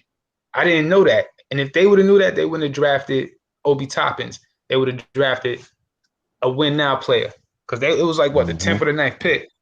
They still could have got still niggas available. They could have got somebody, but they wasted a pick on Obi Toppins. They need to trade Obi Toppins because he has value. But a lot of people, they still holding out on Obi Toppins. They like him. But I would try to package him along with those picks and try to get into the top 5 so you could snag one of those premier players coming out. I think that's a good idea, man. You know, the Knicks want to win. You guys want to win. They can't win with a bunch of players just taking a chance on players because they did that with Knox. They did that with Frank. They did that with a lot of other players. I can't even remember their name. They need the package dude. He was showing glimpses in the playoff. Now the homie Delano says, I bet you turned down giving Reggie Bullock a 4-year max deal at Shaw Legacy. You said what? What? Delano Steele says, I bet you turned down giving Reggie Bullock a 4-year max deal. What's his max? What's his max? That's he said a max deal for 4 years. What's his max? Like a max deal. Reggie Bullock, no. Shout out to my nigga Delano, man. Oh, that's funny. For sure. Like I said, I'm cool with Bullock, you know what I mean? But I just want him to be on that bench. I just want him to come off that bench. Like it all gotta make sense. Some of these dudes don't have to leave, they just have to play in a natural position where they'll be best for us at. You know what I'm saying? We don't need Bullock starting the game, and we don't need that. You know what I'm saying? As long as everybody is where they need to be, it'll work. Because if we put him on the bench, that means that we already got us a pit bull in that slot that's starting. You know what I mean? So we kind of solid with that. You know what I mean? I like to come off the bench too. So Norman Powell, they talking about Norman Powell. Yeah, I heard about that too. That's a good pickup. He a free agent. What y'all think about Jonathan Isaac, bro? I wasn't with it. Nah, I wouldn't get hyped with him because he coming off a broken leg. There's something wrong with his leg, and he's big, he's lanky, he's skinny, he ain't really got no strength. I wouldn't take a chance on him.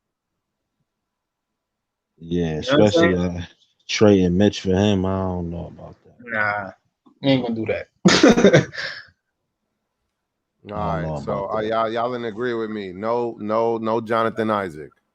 Nah, we ain't gonna do the Jonathan Isaac. Maybe, if he give me a prove it, yeah, but not right now.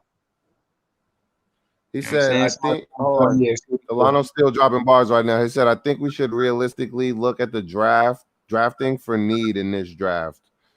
Well, Delano, we talking about getting rid of these draft picks for either a higher draft pick or trading it for a player. That's Scotty what we're talking about. We've been debating getting rid of RJ for like an hour. We ain't talking about just throwing them away, you know what I mean? But as far as some of these scenarios, I don't feel like his name shouldn't be mentioned in certain scenarios, you know what I mean? Because I'm talking about everybody jumped on Randall once they heard that that Zion thing. People who said no, let's keep our core, let's keep our players. They was like, oh yeah, I do that deal. As long as it don't involve RJ or OB. They was ready to throw him away like that. They was ready to throw Randall away, son. I said, wow, yo. That's not throwing him away. That's throwing him away. That is throwing him away. Bro. If the Knicks was to get Zion, the Knicks is gonna have to pay. They're gonna have to give him. They're gonna have to throw. But then they gotta wait the same 5 years that it took Randall to get a jump shot for fucking Zion to get one, dog. I'm not doing it. That's hustling backwards, man. So don't even take that deal. Don't even think about that. That's not happening. They was ready to give Randall up, yo. These are some of the These are some of the people that was adamant about, like, no, man, we don't need Dame, not right now. It's gonna cost too much. No, we don't need this player. No, we don't need. We need to just do this. We need to just stick to what we doing. As soon as that Randall shit came into the atmosphere, yeah, I do that. Yeah, in a heartbeat. Yeah. Niggas still think of Randall. They still think of the old Randall. They don't think of the new Randall.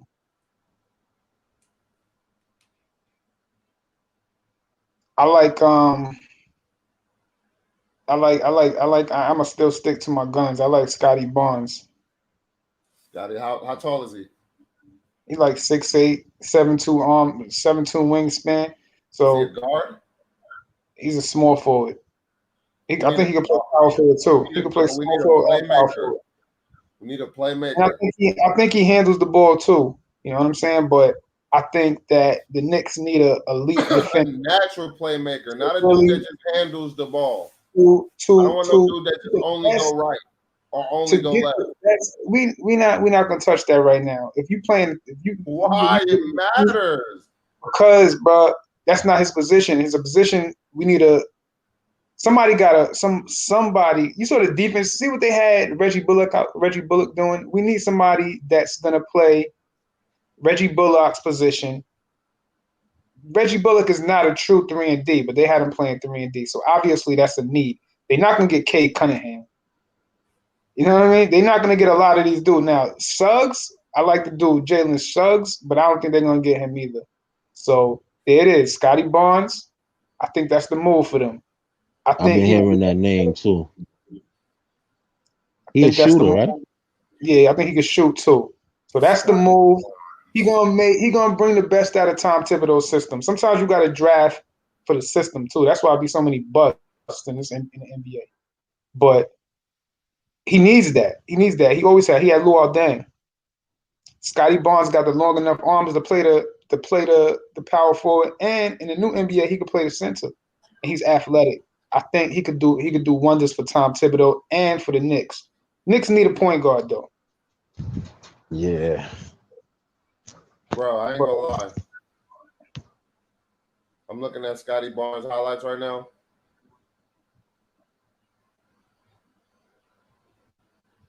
Oh, he played D. He played D, elite D. And that's like, you know what I'm saying, that matters in that system. Because he's gonna scoring though, man. He could get scoring. He could score later on. He don't look like that guy. He's not that guy. But he can always work on his scoring because you got to if you're gonna be in the NBA. But you can always put him out there. See, I ain't with the whole let's develop and let's just open up a daycare center and all that, man. Like I ain't with that either. These dudes gotta come. They gotta come with a lot of this, man. Like batteries gotta be included, man. Like, you guys gotta think about it logically. They got them draft picks, right? So you rather them take the 21st and the 19th or whatever the number they have pick, or package those picks, move up and get a premium player, a nigga that's the best defensive player in the draft. Because those are sure things. If you play D, you can't, you know what I'm saying? He's a premium defender. Get him. And like you said, you don't have a daycare center. I feel you on that one. But if you draft two dudes, that's gonna take a while. You know what I'm saying? That's a right there. You got to move up. You got to take some chances because you might not have them picks again. You might not be able to move up. Like we talk about like on some football shit, like 49ers. They say, yo, we got the 12th pick. We got to add some more picks to this, and we got to move up and get our quarterback because he's gonna be our future. So sometimes you got to make that decision. I don't see nothing wrong with that. If you make a decision for the best of the team, all right. You know what I'm saying? Lock on somebody you want. All right, target him, go scout him, find out everything you want to know about him, and then you got to move up, man. Because next year you might be good again, and you ain't gonna get a good pick. We better be good again. That's We what need a I'm short saying. thing, bro. We need a short thing, though. Yeah, we You do, need a man. short thing. That's why you Because can't go wrong with defense. with the way that a lot of people feel, I don't understand why do we even hire Tibbs if we just want to just develop players. You know what I mean? You know, especially They got a plan. after. They got a plan. I hope so, at least, Worldwide West. Yeah, I'm pretty sure. They Fuck got what a it is. plan. They just moving different, so I know they got a plan. They got Yeah, a plan. we trying to figure them out. You know what I'm saying? So that got to be a good thing because there ain't nothing really predictable with them. They got a plan. It's But the just one thing, the dead giveaway is that they hired Tibbs, and we Fact. know what type of coach Tibbs is. He want to win. You know what I'm saying? yo. If it So was up to me, I would draft James Suggs. who that? Delano? Yo, Yo, what up, Brody? What's good? What's good? Yo, Ain't listen, I nothing, ain't man. talking, man. You know me, I'm always about the solution, right? So my biggest thing was this. I don't want to overpay for nobody. All of these guys is asking for $20 million. And my first question is, what have you done for your previous team? Lonzo Ball, Right. what have you done for your previous team? Have you led them to a playoff? No? Okay, that's fine. Maybe you led them to the play-in. No? You didn't do that? Hmm. And you want how much? you Exactly. ain't got the Oh opening. man. Okay. When I could draft somebody who can do what you do and not have to Right. overpay, I'll do that. I'll do that But before I overpay. how consistent is that drafted player going to be when you need him the most? Look at Tyler Hero. As soon as they get a little buzz, they become a celebrity, and then their game go down. Yeah, You but gotta figure out a you deal, gotta get a have. premium player. But that's the culture you got to establish already. You got to look at the fact that he already changed up the culture when he drafted RJ Barrett. The first thing that they talked about with RJ was his work ethic. You know what I'm saying? When you drafted Obi Toppin, the first thing they talked about was his work ethic. The first thing you did when you heard about when you talked about Emmanuel quickly was his work ethic. When you got a coach that, what I'm saying, is so intentional to detail oriented that you're not gonna fail. You know what I'm saying? As bad as Obi Toppin was playing, think about the fact that he was still earning minutes. Kevin Knox was on that team for 4 years and he touched the floor for about 3 minutes a game. And he was needed at times. But your work He ethic didn't is show going up. to be the defining factor. You know what I'm saying? So if you're looking at it from that aspect, if you bringing in guys from the draft, the first thing that they want to do is prove themselves. Best way to do it, you know what I'm saying? You gotta work for that. You know what I mean? You gotta wait. It's the name of the game, man. If you in the NBA, it's 32 other teams trying to do the same thing you're trying to do, and they all trying to win. So Facts. that's the name of the game, man. But you know what? You ain't gonna win. Just wake up and say, "Oh shit, I got Steph Curry today. I got, you know what I'm saying? I got Klay Thomas today." It's not gonna happen like that. You gotta wait. You gotta groom these players. You gotta let them grow. And unfortunately, a lot of Knick fans, they don't want to hear that. But But that's a fact. it's not that we don't want to hear that, fam.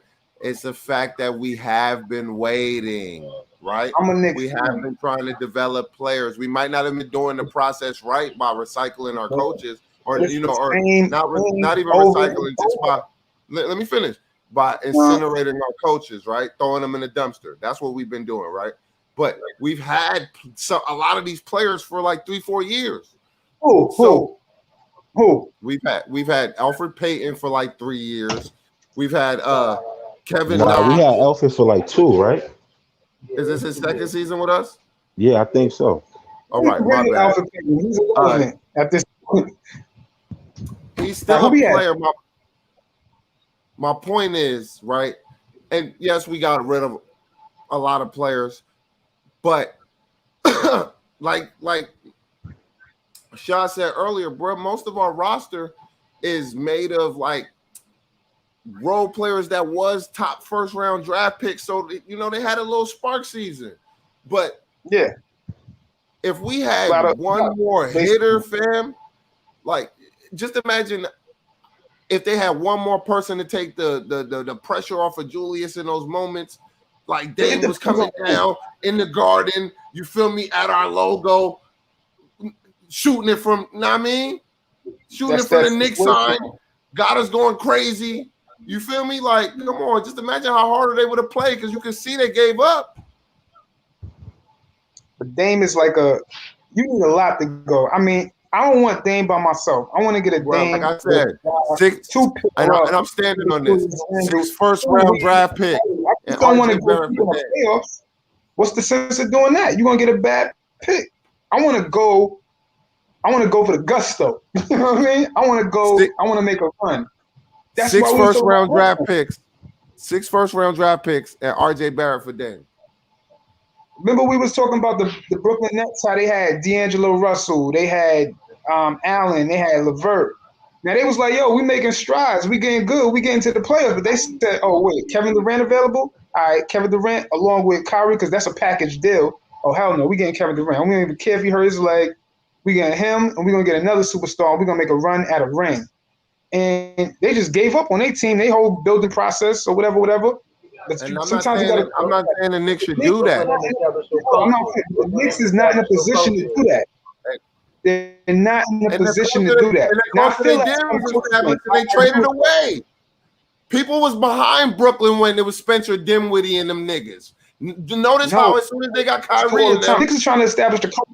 They didn't. But notice, you can't get a star and then just trade the rest of your team to get another star. Listen, as soon as they got Kyrie, KD, James Harden, why people stop following them? Because Brooklyn people was following Brooklyn when they had Spencer Dinwiddie. Exactly. Because nobody respects unauthentic shit. You could go get your free agent a trade or whatever, but y'all teaming up like that is corny. I told you that was nappy cuts, man. I'm against that teaming up.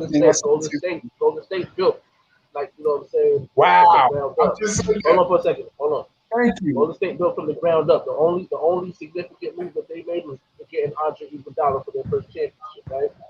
Now everybody's following that suit. Look at what Atlanta did. Atlanta basically followed the same thing. Let's establish the culture. We're gonna get guys that fit this specific style of play, and then we're gonna go ahead and try to make trades to go ahead and get what we need.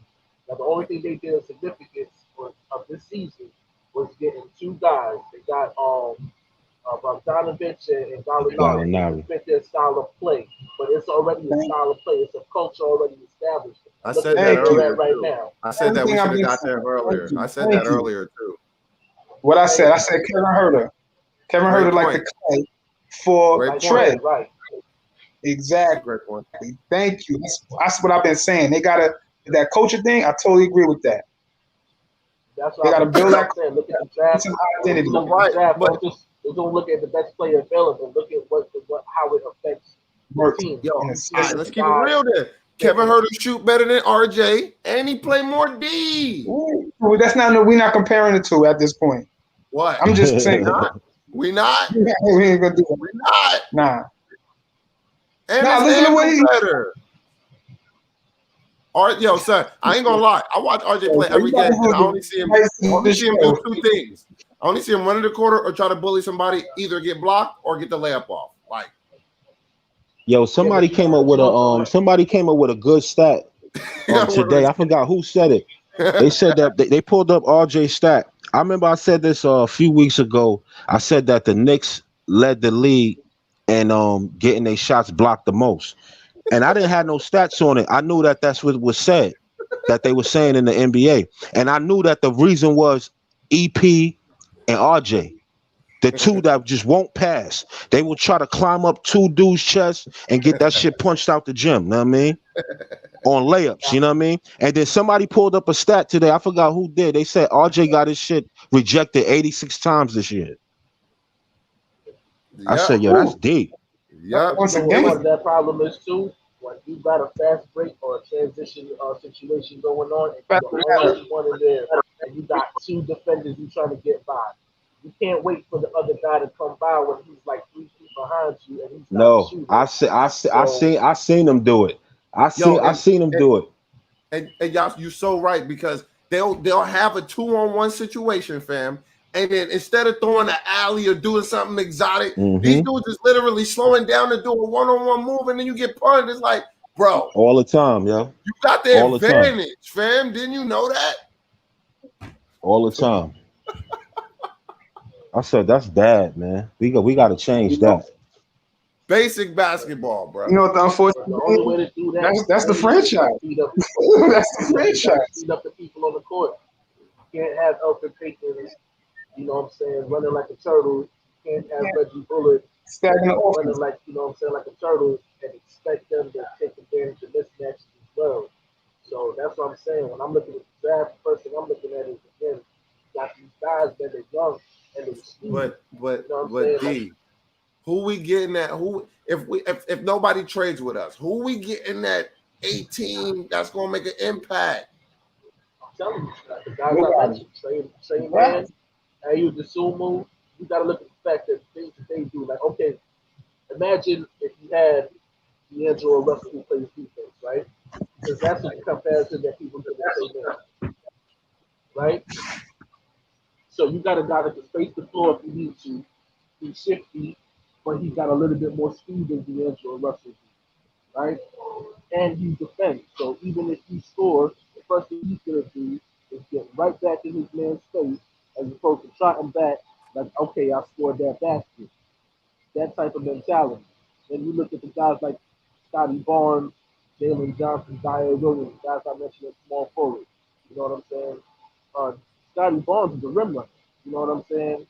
Shot don't fall all the time, but that's something you can work on, you know what I'm saying, in the offseason.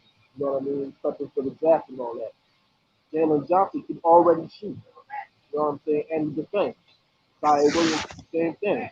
You know what I'm saying? And he's a playmaker. Zaire Williams actually creates for offense for other people. So when you're looking at stuff like that, you know what I'm saying? I'm not overpaying Duncan Robinson. Or Duncan Robinson, you're a specialty player. You're a 3-point shooter, but you want to do one thing. Yeah. That's what I'm paying for. Like, come on, man. Not for a player that does one thing. Hell no. It's some situational guys. If it was up to me, I hate to cut and run, man. I gotta get back in here, man. My break is over, man. No, fam. You have a good night, Delano. Man. Definitely. Right. Thanks for dropping this knowledge. We needed this. Word, we needed that college knowledge, so you always welcome, fam. 100. We needed the basketball expertise. All right. Yeah, that was good. That was good shit. Nah, for sure. I wish he was home so you could hear him a little better, but fucking from a different point of view. Yeah, he was definitely dropping that. And he was definitely saying that, you know, maybe we should take a look at some of these young players, bro. Like, you know, and I'm a dude that's always been into the draft, but I just know how long it takes these boys to turn into men in the NBA. Mm-hmm. And it usually takes like 5 to 7 years before a dude start really hooping. Unless you got one of those special players, man, they're hard to come by. Not everybody's gonna be a D Rose, a Trae Young, a Luka. Some niggas is rare. If they do that, then they could worry about signing somebody. You don't want to trade away all your chips. You want to make a signing. That's another reason with the Carmelo thing. And it irked me because I was like, yo, why would you trade away your whole team when you're going to be a free agent next year? Now, if Carmelo would have just waited to the end of the season, a couple of months, as a matter of fact, then he would have had those pieces like the point guard. He traded away the center, the point guard, and a couple other guys. And Wilson Chandler, he could have definitely helped him out. So if he would have just waited and signed with the team, the Knicks would have made the playoffs in every single year of Carmelo being there. And if they would have got a little bit of Amari Stoudemire, the Knicks made it to the second round of the playoffs one time. Knicks, I could have seen the Knicks with Carmelo Anthony at his peak. They could have made the finals if they would have had those pieces. Because you got to understand, those pieces. So let's clear this shit up. Let me see the roster before we got Carmelo, bro. that everybody swears to God we would have won with. Matter of fact, go look at the trade. Look at the trade. They traded a lot of draft picks. Because I heard this shit for like almost a decade. So I want to know. You over it. But when it first happened, you was pissed, nigga. You was tight. I was mad that you want to throw the remote control at your TV. I was also mad when the Knicks traded Keith Van Horn for Tim Thomas, but that's me. You know, I'm different. Like, you know, so yeah, I don't even remember that. I didn't even know they had Keith Van Horn. To be honest, I thought the Mets had him. Exactly. I'm a real Knick. I go back. Okay. Stephon Marbury days and Christian. I go back to John Starks going 2 for 17. What was it? I forgot what number it was now. I'm talking about when they had Doc Rivers on their team and Derek Harper. You talking about in that game 7? Yeah, man. He broke everybody's heart in New York. I know, I remember that. But you know, it's I don't remember it, but I have memory of it. I remember the song. Remember the song? Go New York, go New York, go. The song was trash. the Rangers, yeah. That's how far I go back. No, I like we are the New York. I go back. I remember when they had Xavier McDaniels on the team. Knicks roster before the Melo trade, bruh. Bang. Mm-hmm. It's a damn shame, ain't it? Before, oh no, hold on. This ain't it. Just look at the deal. What was the deal? Repeat the deal back for me. They traded Balkman, Rolando Balkman. He probably was a bum. I don't know. But Wilson Chandler, I think Wilson Chandler's still in the NBA. Believe it or not. I don't think they traded Ariza because I think Ariza went away on some other deal. But that was a stupid move. Why would they trade Trevor Ariza? And a bunch of draft picks.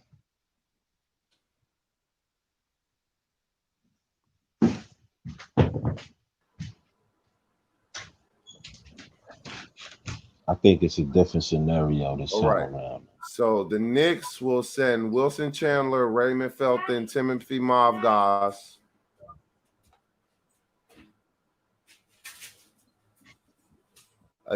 Nuggets who will get Chauncey Billups, Sheldon Williams, and multiple with David Lee and Eddie Curry. Bro, we didn't trade nothing. Oh my God. What did we trade? I'm gonna look at the deal. I'm about to pull it up on my phone. And remember, it was a lot of things to that deal. A lot of things to that deal. Keep in mind, they made the trade when they should have just waited. And what about the draft picks they traded?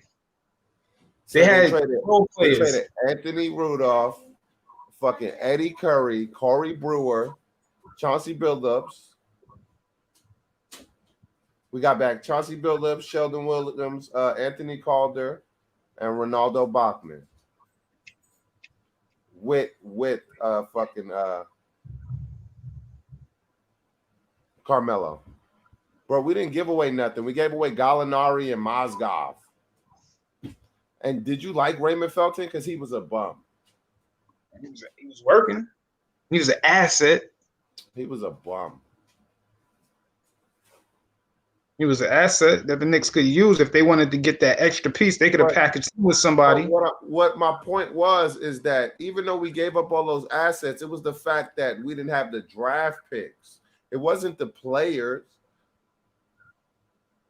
And we didn't have the draft picks because we traded them. That was the only thing we did wrong in that draft. Those players was trash. That trade right there. Only one of those players in that draft. Only one of those, two of those players in the draft is, I mean, in that trade is still in the fucking league. Melo and Gallinari. Bro. And Gallinari. Exactly. They traded Gallinari. What was they thinking when they traded Gallinari? For Melo? What is it to think about? That trade. Look at Gallinari. How much money he got? He on his last leg. He on seconds ago. Did Denver win a championship with the players we sent them? No, but it also set a lot of things in motion for Denver. Yeah, it did. Look this up. I think one of the picks, hold up. I think one of the picks, now it was a late pick, but I think one of the picks that the Knicks sent to Denver was Jokic. You got to check that out. I'm not sure, but I think it was a second round pick, but it was Jokic. So a lot of things did happen, bro. A lot of things did happen. Who knows them niggas is picking Jokic when they already got Nurkic? I'm just for argument's sake. I'm just saying. Nobody knows that it's gonna happen, and they don't even know what they getting in Jokic. That's why they picked him where they picked him. And then they signed him and gave him a no trade clause. And you know what he did? He just said anytime they tried to trade him again, he waived his no trade clause. They couldn't trade him when they could have got something for him. But then they said, when he was down on his last leg, they said, we're going to trade you for Enes Kanter. So, he just used the Knicks. Knicks is stupid because they went for it. It put a lot of things in motion because they ended up getting, all right, on the bright side, they ended up getting Chauncey Billups back, a true proven floor general. They used that amnesty clause because of the lockout. Everybody get an amnesty clause and didn't use the amnesty clause the right way. They said, we want to sign Tyson Chandler. Tyson Chandler was out the NBA a few years ago, a couple years before that, because he got cut from the Pelicans. So they got Tyson Chandler. They said, we got to amnesty somebody. Let's amnesty Chauncey Billups. Chauncey Billups goes to the Clippers next year. I think he won 6th man of the year. I'm just saying, like, you know what I mean? Amnesty, and this nigga had an injury. He hurt bad knees when they signed him originally, and he had a bad back. Amnesty Amari Stoudemire. So let him get healthy, because you know he wasn't healthy. Let him get healthy, and then when he come back, if y'all want to re-sign him again, or he can resign wherever the hell he want. It's just get the money free, and if y'all would have did that, y'all still would have had extra money. And y'all could have made a run, and then now you got Carmelo, you got Tyson Chandler, you got two pieces. Come back around, free agency, you make another signing. You sign a all-star caliber player. It don't got to be a number one because Carmelo the number one, but they could be the number two that they need. They had J.R. Smith, so I guess they was using J.R. Smith as the number two option. So it just didn't work. It was a bad idea, and that's because Dolan stepped in. Now, they had Donnie Walsh. Donnie Walsh was the GM, and he ended up leaving the team when they made that deal. Because he looked at it saying, wow, why the fuck would you do that? I set the team up perfectly. You got the role players. We're just waiting for the stars. You're going to trade everything I did by getting the role players through the draft. They was set up. Because you remember that season when Amar Stoudemire was healthy, how they was killing when Amar Stoudemire was healthy. No, I remember. He's one of the best executives. He just left. He said, I don't want to be a part of this travesty because he saw what was happening. And I didn't see it at the time, but it fucking came true. And it sent a lot of things in motion when they made that deal because they was never able to recoup. They had Gallinari. You could have put Gallinari next to Melo. Bro, you know my problem with that though? Because I feel like Isaiah Thomas being president of basketball operations hurt the Knicks way more than that Melo trade. But that was years and years and years ago, bro. They that's what they had. They got Donnie Walsh, and they fixed that problem with Isaiah Thomas. They fixed it. It's years and years removed from this Carmelo thing that y'all so scared of. You know what I'm saying? It's a whole new regime. You know what I mean? But I felt like exactly. I felt like Isaiah Thomas hurt the Knicks way more than that trade ever could, bro. How did he did? Explain that to me. I didn't see anything how he hurt the Knicks. He signed a nigga with a heart problem to $100 million. He got rid of Jamal Crawford. That was stupid. Well, maybe he did do a bad job. Then come to think about it. That's just two things. I was doing a lot of things around that time.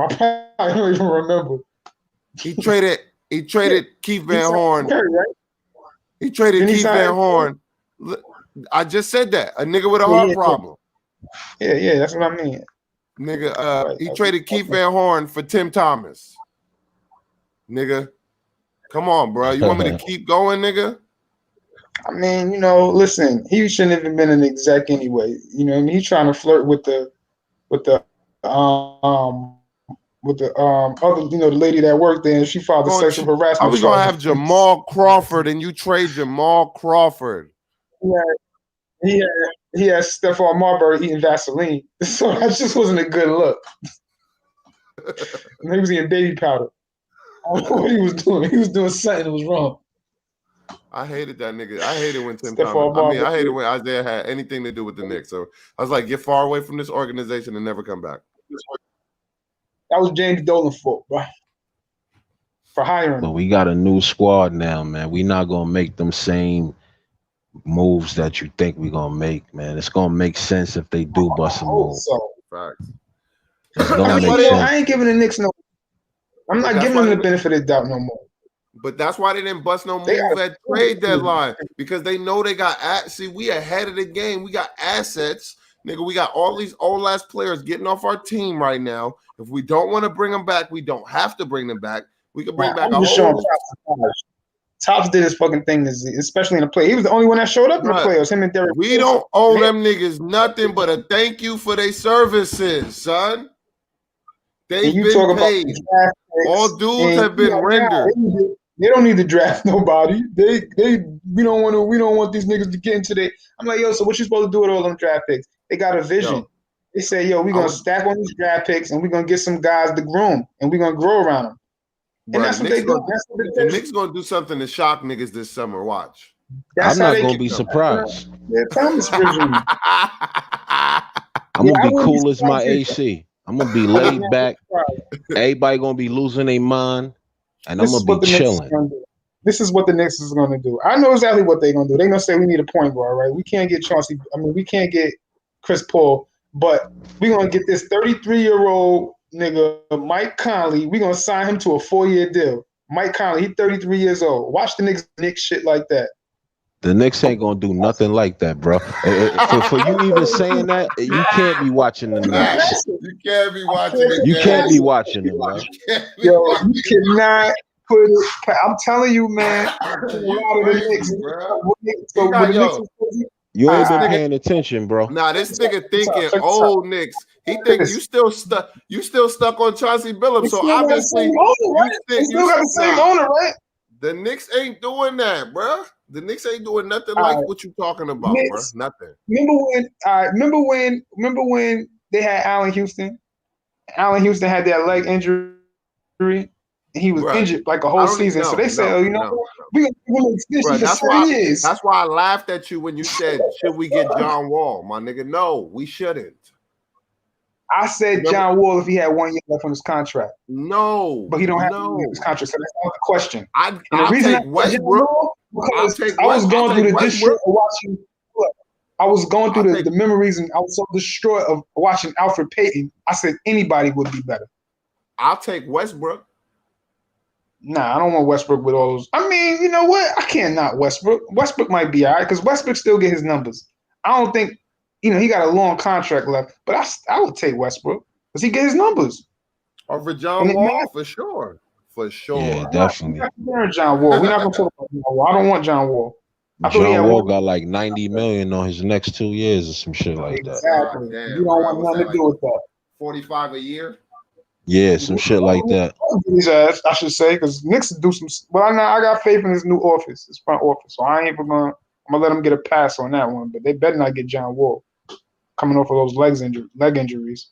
But that's why I told you no when you brought it up. I thought he had 1 year left on the deal, bro. And I'm watching Alfred Payton. I'm saying anybody could do better than Alfred Payton. I corrected myself. I was like, nah, this is not a good look. I don't think they should do it now. But I don't fucking know. That's the dumb shit the old Knicks would have did. The old Knicks would have done it. So. Got a washed up ass John Wall. That's why I was like, the Knicks would do some shit like this. But if he had 1 year left, I wouldn't mind giving him a tryout. But 2 years, that's too much. Nah, you can't fuck with their cap money like that. That shit is too valuable. You see how fast James Harden ran from the team when that nigga got on the squad? Saying, man, James Harden is a regular season superstar. When the playoffs start, he just James Harden or Harden, number 13. You Peyton Manning before the Super Bowl? Well, Peyton Manning was always good, but we're not even gonna make that comparison because James Harden's legacy is a superstar. That's why I said before the Super Bowl. I get it. I get what you're saying. Yeah, maybe I get it. Yeah, that's a good comparison there. But he do got a ring. James Harden don't got a ring, so that you got to say that's irrelevant. That's why I said before the Super Bowls. But the Knicks is a good deal, man, and I like that deal with the Pacers getting Brogan and Miles Turner. You might say, "Oh, that's not enough." I don't know, but I like adding those type of pieces to the team. You see what I'm saying? Yeah, those are solid pieces. For Mitch and RJ? Adding talent. Nah, you wouldn't give RJ up in that. Exactly. Oh no, I'm like absolutely not. You wouldn't give RJ up in that. Nah, you can't do that. But they might ask for quickly in return, but they want somebody young. That's why I say him and their assets, and they're gonna want a couple draft picks. But if they want Mitch, if they want quickly, and if they want a couple draft picks, that's probably the asking. That's probably the asking price. That's the going rate. I want Karis LeVert. Nah, you could keep. He's good, but he's injury prone too. And I mean, he got a good contract, so I wouldn't say no. Honestly, I don't know how he would fit in with Thibodeau, but I like not Arvydas Sabonis. What's his son's name? Sabonis. I don't even remember his son's name, but it's a bonus on the team. That's their franchise. You're not giving us the bonus. Yeah, they ain't gonna give him up. But I will take Miles Turner and I will take Malcolm Grandage. So I always fuck his name. I be fucking a lot of niggas' names up. Brogdon. Brogdon. Malcolm Brogdon. I would do that because they solid and they could build around that. Now it's like, all right, it would be cool. Now we could get a little 3-and-D. We could put him in there. You know what I mean? That's what we missing now. We got a strong starting center, and we need a 3-and-D to build this team. And we got Julius Randle. Take the pressure off of him. He could play the 4. So we got a 5. We got a solid 4. We got a solid 5. We got to go out and get a 3-and-D nigga that could hit shots and shoot the 3. We got RJ. Hopefully RJ coming to his own, playing the 2, and we got Malcolm. So Brogan. He's gonna be the one. That's a team right there. What you think about trading for OG Anunoby? I get that. That's a good move. That's a little something, because you ain't gonna have to give up a lot, but he is, he could, you know what I'm saying? You give up something, but he could turn out to be a real guard. 3-and-D. That's he could be that a 3-and-D guy.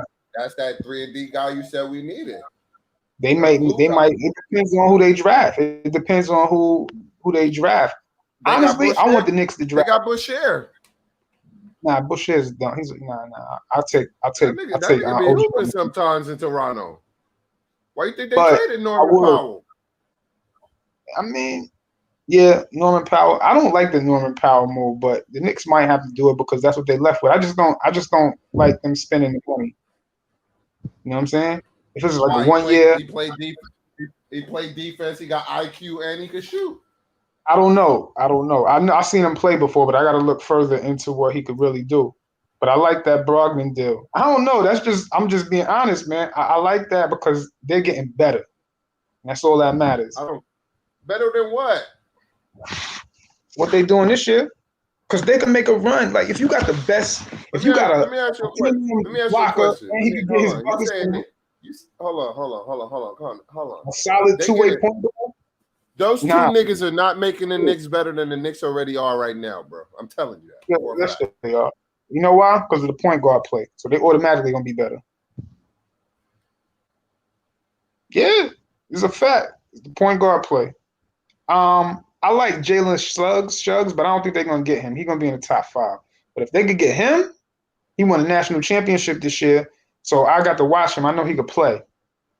And he could be one of the next good point guards. He's like a pass first guy too. I'm not sure. I'm not really sure, but he could be that guy. He could be a franchise point guard. And I think if the Knicks get a franchise point guard, then they on their way. What's the name is a franchise? Trae a franchise point guard. Steph a franchise point guard. Dame is franchise point guard. Chris Paul, he's a franchise point guard. Yo, He's Shaw. going and going. Yo. When is the NBA draft, fam? This year? Is it in August? Most likely. Because the NBA about to have a quick ass turnover. Nah, the NBA needs to start that shit at Christmas. Get them boys enough time. Them niggas about to they gonna finish in the middle of July, and then niggas they'll be pushing again in October by October. We should start in the middle of December every year. So by the time Christmas comes, that Christmas slate with all them games, them dudes be good. Like they played enough games. I ain't gonna lie. This condensed season was one of the best basketball seasons we had in a while, bro. They started in December. Competitiveness. The competitiveness was like the most. Like niggas was actually playing basketball. Like, yeah, they was. I didn't watch a lot of games and think, oh, these niggas ain't putting in no effort, bro. Like I was, like I hate watching basketball games and niggas just get paid and not even doing nothing. Because nobody could, and they was always talking about that load management shit. Niggas had to say, you know what? I don't need this load management. I'm gonna play. I'm gonna show them how to play. And that playing game can give you pressure, nigga. Like, oh, we can make the playoffs. Yeah, man. But the man Zion didn't do it though, and they made the playing game just for him. But Zion, I had to bring that up again. I had to. Him and Brandon Ingram. I can't figure it out. They not good. He's slowing that nigga game up. But I mean, yo, just imagine. Well, yo, Shaw, when that nigga Zion was hurt, you notice how they was balling. Yeah, I knew at a period of time, I actually thought that they was gonna make the playoffs. You know what I mean? Like they upside looked real good. You know what I mean? Soon as Zion come back, start getting the ball in his hand. That shit was quiet. See, that's why I'm feeling the move for Lonzo, because we didn't really get to see Lonzo, but when I look at Lonzo's stats, I compare him and Jason Kidd on Basketball Reference. To be honest, if the Knicks was smart, they would have traded that 8th pick and 2 of those draft picks and got LaMelo. Now, man, that would have been a move, man. That would have been a move. That would have been a move. Yeah, it would have. That's what I really wanted. I'm like, yo, why these niggas is so dumb?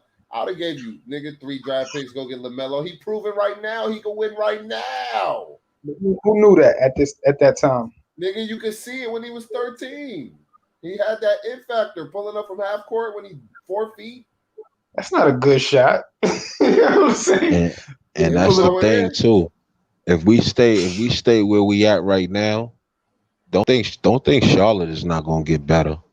Yeah, they you know what I'm saying? Better. They getting better as we speak. If you Atlanta getting better. Nigga, they got 2 franchise players right now. Atlanta getting better. Nigga, Mikal Bridges and fucking Melo, bro. You know, Miami trying to sign a star, so the Knicks could be looking out the play. They might say, "Wow, you know, a lot of teams stepped up." LaMelo made Rozier expendable, Graham expendable, nigga. Day one. They might have to make. That somebody was telling me the Knicks should go out and get Rozier. Nah, I'll get Devontae Graham before I get him. Yeah, Graham name came up. We was talking about it earlier on Ron joint. Yeah, I can fuck with Graham. I like his game. I like Graham game. I like his game. Yeah, Graham a shooter, and that's what the Knicks need. They need points. Yeah, but he not that. He don't ball hog though, and that's what I like. He don't ball hog. I'm big on point guards, bro. I'm big on point guards, not ball hogging though. Exactly. I don't like the ball hogs. The dribble. Unless you Curry or you fucking Dame, nigga, stop ball hogging. You know what else I like? I like that. I like the dude in out there in Sacramento. I don't know why. I just like him. He kind of remind me of a lot of the kid Fox. Who? Fox? Oh, De'Aaron Fox. Yeah, Fox is one of them dudes, man. Yeah. Yo, I ain't gonna give him. They might as well forget about that. Sacramento dumb, bro. They should have traded that Halliburton pick and kept fucking what's his name. I didn't get that. Shit, bro. I didn't get that. I was like, why would they draft 2 point guards? I'm like, why would you Knicks should have drafted one player? Why would you trade your second best player? Why the Knicks didn't draft Halliburton? He was available. He's a big body. He could play D. He a point guard. I think the Knicks was hoping they was. I think the Knicks kind of in the back of their mind was like, yeah, we ain't gonna be that good. We might get that first pick, but we're gonna draft Kate Cunningham. Quickly had a better year than Halliburton. I mean, you know, I don't know how I started hearing. I was hearing his name a lot in the beginning of the season. So I don't know how he did the rest of the season. That was silence for a minute. Because quickly, nigga. But I heard him doing a lot of things. So I guess it all worked out. But we still need a. They could have got CJ. They could have got a lot of dudes, but they picked Obi Toppins. Obi Toppins. You talk about RJ. I think Obi Toppins need to show some improvement more than anybody on the Knicks. Because nah, you trying to give RJ a pass, bro. Word. No, I said before RJ. You trying to give that nigga a pass, man. That nigga got to show up, man. I'm not afraid to admit it because I really do. I really believe in RJ. I think that he's the future, so I'm not going to root against him. You know what I'm saying? I'm not with – if the Knicks traded him, he got to be part of a package to get Dame. You know, it's only but certain people that want that.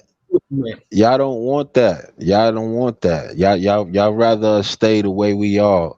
You know what I'm saying? Before RJ gets moved. And I'm not saying he got to get moved, but it's just certain moves that, yo, you got to talk about it, man. Like, if the front office call you and they like, yo, man, you know, if y'all do X, Y, and Z, you know what I'm saying? We willing to do, you know what I mean? You got to talk about it. You can't hang the phone up on them because they mentioned RJ. Nope. Honestly, he's not nobody. That dude.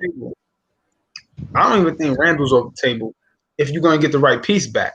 But if you're not talking that, nah, he's off the table then. Yo, you don't get a rising, you don't let go of a rising star for a falling one. You feel me? If RJ is projected right now just to be a role player, bro. And who's telling you that? And it ain't nothing wrong with that. I'm just because he's 20. Remember? I told you that. I'm just going off. Where are you hearing that from? I'm going off what I see. What you see? Told me that. I'm going off what I see. What I see is I take it all into. I say, all right, I'm gonna look at this guy. I'm gonna look at what he could do. Now I got to take it back. I was looking for Zion. You just said Obi.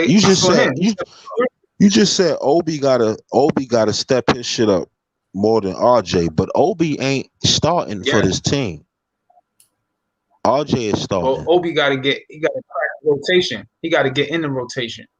You understand what I mean? His little minutes and he try to make something out of it. You know what I'm saying? What would you say if he did that for like the last 5 games in the season? What would you say if I said Obi played better than RJ in the whole playoffs?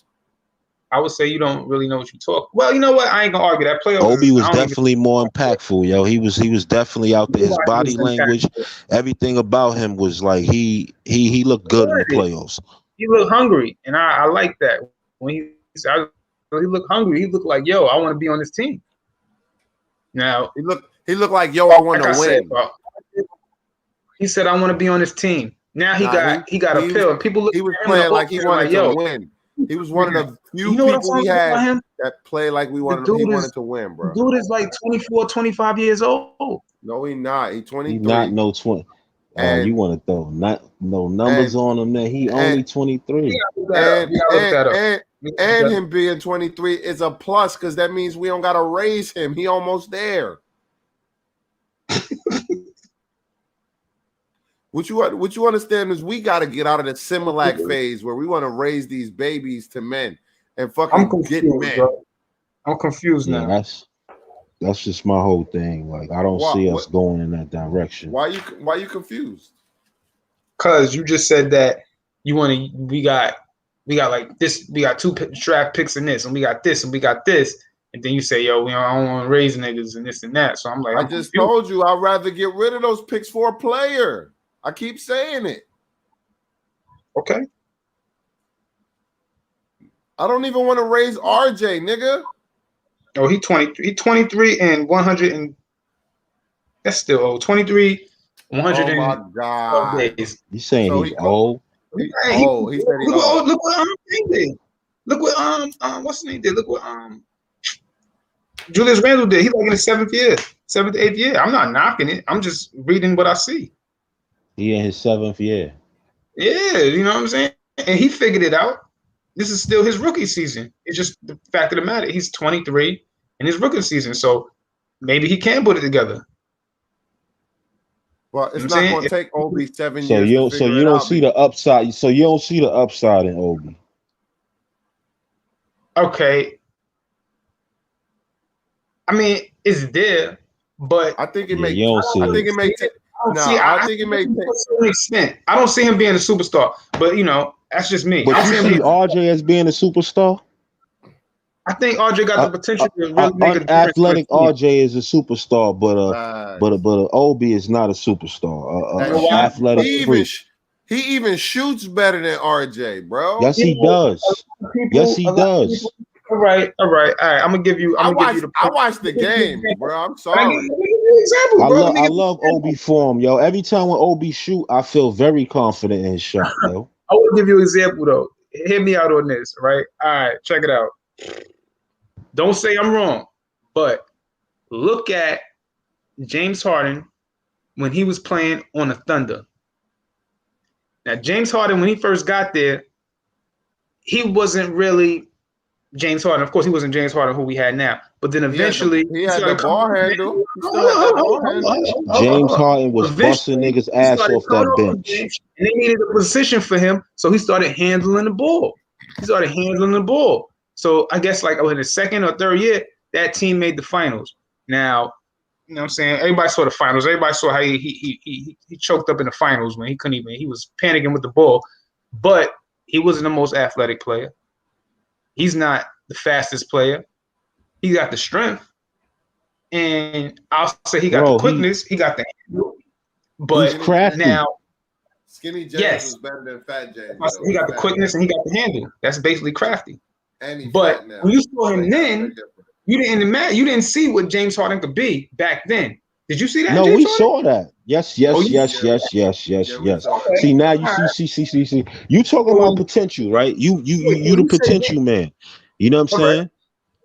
We all saw that James Harden was gonna be that dude.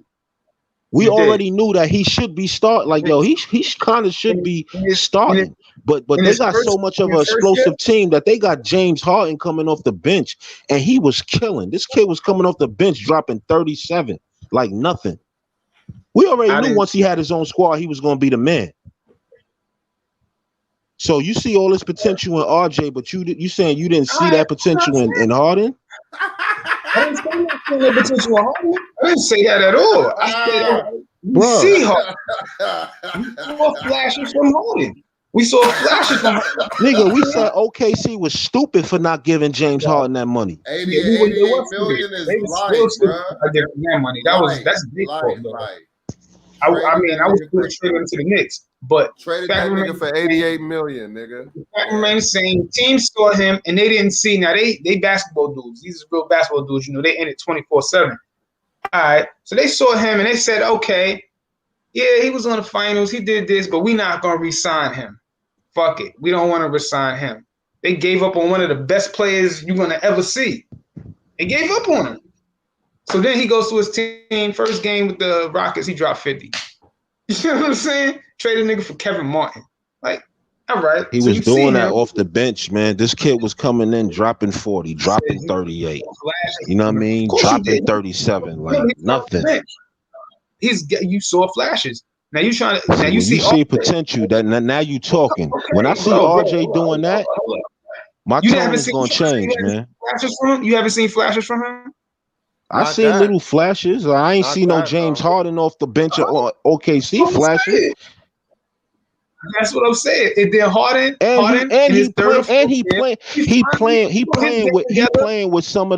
he playing with Durant, bro. How you get to put up them numbers and Durant is on your team? That means you just nasty, man. Was he? I mean, I gotta look back at his stats, but the thing was, yeah, he showed a lot of flashes. I knew he was gonna be something when he went up in Kobe Bryant's face and started talking shit. That's when I was like, all right, he's gonna be a problem a few years after he figured his shit out, because that's taking us a lot to go and start talking to Kobe Bryant. So I was like, all right, that's cool. But then I see RJ, And I'm like, okay, RJ, he need to work on his 3-point shot. He need to work on, in my belief, he need to work on that stop and pop and that handle. So I'm like, well, Harden did it. Harden wasn't the most fast guy. He wasn't the most mobile, quick, and this and that. I was like, I didn't see that in his game. Over time, I saw that in his game. So now I'm saying, okay, the thing about RJ, thing about James Harden, though, he knew how to, like you say, crafty. He knew how to get into the hole and draw a foul. So I'm saying RJ, he got a problem with doing that. He knows what he want to do. He has a problem. He can get to the hole. Harden can get to the hole anytime and get a foul because he got that type of body. He got that movement. He's not quick. He could do everything James Harden. I remember me and my cousin was talking about it. We was like, yo, he need to get in the gym with James Harden over the summer. And he saw the same thing I saw. He need to get in the gym with James Harden this summer, and he need to figure out what James Harden do because he get to the lane and he's trying to run with one side. Yeah, with one side. He got like a shoulder. He go up and they read that. And he needs to go learn that Euro step like James Harden had in his first and second year. He figured it out. He had that Euro step because he wasn't the fastest. Boom, boom, figured it out. Maybe they was comparing him to Ginobili because of his James Harden came into this game with a lot of his game, man. Word, bro. He came in with a lot of his game already, man. He wasn't far off from. He was doing this shit in OKC off the bench, man. Okay, you know what I'm saying? Like the things that RJ need to improve on, it's like a lot of stuff, man. Like, but if you want to put him in these conversations with, we mentioning him with Harden right now. Bro. You hear how crazy this is? You said he being slow. We mentioning RJ in a conversation with Harden. And we ain't even talking about right now Harden. We talking about baby Harden without the beard like that. And he still was nasty. Oh shit, that's funny. You know what I'm saying? We mentioning baby RJ and baby Harden, and there's still no comparison, yo. No comparison. No. Not at all. And this is why I said we put a lot on RJ. This is why I feel like we put a lot on his shoulders because he shouldn't even be mentioned this way. You know what I'm saying? With certain people. You know what I mean? Sure. I agree. Yeah. Nah, he's right though. James Harden came out. James Harden came out the gate serving dudes, bro. Yeah, he did, man. You gonna have to look back at them old tapes, bro. Like, I knew that kid was gonna be what he is.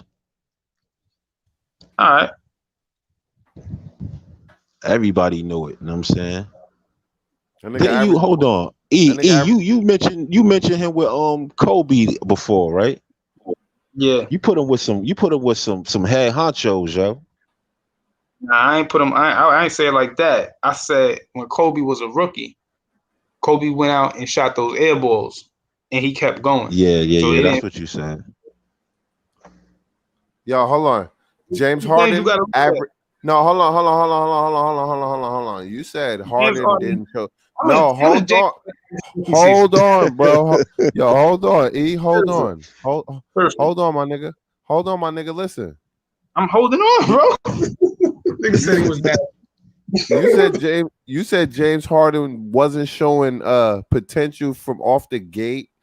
He came out averaging what? 9 points, 12 points, 6 points, then 13 points. Then he went to Houston. Okay.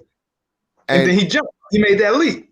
And then it was 25, 27, 29, 30, 36, 30, 34, and then 24 last year and 24. That's irrelevant right now. All of that is irrelevant. I had NBA League Pass years. I saw Harden grow. I saw Harden when he got in the league. He was number 3 pick in the draft. I remember that.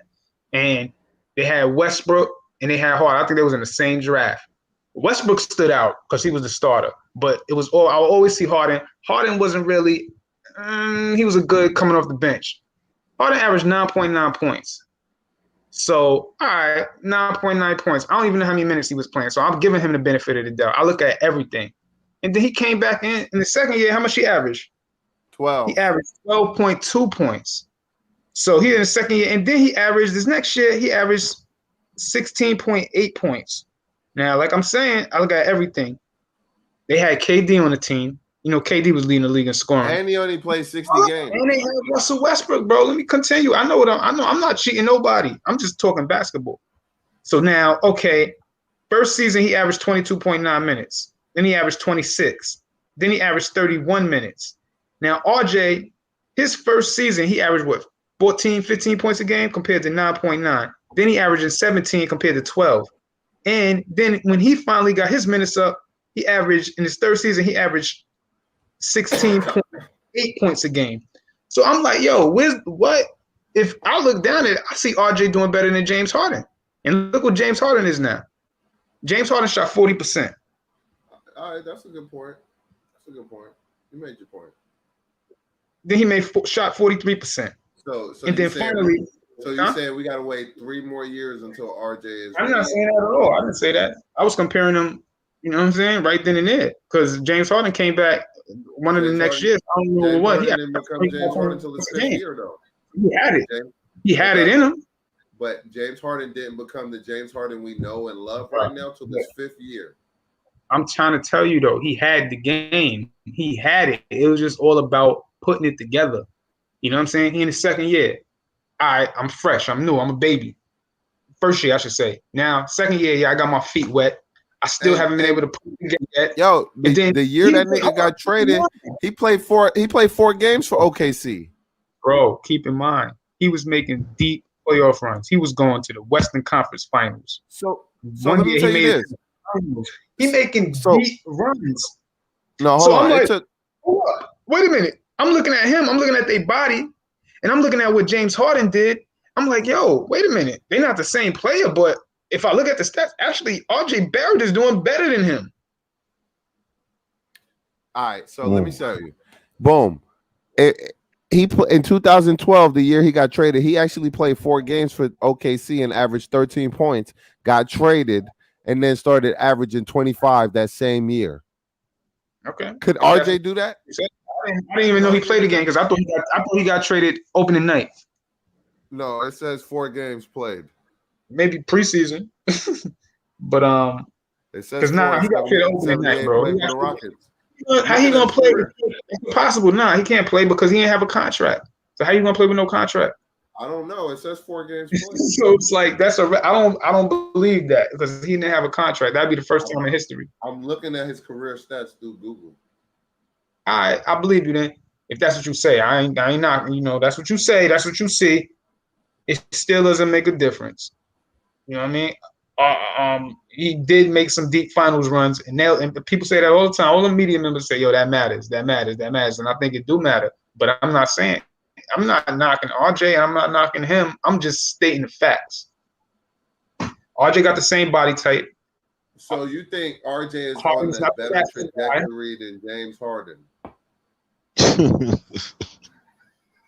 be honest, from what I'm looking at, from what I'm seeing, why wouldn't I say? Why what? Like, what am I saying? Like, man, RJ don't even got the handle James Harden got, bro. From what you know right now, I'm not saying he's gonna be better than him. I'm not saying he's gonna be better than him. But I'm not saying that James Harden is leaps and bounds better than RJ. Now we know what James said. Oh Lord. Wait a minute. Let me finish my thought. I'm not saying that we know what James Harden is. James Harden is proven. He's solidified. He's a Hall of Famer. But from what you're seeing, then if they came out in the same year and you saw them too, you couldn't say that. You wouldn't say, oh, nah, you'd be kind of in your head like, well, I don't know who actually better. Well, RJ is actually shooting better than him. He's actually averaging more points than him. And his stats seem like they rebounds, everything across the board is better than his. James Harden to this day don't play no defense, but he's strong. He's built. So you're not going to back him down. You know what I'm saying? Of course, if you're a scorer, I know you're quick with your hands. You got to be. You know what I'm saying? If you scoring and you got handle.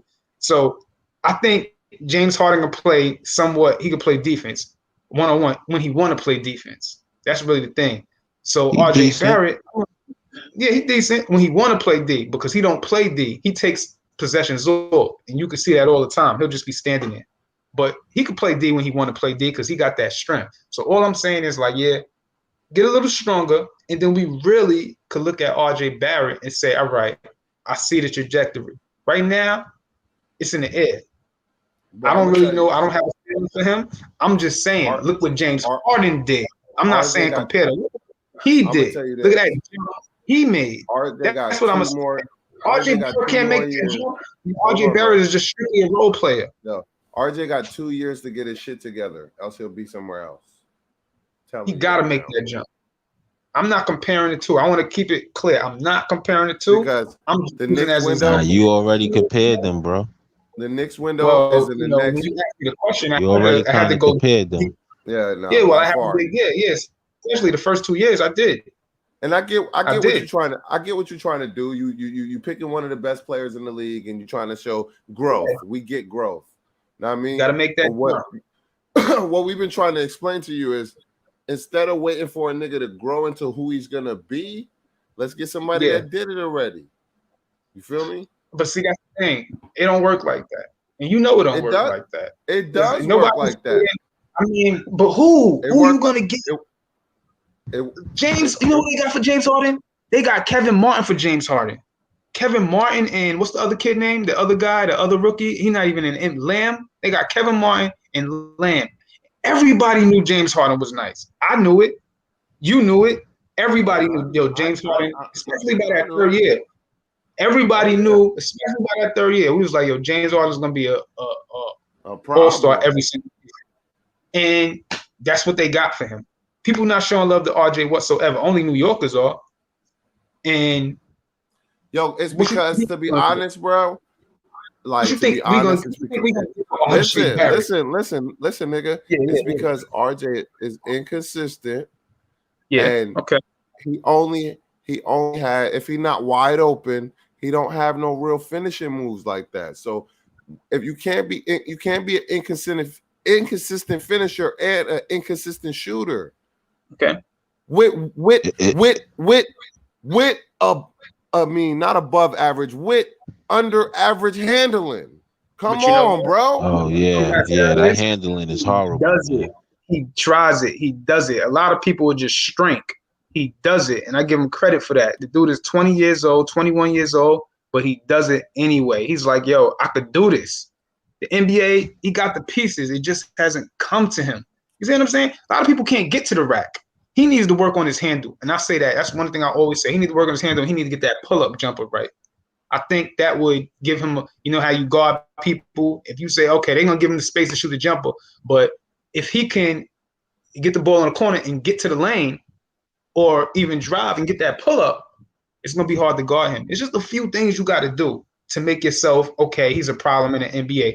James Harden developed that. Then he developed the step back, and then he developed how to draw fat. So see what I'm saying? It's like every season you got to come in with something more to your game. You got to come up with something this. I could do this. Giannis don't even have that many basketball moves and got better handle than fucking RJ, bro. We're not gonna compare. They're two different players. I'm just telling you. Yeah, but we're talking about the skill set, though. You know what I'm saying? Look at NBA. Look at Giannis' stats. His first few years. Giannis wasn't doing that. Giannis was way nicer when he was smaller. Okay. All right. His muscles messed his jump shot up. It's a possibility. I don't know because he can't shoot still to this day. So maybe he shot like 40%. He shot like 40% his first 2 years. Yeah, I agree. He can't shoot. But not after the nigga got muscles. The thing that y'all doing to RJ is y'all putting him in. It's different levels of players. You know what I'm saying? And I know it sound like, like I'll be bashing this nigga RJ. Yeah, I do be bashing him a lot. You know what I'm saying? But that's mainly because that's mainly because y'all trying to put RJ in that small class of special players. He is not a special player, bro. There's only a small percentage of special players in this league that you just know, he's rare, he's special. You know what I'm saying? People be trying to force RJ in that small little special area. Like, no. As far as the NBA, he's probably a little bit above average. Yeah, a little. You know what I'm saying? With a whole bunch of other players is at. But that special group, man, that shit is VIP. And he not really that. That's all I be trying to say. And let me say something. Now it seems like y'all ready to give up on him. I'm like, nah, it's not.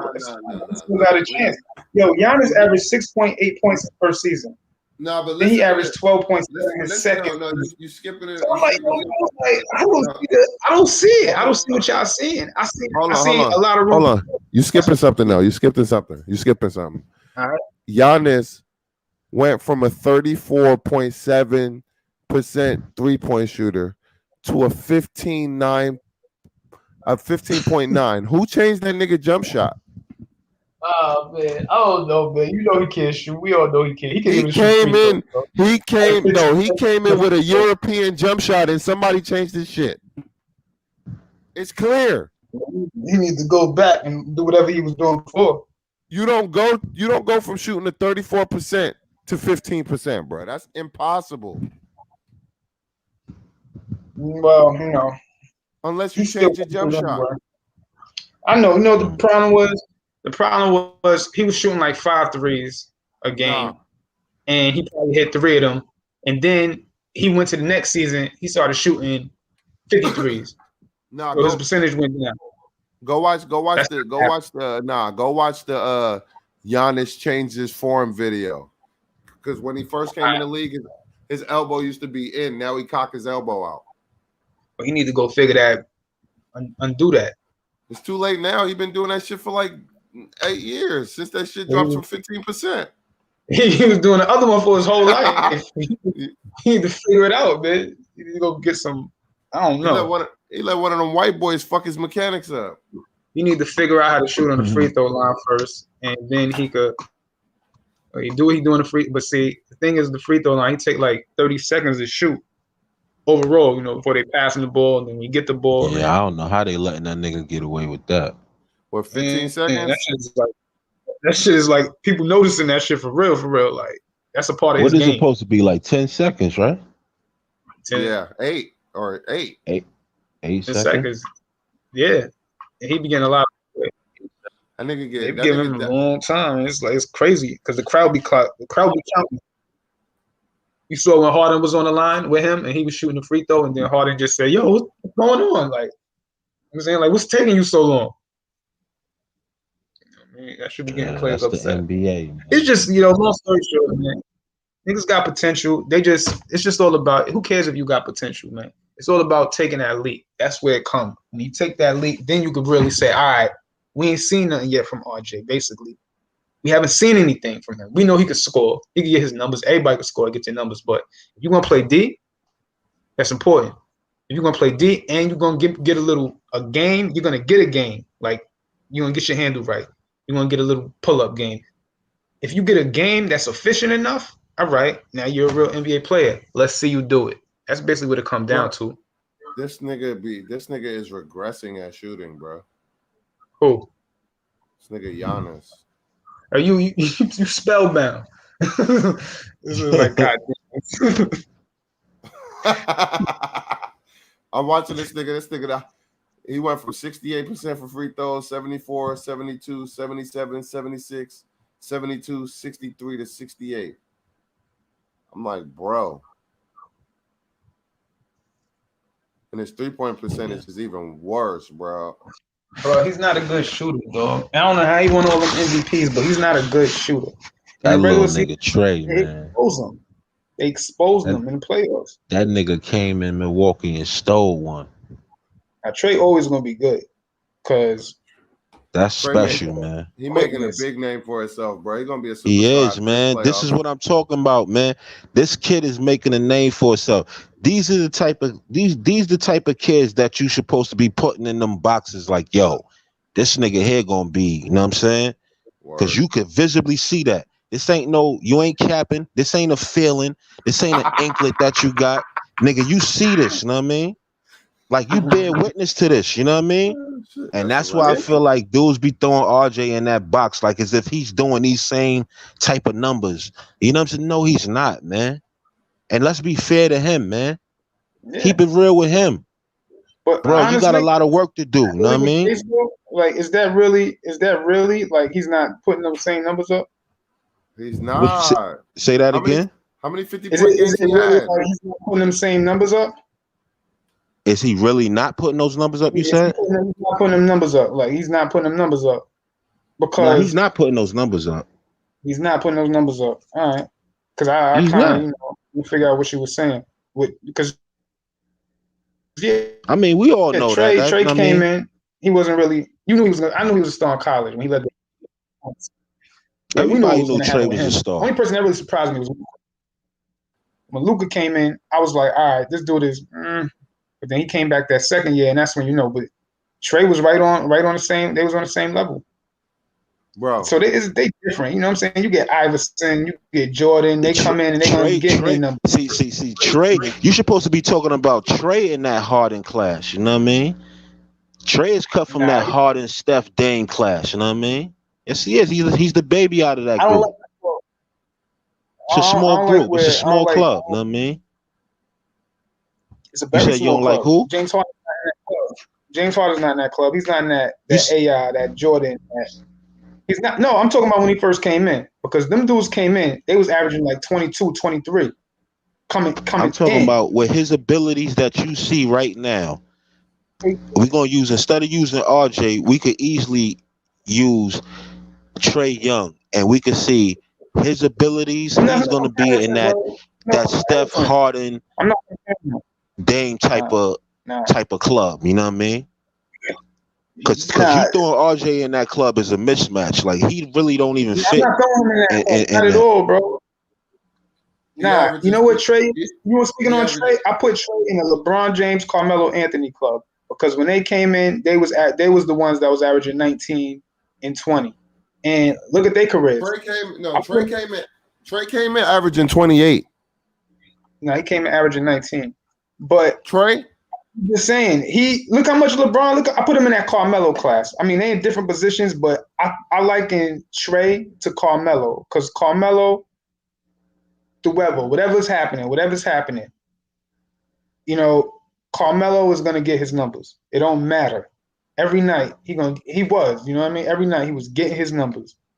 I want to say, I even put Durant in there because Durant is like, whatever's whatever, he gonna get his numbers. The difference with I put Trae in that class because Trae get his numbers and he get assists. So he produces. You can win around Trae. You might not. I'm not gonna lie. Players, but you gonna win because Trae came in on that 19 you talking, and it instantly started averaging 29. My nigga, he figured it out. He took that leap. He figured it out. And it's his third year. He averaging 25. And you know what? His average is 24. His average is 24. He was figuring it out last year, but that's when he was making those turnovers and stuff like that. But my bad. I know he was talking. I'm not looking at the screen. So nah, but bruh, all I'm saying is RJ got to figure it out now, bruh. Niggas ain't got no time to wait, bruh. Not when niggas like Trae Young is figuring it out in their second year, and he going into year 3 now. Trae still playing ball. Well, on that note, I like John Morant. John Morant can't shoot, but he still gets numbers. But he balled in the playoffs if he had some help. I'm saying he good. I like John Morant because I know eventually he's gonna get a jump shot. They say he Russell Westbrook. Russell Westbrook had a jump shot. I don't know what happened to it, but I think, you know what I'm saying, a lot of games, he got the athleticism, but I believe that he's gonna get a jump shot. When he get a jump shot, he gonna be a complete player. He ain't gonna have a jumper like what's the nigga name? Like Trae. But you know what I'm saying? He know what it is. It's a shooting league now. It's crazy, bro. This basketball shit is crazy. It's just, you gotta. I just hope our young cats is paying attention, man. You know what I'm saying? As they watch Atlanta scrape through series after series. You know what I mean? After they worked us over first. I hope y'all come back, you know what I'm saying, with a chip on y'all shoulder. You know what I mean? And I hope y'all niggas is not on vacation right now. I hope y'all niggas is in the gym right now. You know what I'm saying? Like real talk. I'm gonna throw a sleep at y'all. The Knicks. I wanted the Knicks to make that deal. I think I told you, D. I was like, yo, this nigga is soaking on the bench. Why they don't get him? They trade Knox. They can make a trade for Knox. Because I saw the one of them trade things, trades or whatever. And I know he went to Duke. I'm not really a big Duke guy, but Cam Reddish, he could shoot. He on that bench, and they don't even think about putting him in. Phoenix ain't giving him up. He on Atlanta. He on Atlanta. Yeah, he on Atlanta. So they need to go the Knicks. He's young. I'm thinking about Cam Johnson. That's what I'm thinking about. So Cam Johnson stayed 4 years. So, and if they could get him off that, they could get him, put him on a roster. He's gonna be in his third year. So you know what I'm saying? He's seen the game enough to know how they play, the speed they play at. Yeah. Get him. You know what I'm saying? He's gonna play another 2 years on the contract. Get him. Trade that nigga for Knox. You know what I'm saying? Get him.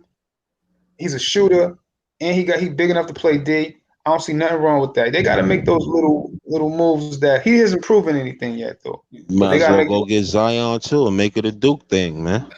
Why not, right? Fuck it, Duke it out. Nah, I'm just talking about the good players though. Zion's great. Not feeling them. I ain't with that shit, man. I ain't with that, man. You know what I'm saying? Because we had a good little record where it didn't look like it was no controversy on the squad like that until I saw Zion doing that, and I immediately thought RJ, y'all doing some funny shit. You know what I'm saying? And y'all gonna bring that funny shit into the locker room, you know what I mean? Because how Randall gonna feel when he peep your snake move that you trying to get him up, you know what I mean, off the set, you know what I mean? That's gonna bring, you know what I'm saying, some type of tension, like. Randall ain't going nowhere. And now that story is getting legs now. Like now they bringing it up again. You know what I'm saying? Now his family is trying to force him out of NO. You know what I mean? Listen, they want him in a big market. You can't do that. That's impossible. That trade is going to be the Knicks to have nobody if they make that trade. But everybody wanted though because it saves RJ, so everybody wanted. They're gonna hold that man hostage. I'm gonna tell you. So they don't talk about core no more. Now it's let's do it. The only way the Knicks Zion and RJ, man, we gonna be balling. Nah, it's gonna take like at least 4 to 5 years for that to happen. If it happens, you know he getting money regardless. So he'll have to play his 4 years, and then he'll have to see them niggas in college. Yeah, he'll be a free agent. That's the only way he's gonna get up. Hold on, easy. Did you see that nigga in college? Did you see them niggas in college? I'm good on the tandem, bro. Fuck out of here, bro. But you can't say it won't happen because you know the NBA wants Zion in New York, man. They would want him in the big market right now, man. They trying to say they lost a lot of money, man. So why they ain't give us the first fucking draft pick like they were supposed to? Because the Pelicans wanted the Lakers to get investigated for tampering, and that's how the NBA covered it up.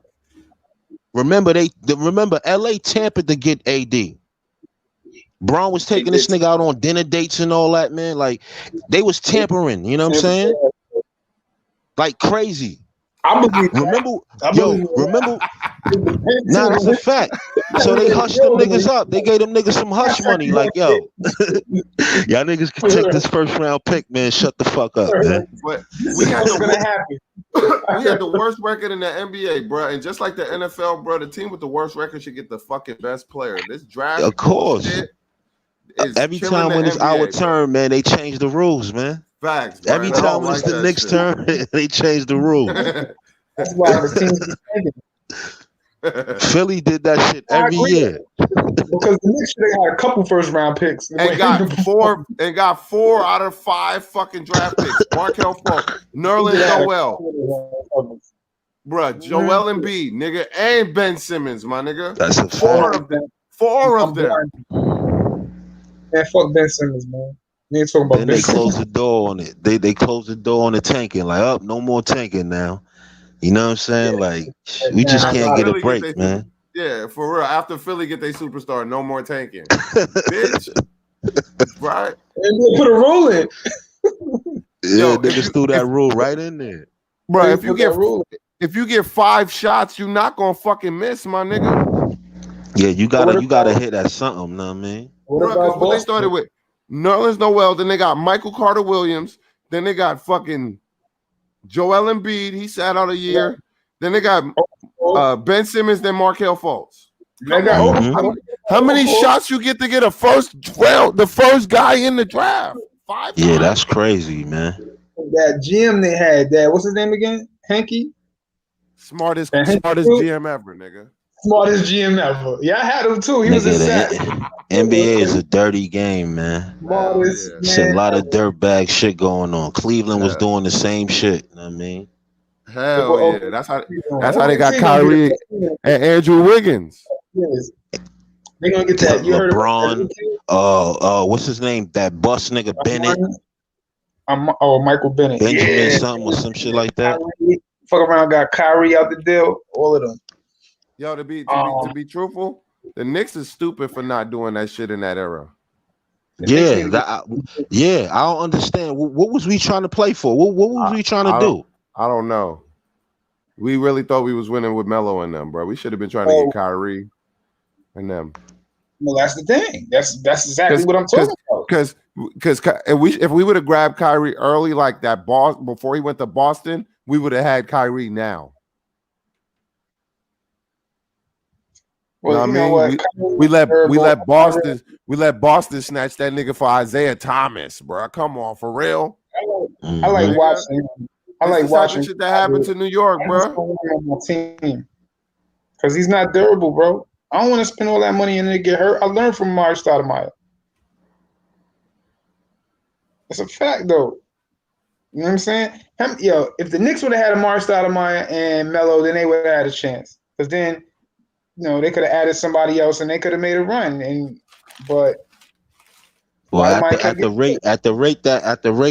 At the rate people want us to go at, Brooklyn to be revamping their squad and we still be sitting here, you know what I'm saying, looking stupid.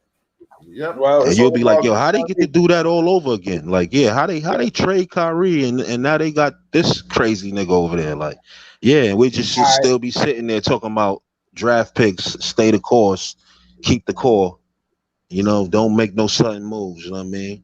Well, we saw that's why you can't even hate on these niggas that's putting these squads together. Because if you scared to bust a move, man, that's on you, man. You got to watch them shine in the playoffs. You just got to sit home and chill out. You know what I mean? Because you got to be in it to win it, man. I don't even think the Knicks might make a move this year. I see them signing Dinwiddie because they got to address that point guard. As long as they make some solid. Everything got to be solid. I tell you that. You know what I mean? It can't be no. You know what I mean? Everything got to be solid. Even if they quiet moves, man. Like even that D Rose move was a solid, quiet little move. You know what I mean? Like everything got to make sense, man. I wasn't. People was against like that get move, rid of bro. these Kevin Knoxes and all that. Like let's get all this shit off our books. You know what I mean? Like let's move forward. I'm hearing dudes talking about starting Kevin Knox. Like I'm hearing all this crazy shit, man. Like, Yo, God. this is what they want to do in the new season, yo. Man, listen to them. Niggas don't know what they're talking about. Hell yeah, bro. That shit is crazy. He said, he's around early pick. He deserves a start. Nah, the problem is motherfuckers still in development mode, bro. Not in win now mode. You feel me? Man. Exactly. I think we pass all that development. I think we could do a little bit of both at the same time. You know what I'm saying? Like we can still develop some people. People talk about we still gotta make moves to be contending for something in the same time, in the same process. You gotta build that culture. You can't go back to not making the playoffs. The very next year you was the 4th seed. I think it don't take long in sports to build a culture. Our culture is built. It's win now mode. Our culture is Tom Thibodeau, man. Word. Yeah, it is. Our Tibbs is the culture, man. Our culture. Defensive culture. We done got everything that comes with your culture changing. We got all the accolades, like Shaw said earlier. You feel me? We got all the attention this year. Now, I mean, the time is now. People are looking at us. We can't be in development fucking mode, dog. Mm-hmm. We got to be in win now mode. We got to win now, coach. That's let down.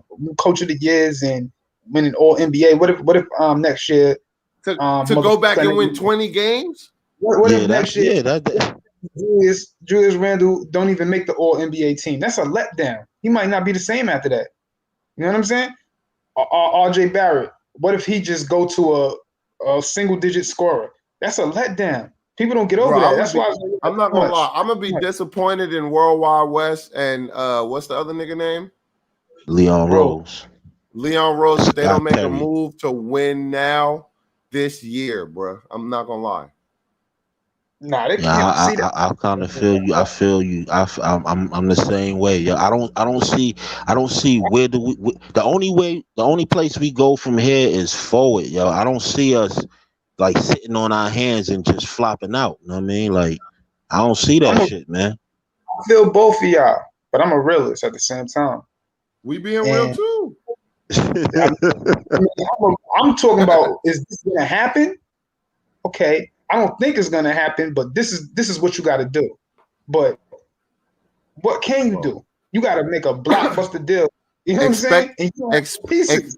Expect it, nigga. Like Christians expect Jesus to come back, my nigga. They don't have enough to build. They don't do it. They can't do it. They gotta have to sign a lot of under the radar. How you gonna say they can't do it, bro? I don't know who's available. I don't know who's available. Like you don't think they can do it.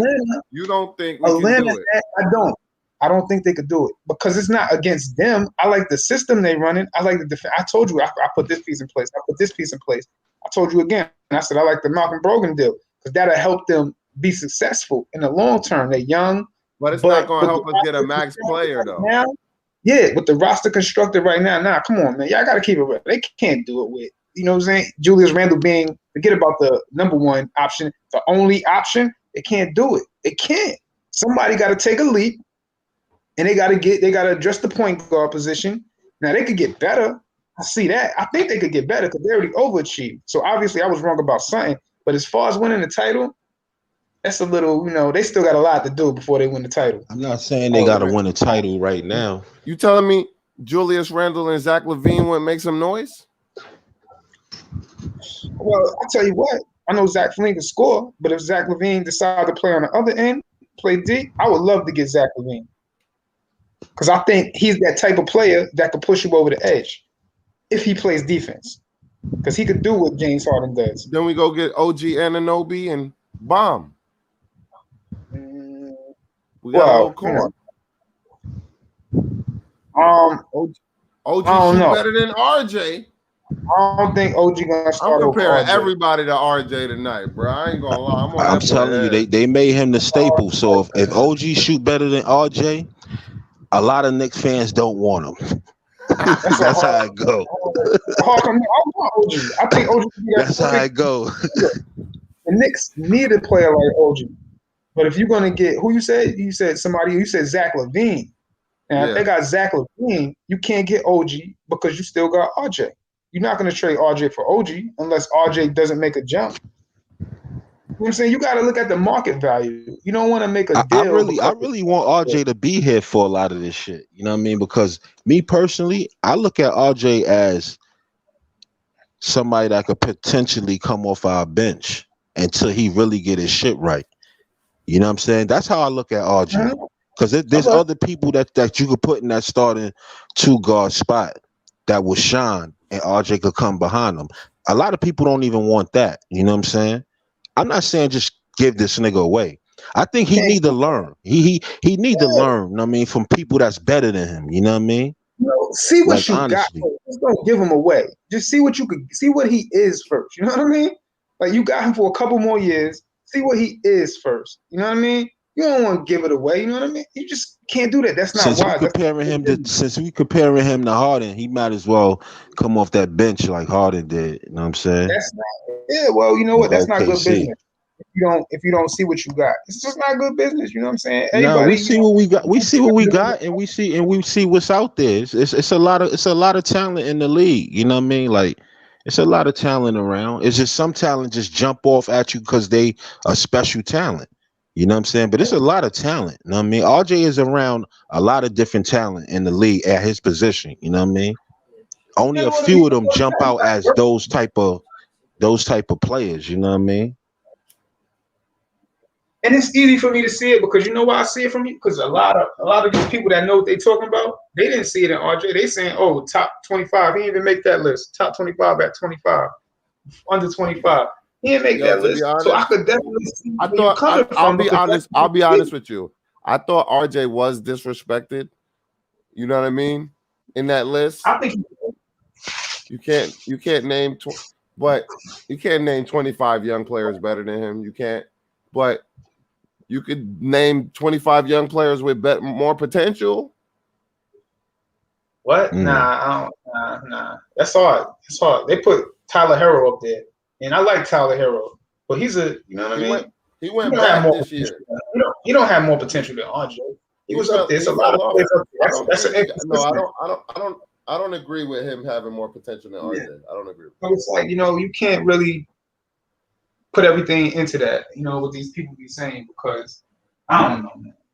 Yo, but it's up to us, because the truthfully, bro, the reason we acting like this is because we want to see the best from him, his full potential unleashed, right? That's what I want to see. And whether it's with us or somewhere else, right? We would prefer if it's with us, right? But I hear that. I agree with you. You gotta give them that constructive criticism, because exactly we gotta go hard on your flaws, because of the simple fact that if we don't, you'll never address them. Look at Ben Simmons. And I'm all for that, and that's why I'm happy here in the gym. Look at Ben Simmons. You don't take it serious. Look what he going through. Talking about it is what it is. I am who I am, bro. If he was in a league with some niggas could get punched, he would have got punched after a championship game talking like that. Yeah. He actually said that? Yeah, he said it. He said it. I am who I am, and it is what it is. And that's every reason. That's every reason for Embiid to be like, get this nigga up out of here.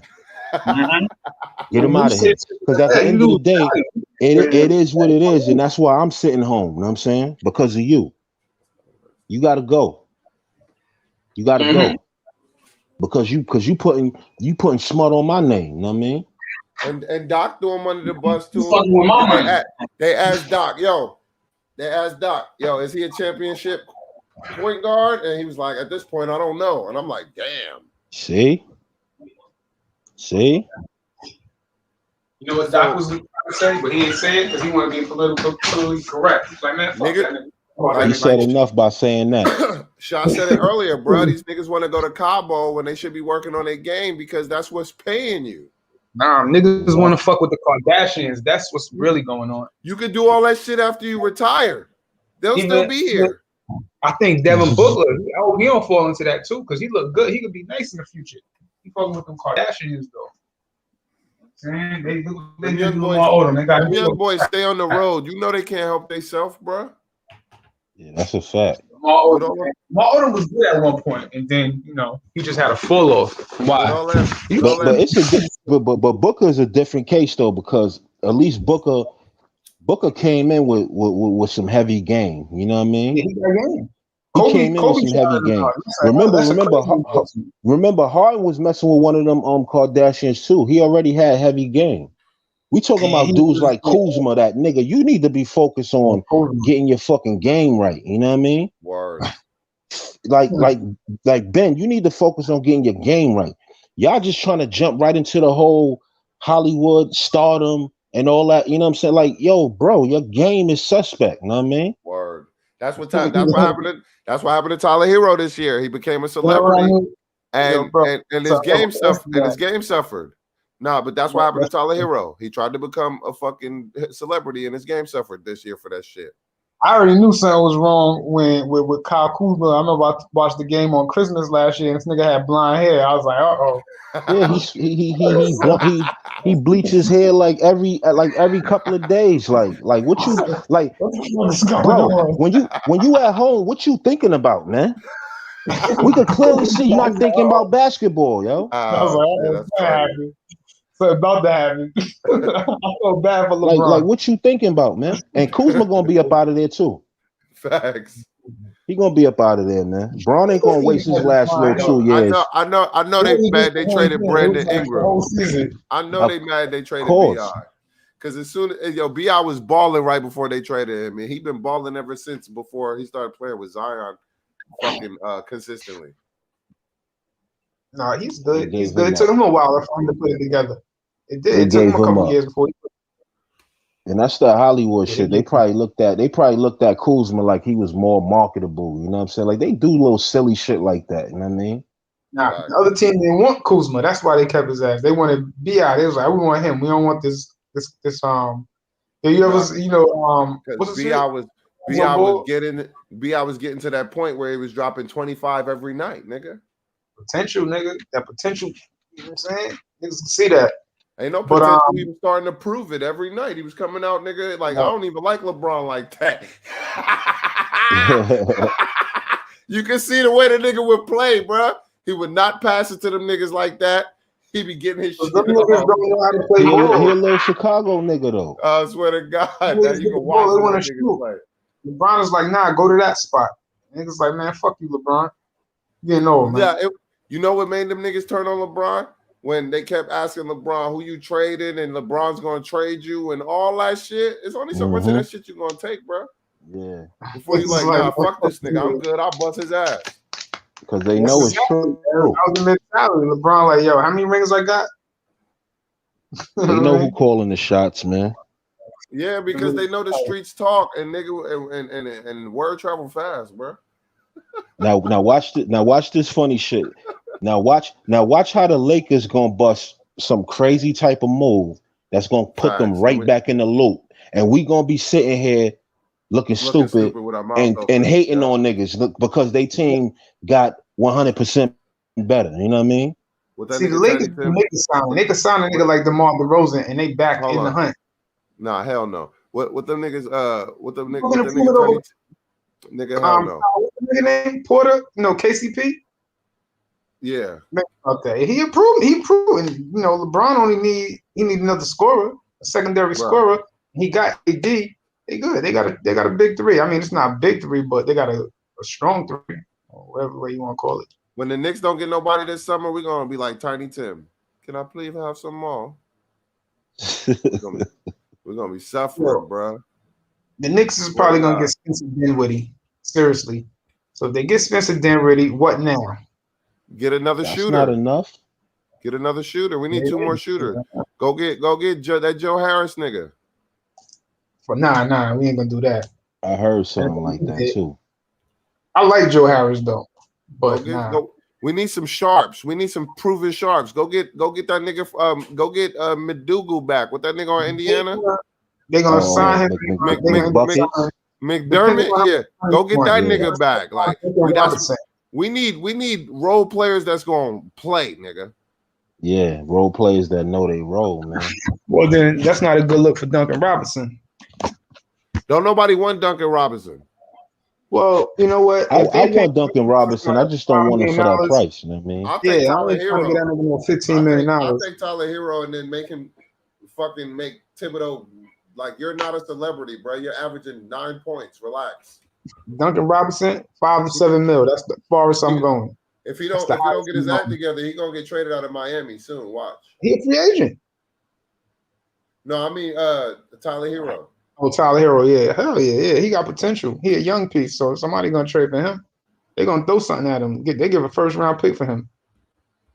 But he young, he having fun. So Duncan Robinson is a sniper. We can use a sniper. But we need a nigga that's in the gym that's trying to get right now. We talking right now. We need a nigga that's in the gym right now, as we speaking, working on the game. And who started that culture on the team? We got Julius Randle to thank for that. Randy started that culture. Yeah, because he said he got it from Kobe, and yeah, I believe Kobe. We needed that, and I'm glad he had that mentality. I can't even tell you. He got the whole young guns on that same mentality. You know what I mean? Putting pressure on them niggas, like, yo, I'm going to the gym. You coming? You know what I'm saying? Like, that's what I like. I like that. That's one thing I like about Julius Randle, that he about his game. I'm just afraid if he get that money and that boardroom money because he in New York and people gonna say, oh no, don't go to practice, come to this meeting. You know what I'm saying? Let's go talk with Coca-Cola. Yeah. I don't want that. That's the difference between Randle.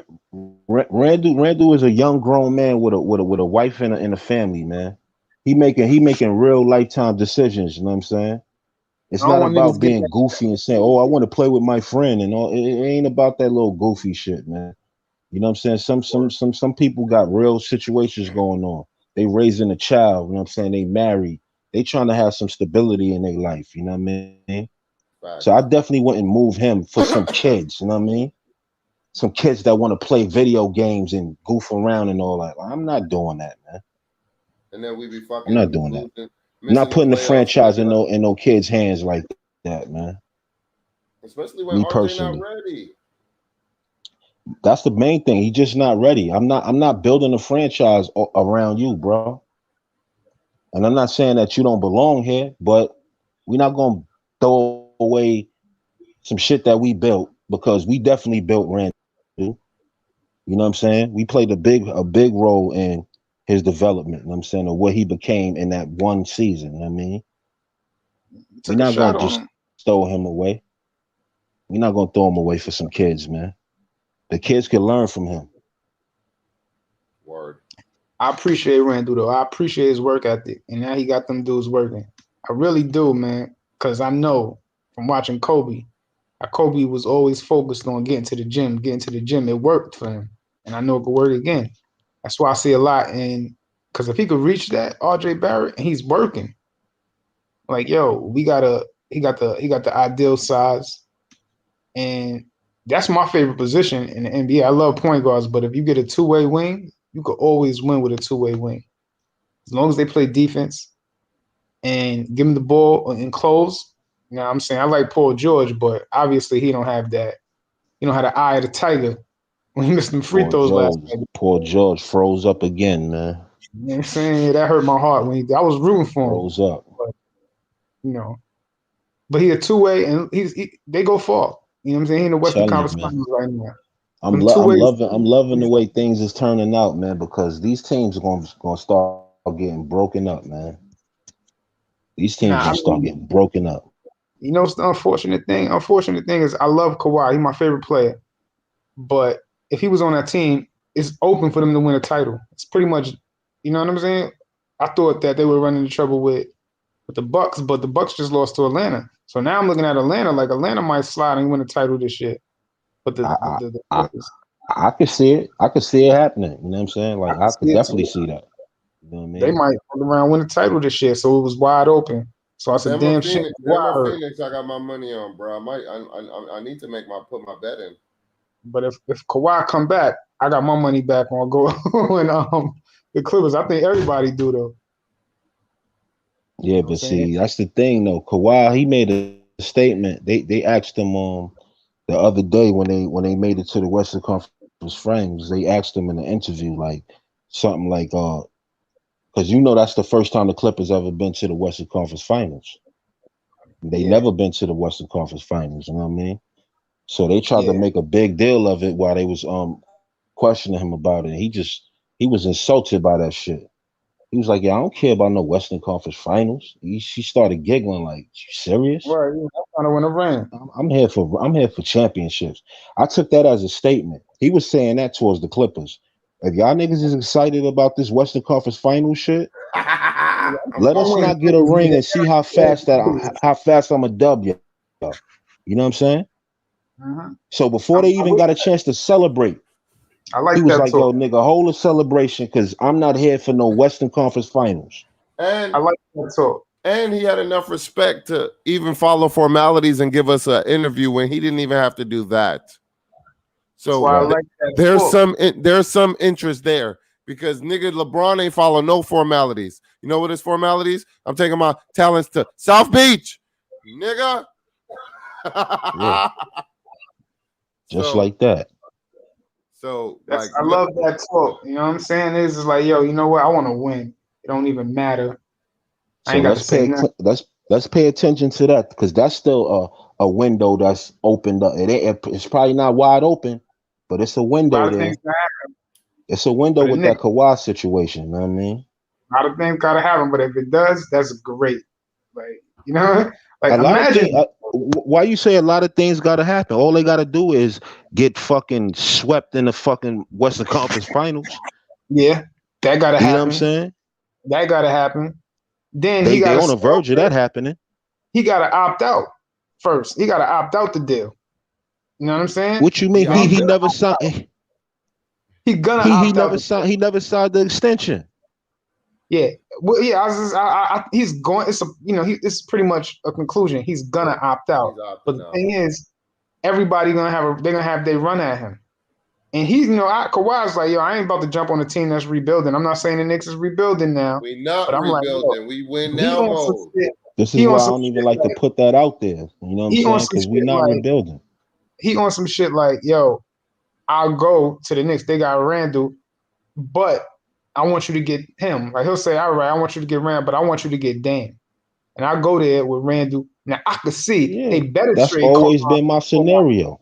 No, RJ. True. Yes. That's why I said a lot of things got to happen. So they got to put a package together. Now he gonna say Julius Randle is cool, but Julius Randle's not enough, and we know Julius Randle's not enough. Now Kawhi is the type of player that can win with just Julius Randle. I won't put that past him because he did it before. So all right, he gonna say Knicks, I want y'all to get somebody else. Keep Julius Randle. Who you gonna pair with Kawhi? And I said a lot of things got to happen.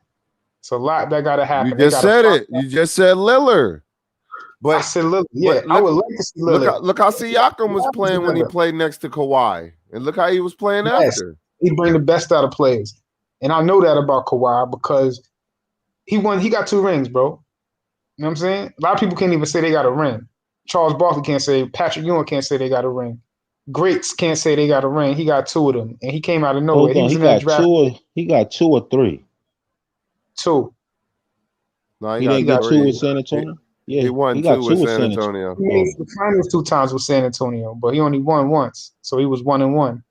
But that says a lot because those are the what they call them the Heatles. Hold on, somebody got to check that. Yeah. No, he did. He did. You can look it up. I know that. 3. Now he don't got. He made it to the finals. He should have 3. Matter of fact, let me. Yeah, because he was chasing LeBron. Championships does Kawhi Leonard have? Because the nigga stupid 2 ass in nigga, 2014 and 19. Ray Allen hit that 3. Remember when they tapped it back on to Ray Allen? Yeah. Nah, he right about that Ray Allen one. 3. That Ray Allen shit was when Danny Green broke the record for threes in that series. Yeah, Ray Allen tipped it back and saved LeBron's career. You know what I'm saying? Say that nigga legacy. You mean Chris Bosh caught the O board and passed it to Ray Allen? Because they took Tim Duncan out the game. If they would have kept Tim Duncan in the game, then that wouldn't have happened. So I have 2 rings. He have 3 rings. You know what I mean? So it's like, but if they could do that, if the Knicks will swing a deal and they're gonna have to put RJ, I put RJ in it. I put Quickly in it. I put Obi Toppins in it, and I put the picks in it. Get Dame, so it'll be Dame, Kawhi, Julius Randle. Scatter some other pieces, and they playing with Thibodeau. So Thibodeau is gonna focus on D, and then he gonna say, all right, it's all good with the nigga Randle. No, yeah, it's gonna be good with Randle. It's gonna be good with Dame. Kawhi gonna play D. And people still wouldn't be happy, man. Yo, I like that package. I would love that. I like that package. Obi Quickly. That's my dream scenario. Obi Quickly and RJ for Kawhi. I mean for Dame. I'll take that, nigga. With 2 first-round draft picks, maybe 3. Mm-hmm. I'll throw it in there. At this point, like, who cares? They gave up all them damn picks for Paul George, and look what Paul George is doing. He pandemic P now again. So yeah, that's a move right there. But like I said, a lot of things got to happen, including making a blockbuster deal, a blockbuster trade. That's a guaranteed championship for the Knicks, bro. I believe so. Like I said, including a blockbuster trade. And unless you get a blockbuster trade. A lot of things got to happen, but I could see it happening. They got to add a couple of more teams. A couple of more teams got to get involved in it. But you know they're going to try to hurt us, so they're going to ask for Mitch over Obi. Maybe. You know what I mean? Well, if they're in rebuild mode, they're going to take Obi. You know what I'm saying? Mitch is still young, so they might want Mitch too. They're going to have to give up their team, but they got the pieces in place. Well, if they want Obi, I'll take Carmelo and what's his name? They might take Carmelo too. Carmelo would be great coming off the bench. Shooter coming off the bench. Melo free agent. Oh yeah, word. but still, He even should he still, should be a free agent. I'll take Melo off the bench. Melo signed him to come back to the Knicks. You know what I mean? It'd be easy. I would take Melo. You I'll know what I'm take saying? Melo off Little the I bench. spacer, definitely little take him. spacer. Off the bench, yeah. The way Melo playing now is the way Melo should have been playing when he was with us. Skinny Melo, that fat Melo, nah. We should have had skinny Melo. Melo wasn't focused. You know what I mean? He just was Nah, they like had Melo playing power forward, nigga. Melo wanted to score his points. So that's great. Like, think about that. That would have been a perfect position for him. He gonna space the floor. And that's what they need. Melo's 6'8", bro. Melo needs to play And small forward. all the other power forwards is too slow to guard him. Being bigger and stronger than everybody, splashing a nigga's face like he used to do. Come on. He have to bang, but you gotta understand the NBA changed back then. And you want to it changed. He ain't have to bang that much. Guards is averaging like 10 rebounds. The game changed. I don't know what Melo you remember, because the Melo I remember, nigga, went to the right block, bump a couple times, shoot that fadeaway or the step back. Nigga, yo. Come up to the three, nigga.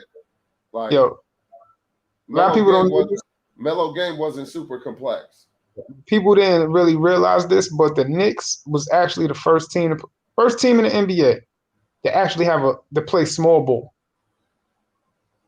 Matter of fact, Golden State actually saw what the Knicks was doing, and that's why they constructed their team when they drafted.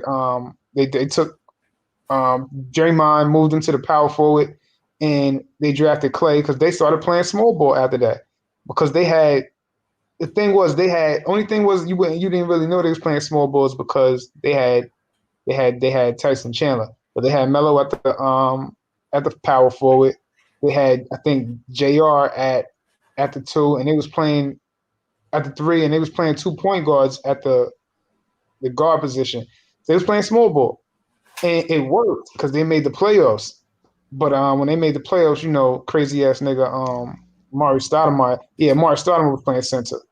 So the dude Amari Stoudemire, I remember when he punched he punched the hydrant or some shit like that. Got his hand off. Yeah, the body extinguisher. Stupid nigga.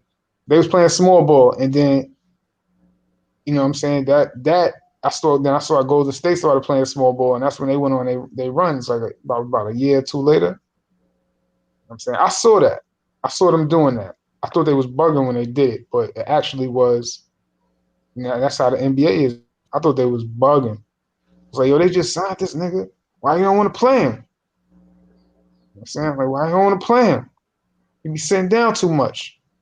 And then Stoudemire couldn't stay healthy. So they was just like, they was playing small ball, and it worked. But Melo didn't want to do that. Why he didn't want to do it, I don't even know. It was like, it was working. But Melo was like, nah, I want to play small forward. You know what I'm saying? So, yeah. I'm saying the Knicks is going to be the Knicks, man. I still love them to death. But they're going to be the Knicks. My squad, man. They going to be all right, though, man. They going to surprise y'all, though. They're going to definitely surprise y'all. If y'all think they're going to just take this, this slow road, I don't see it. You know what I mean? They're going to do a little bit of everything. I rep the Knicks hard, too, because after the Knicks lost, I came through with a Knicks hat. Like, fuck it. I don't even care. You know what I'm saying? Like, fuck it. I don't even care. I'm rocking my Knicks colors. This is how we going to do it. I'm riding with them. You know, that's how I do it. And I mean, they gave us, they made the city proud. You know what I'm saying? They made the city proud. You don't got to hang your head down. You know what I'm saying? We needed that energy, and they brought it. You turned it up. It's crazy. You live in New York? Yeah. Oh, so like how you see the love they show the Nets. The Nets don't get no love. I told you, man. The Nets had 30% of the ratings, man. The Knicks had 89%. And it wasn't like that before. And it wasn't like that before they got KD and Kyrie, bro. I was talking to my step pops a couple weeks ago when the game was on. He was like, then we talked that we had that same conversation too, D. Remember we was like, yo, the Nets is still New Jersey to me. Like, you in the middle of a conversation and you were like, yo, Jersey. You were like, who in the conference? We got Boston, we got New York, we got Jersey. but actually they moved to Brooklyn, so they don't get that. You know what I'm saying? They got to win the title before I actually acknowledge them as the Brooklyn Nets. But it's just You it's know like what's crazy? At the rate that the Nets, the rate that the Nets is going, they could potentially that franchise could be over with in 10 years, yo. now they're gonna be in Because Brooklyn. I don't think they're gonna be around. I mean, like Nah, 20 bro. years and all that. That's Because a at the money. rate that they go, yo, the Knicks is in their way, yo. They're Crazy. the New York team. Never They like the in Clippers their gonna be. way. I think that was a bad idea. You know what I'm saying? To build a franchise, bring a franchise over here to compete with the biggest fucking market in the sport. You know what I'm saying? That was a bad idea. You know what I mean? That was a For financial real. decision. That's a It bad didn't idea. matter. Y'all can't sell tickets. Y'all can't sell playoff tickets. Y'all giving away Nah, playoff tickets. if they got a good team, they're gonna sell out. I mean, I'm Bro, here. they got a good team. I go Atlantic Avenue. Trust me, bro. They I'm got a in. good I'm team. Yo, bro, New Yorkers take that shit personal. So when Yeah. everybody's crowning the Brooklyn Nets before they've won anything, New York Knicks fans is taking that shit personal, and they're not That's even gonna. fact. And most of New Yorkers in New York are Knicks fans because they grew up to the Knicks, not the Nets, nigga. Bro, So That's a fact. when was the last time he was in Brooklyn? So- When was the last time he was in Brooklyn? me, Yeah, 2018. that's when they first started. Remember we was at my house and they had bought Jay-Z to the break-in, and you was at my house that I think that Oh, you talking about like 2006. when they had the break-in. You know what I mean? Like when they were starting to do the construction. I remember that, and on Atlantic Avenue and all that. I remember. They've been Yeah. around for about 9 years now. Yeah, I Yes, remember. they started the construction a while ago. It used to be the tracks. It used to be They started the train. They started the train. They started tearing everything down and shit. Yeah, it used to be the train tracks. Remember? So they did that, and damn, I forgot what the fuck I was gonna say just now. No, they changed the whole train station. They changed everything. That whole area changed. Yeah, it did. Yeah, okay, I remember now. So it's a money thing. It was all about money because they know if they moved to Brooklyn, especially that part of Brooklyn, that's just gonna make money regardless. You know how many people is, but you know who making the money? You can't pay for them tickets. Them tickets cost a lot of money, surprisingly so. But nobody was buying the tickets, E. That's what you're not Nobody. understanding. Bro, Now, they put the tickets on discount. Yeah, but they got them yuppies in Park Slope, and it's right there in Park Slope. They're not real basketball fans, They're my not nigga. real basketball fans. They a lot of white folks that come and they just say, "Oh yeah, we're gonna go to the game, this and that," because the Barclays Center is walking distance, and the rest of the people they could take the train because the train is right there. Why you think Kevin Durant was so dismissive of them losing that game 7? Because he ain't playing for no real fans. He know he should have came to the Knicks. When he came to the Knicks, he know he fucked up. He came to Brooklyn. He didn't come to play for the Nets. So when he got a chance to really see the climate and everything, he was like, "Oh shit, I might have made a mistake. This is what you know what I'm saying?" Because it's not like OKC out there where the crowd is going wild. They had the crowd a little bit, but they gotta be consistent winners. They can't win. Like I said, it's the Knicks. It's gonna be the Knicks city for the like Sha said, bruh. He fucked up trying to come compete with the New York Knicks. That was the biggest mistake. And for that, New Yorkers are smug, right? Oh, you trying to show us up? Okay, we got something for you. We got something for you. We got something for you. Exactly. He ain't go because of organized. That's why, nigga. I've told everybody, bro. Kyrie used to be my favorite player, bro. I don't fuck with that nigga no more. He used to be my favorite player. A lot of niggas just be his favorite. A lot of people. I love Uncle Drew. As soon as he chose the Nets over the Knicks and started making up these stories about he's always been a Nets fan and all this bullshit and all these lies. Mm-hmm. Just like when he told Boston, "I'll stay here if you'll have me." I'm like, bitch, no, you won't. Yeah, you know that, man. But you know, see, they tried to troll us. I heard through the grapevines 5 years ago he wanted to come to New York, bro. When he was in Cleveland, they was talking about New York talk. I just thought it was the Knicks.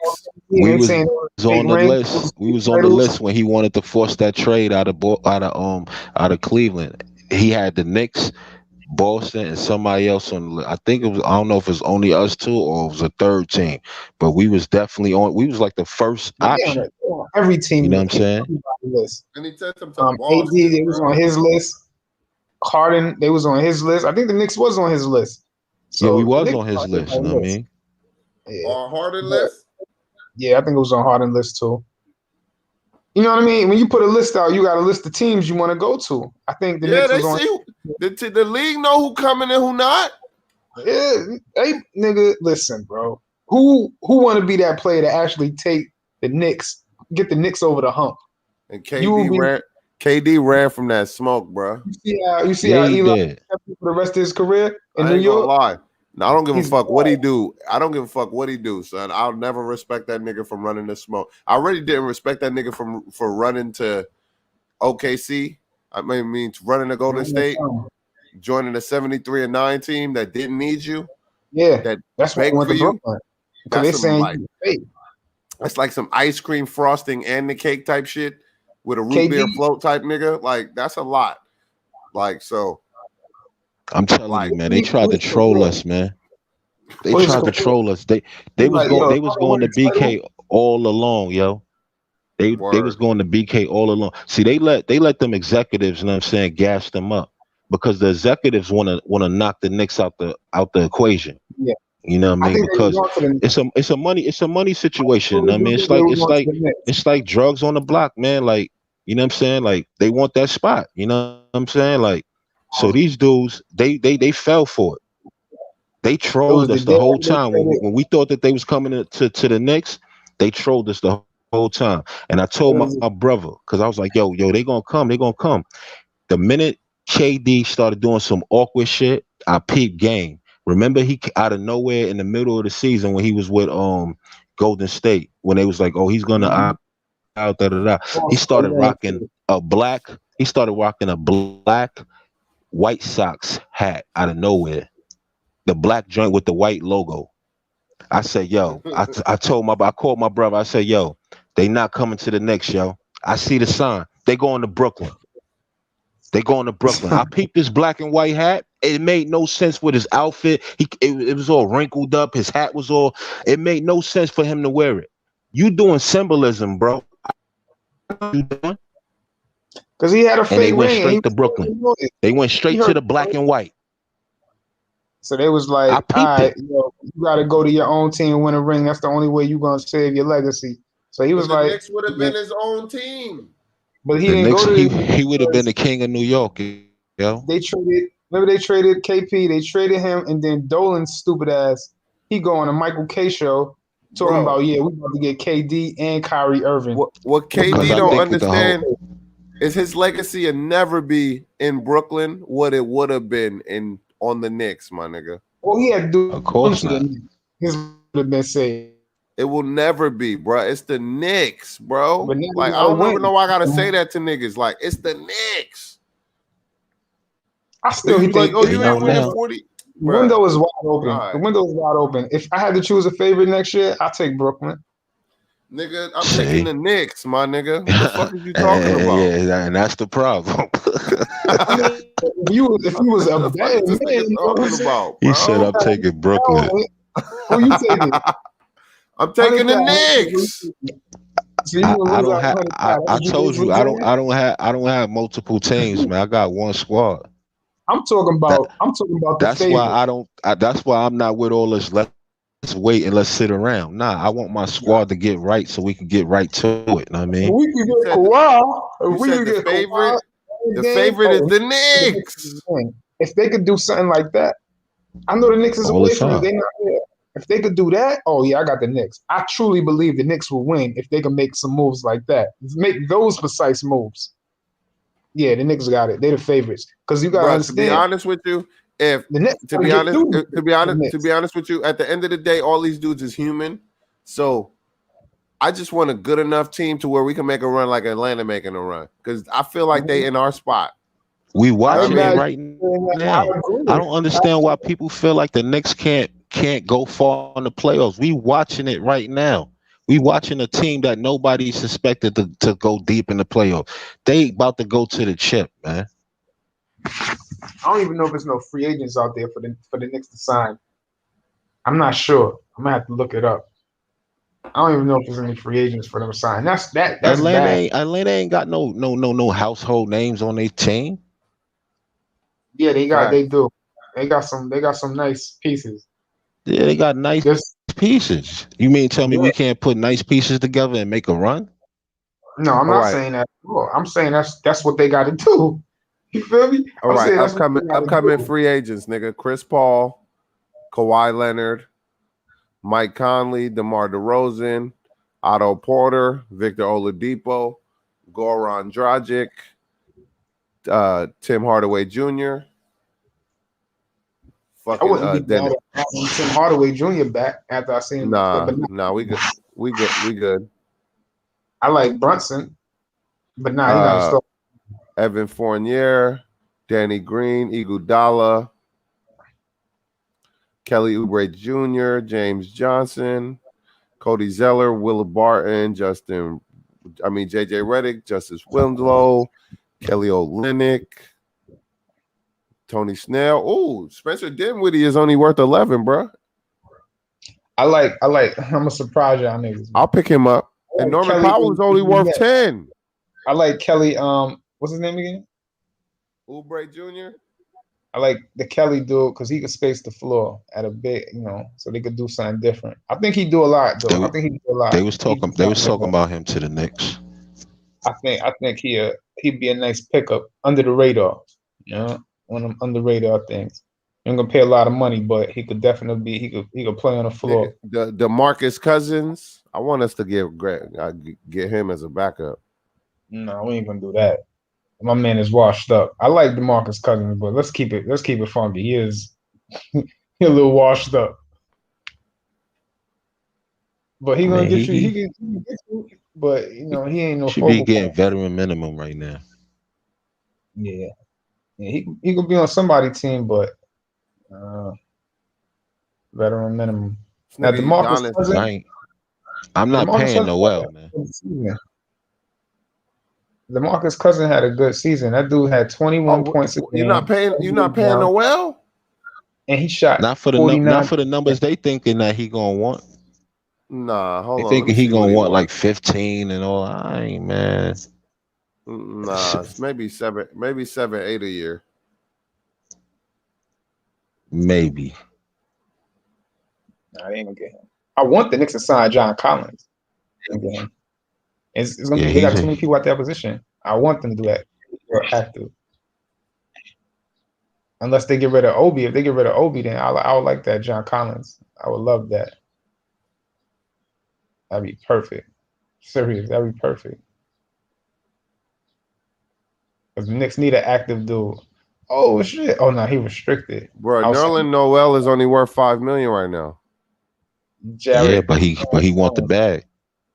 You sure he want the bag? Yeah, that's probably the only time he can get it. Yeah, he passed up some money. I think he passed up what they said he passed up like Nice was telling us that he passed up like 7 to come to the Knicks for 5. I remember that. You know what I'm saying? So now being that, security. He want that security. So he want his value was at an all-time high. He want that. He want at least a 3-year deal. What you think about trying to steal Kendrick Nunn from Miami? Nah, I ain't really knock me off mine. I'm saying that's not like nothing. I don't think Miami used him right. He's a hooper. Who that's the point guard? Yeah. Yeah. Oh, okay. They was talking about him. Kendrick Nunn? Yeah, they was talking about him a few weeks ago. He's a hooper. I ain't gonna lie.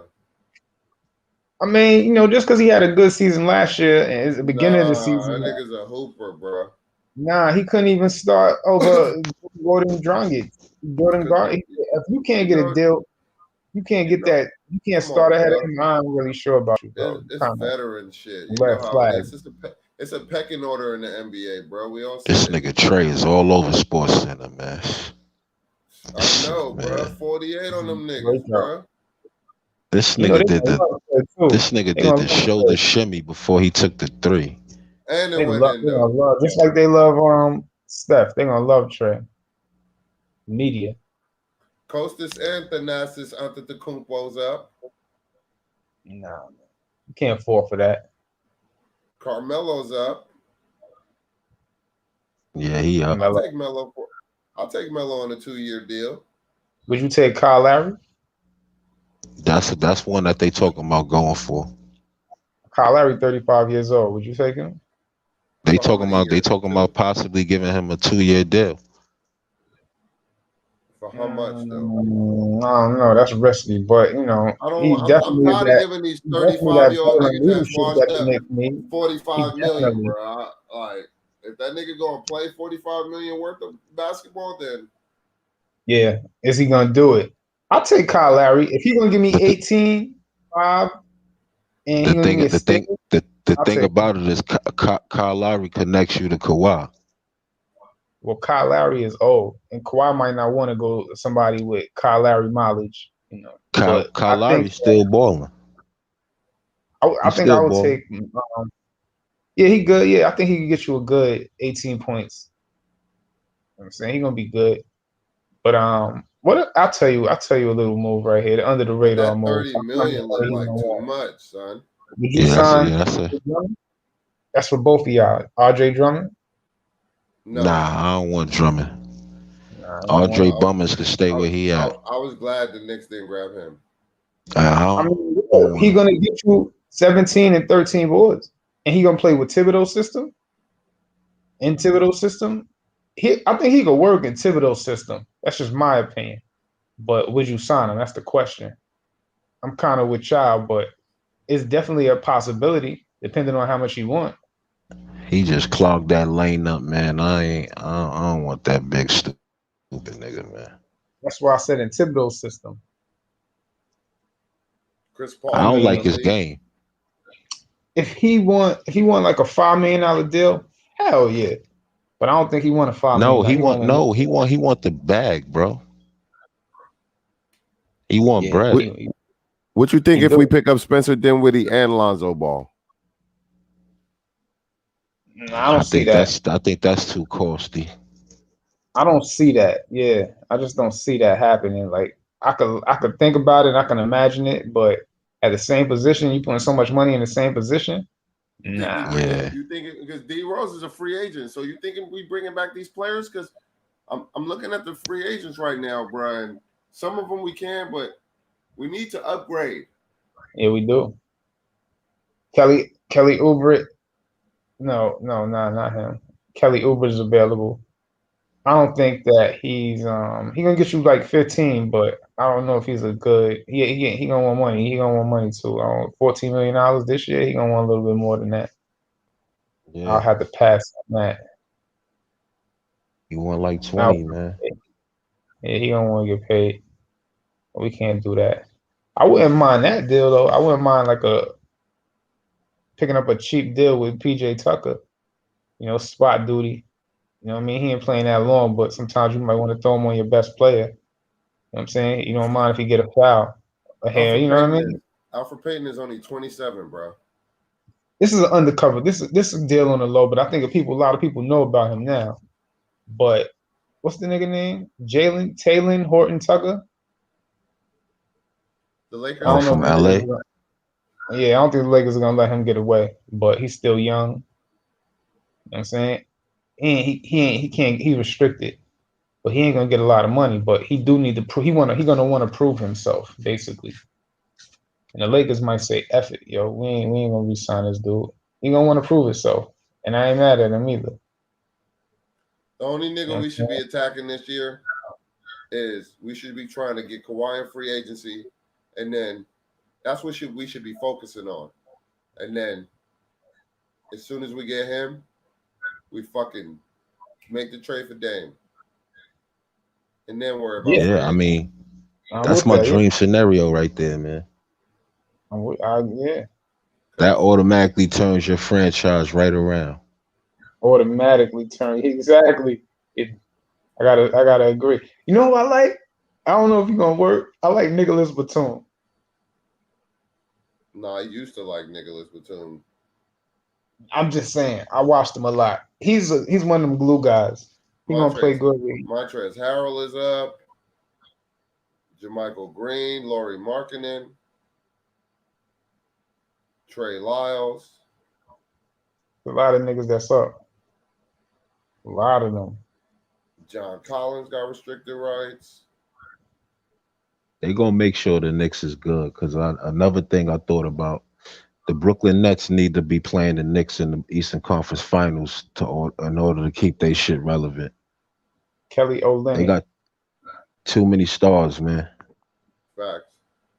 Too many stars that's just being overlooked because the ratings, nobody's even watching them on TV. They're gonna have to be banging out with the Knicks in the Eastern Conference Finals to get their shit really popping. They ain't gonna let Graham get away. He's too valuable. The Knicks is always gonna be like the Mets, bro. Niggas love, like, I'm a Mets fan, so niggas love the Mets, but it'll never be like the Yankees, bro. You know what I mean? They'll take over the city sometimes, but they're not gonna ever take over the city at heart. You know what I mean? Oh, of course not. You know more about this than me. It's culture, man. I ain't gonna lie, you know more about this than me, but I wouldn't mind if the Knicks did this. I wouldn't, like, if they went after, they're gonna get this nigga cheap. I know that he's gonna be cheap. He'd probably be like $1 million, $2 million. If they have a problem getting, they probably gonna lose Noel. Let's just keep it real. They probably gonna lose him. I would go after Whiteside. Hell, because he want a cheap contract. And he think about the He's a liability in a bigger role. I don't know how mobile, but if they could get him on a cheap deal and they need somebody to replace Nerlens Noel, hell, I get him. He'd be the first guy I go after. I think people underestimate how much money Nerlens really going to ask for, but I don't think he's leaving the Knicks, bro. I go after him quick, fast. I don't think he's leaving the Knicks. Any last words before we get out of here, man? We almost 6 hours deep in this bitch. Wow. Yeah, we was rolling on this shit. It's been good. It's been good. Yeah, I'm gonna have to hop on some of y'all other podcasts because it seems like y'all be talking a lot. And I seem like I got too much to say. It's a whole Knicks community, bro. I'll put you on. I'll see if I can get you in the group chat. I think you in the group chat, right? Nah, I don't be on no other. I just be I'll just be in the chat. I don't be on no panels and all that. Yeah. I'll see if I can get you in the group chat too, nigga. You feel me? When niggas be roasting and doing all that and talking shit. You feel me? It's fun. I had to turn my messages off. Somebody got a whole Audrey Barrett down. Nah, you went hard for your man tonight, bro. We ain't try to roast him. We love RJ, feel me? Nah, I know. But we want to see more. We want to see more ultimately, bro. You know what I mean? Yeah, that's my point. I mean, my point of view is, you know, those is big shoes right there because we about to do big things. So like, you're gonna fill them shoes, man. You gotta fill them, man. Second option, that ain't nothing light, man. That's a big role. I seen niggas coming to their own. You ever watch him from early in his career and then eventually he just jumping out and nigga averaging like 25 points and it's like I would have never saw that from him. But the problem is we trying to win in the next 2 years, bro. If not next year, the year after that. That's my window. That's what I see. I agree too. That's what I'm saying. Give me 2 more years, and I think that they can make a run. They gotta make a run. 2 years at the max, bro. They got to make that run at that. Like they have to make a serious run. Like we just made the playoffs. Or no extension of potential, bro. No extension of home court advantage. The Knicks don't sign a rookie free. You know they don't sign the rookies that they draft. So he got 2 more years to get his shit together. And then that second year, we should be winning a championship with his shit together. It's not a trade. RJ Barrett's going to be on the Knicks for the foreseeable future because they're not going to let him get away on restriction. They're not just going to. They're going to not draft him with the 3rd pick. And they're going to let another team get him. It's either he get traded, bro. I or can he see gonna RJ. I can see RJ leaving the team before Randall do. Nah, unless he get traded. Like, it's business, bro. It's just simple business. However you want to take it, that's how I see it. Unless he get traded. But I like RJ though. If he work on his jump shot and work on his right hand, he'll be the man. He would. And that's what I see the bright side in it. I want him to succeed because I know that he's a wing. I mean, he ain't no. I mean, I like Julius. Julius is good, but Julius is a power forward. We was talking about Embiid. Embiid is one. He's the best center in the league. He might be. People could argue about Jokic, but Embiid is the best. But he can't create his own shot. It's too hard. And he injury prone. And he injury prone. Yeah, yes. But the fact of the matter is, when he on the floor, he can't create his shot. That's why we was talking about Ben Simmons. Ben Simmons got to be the dude to say, "Give me the ball, get out the way." He create a shot better than Ben Simmons do. Well, yeah, he do. That's true, but it shouldn't have to be like that. Shot. He takes step backs. He takes shimmies, nigga. He got the drop steps. He got it all. Yeah, they need to package him in. What's the nigga name? Tobias Harris and get another star. Put them alongside him. We'll take the Knicks will take them too. Well, I'll take Tobias Harris and Ben Simmons. Nah, that's going backwards. They need to get somebody better. It's an upgrade, but that's a lot of money though. That's true. Both of them niggas got big contracts. Hell yeah, they're gonna be in a bad position. They're not just gonna give us Ben. Extend that. You're gonna have to extend that to like 4 years until that contract expires. But we'll turn Ben into a dog though. I mean, I wouldn't mind playing Ben at like a small forward, but he just, Well, he want to play point. That's the problem. Like, he want to be a point guard. He is not a point guard. Point guards need to be able to shoot. I want to get better. I don't need a necessity. I don't need a liability on my team. He's a liability. You ain't gonna we win. already got enough of those. Yeah, he'd be good at small forward though. He really would. He would, yeah. Small forward, power forward, but we already got a power forward, so we don't need him there. You can let that nigga come through, pass it to Julius in the corner, let Julius get his shit off. It's all right, cool. The Knicks. Like the Knicks, when they had Alfred Payton, nobody was guarding Alfred Payton. That's why they couldn't play him. And it was easy to just bring that man down. So whoever got the ball, they could just double him, slide him down, double him. And it just letting Alfred Payton roam around. Nobody was guarding him. His problem is he never take mid-range shots. He always take that weak-ass floater. And he don't even give the illusion he's going to shoot the basketball, or he just takes the corner three and miss the shit. And then this is why they leave you open. So they leave him open. It's just basketball. That's what they doing. And I ain't mad because he's garbage. Especially in the NBA, niggas don't give a fuck how much you making, nigga. They watch your tape. This nigga don't make shots. You don't even gotta scout him, bro. You know what I'm saying? You just know in the back of your head, let him shoot it.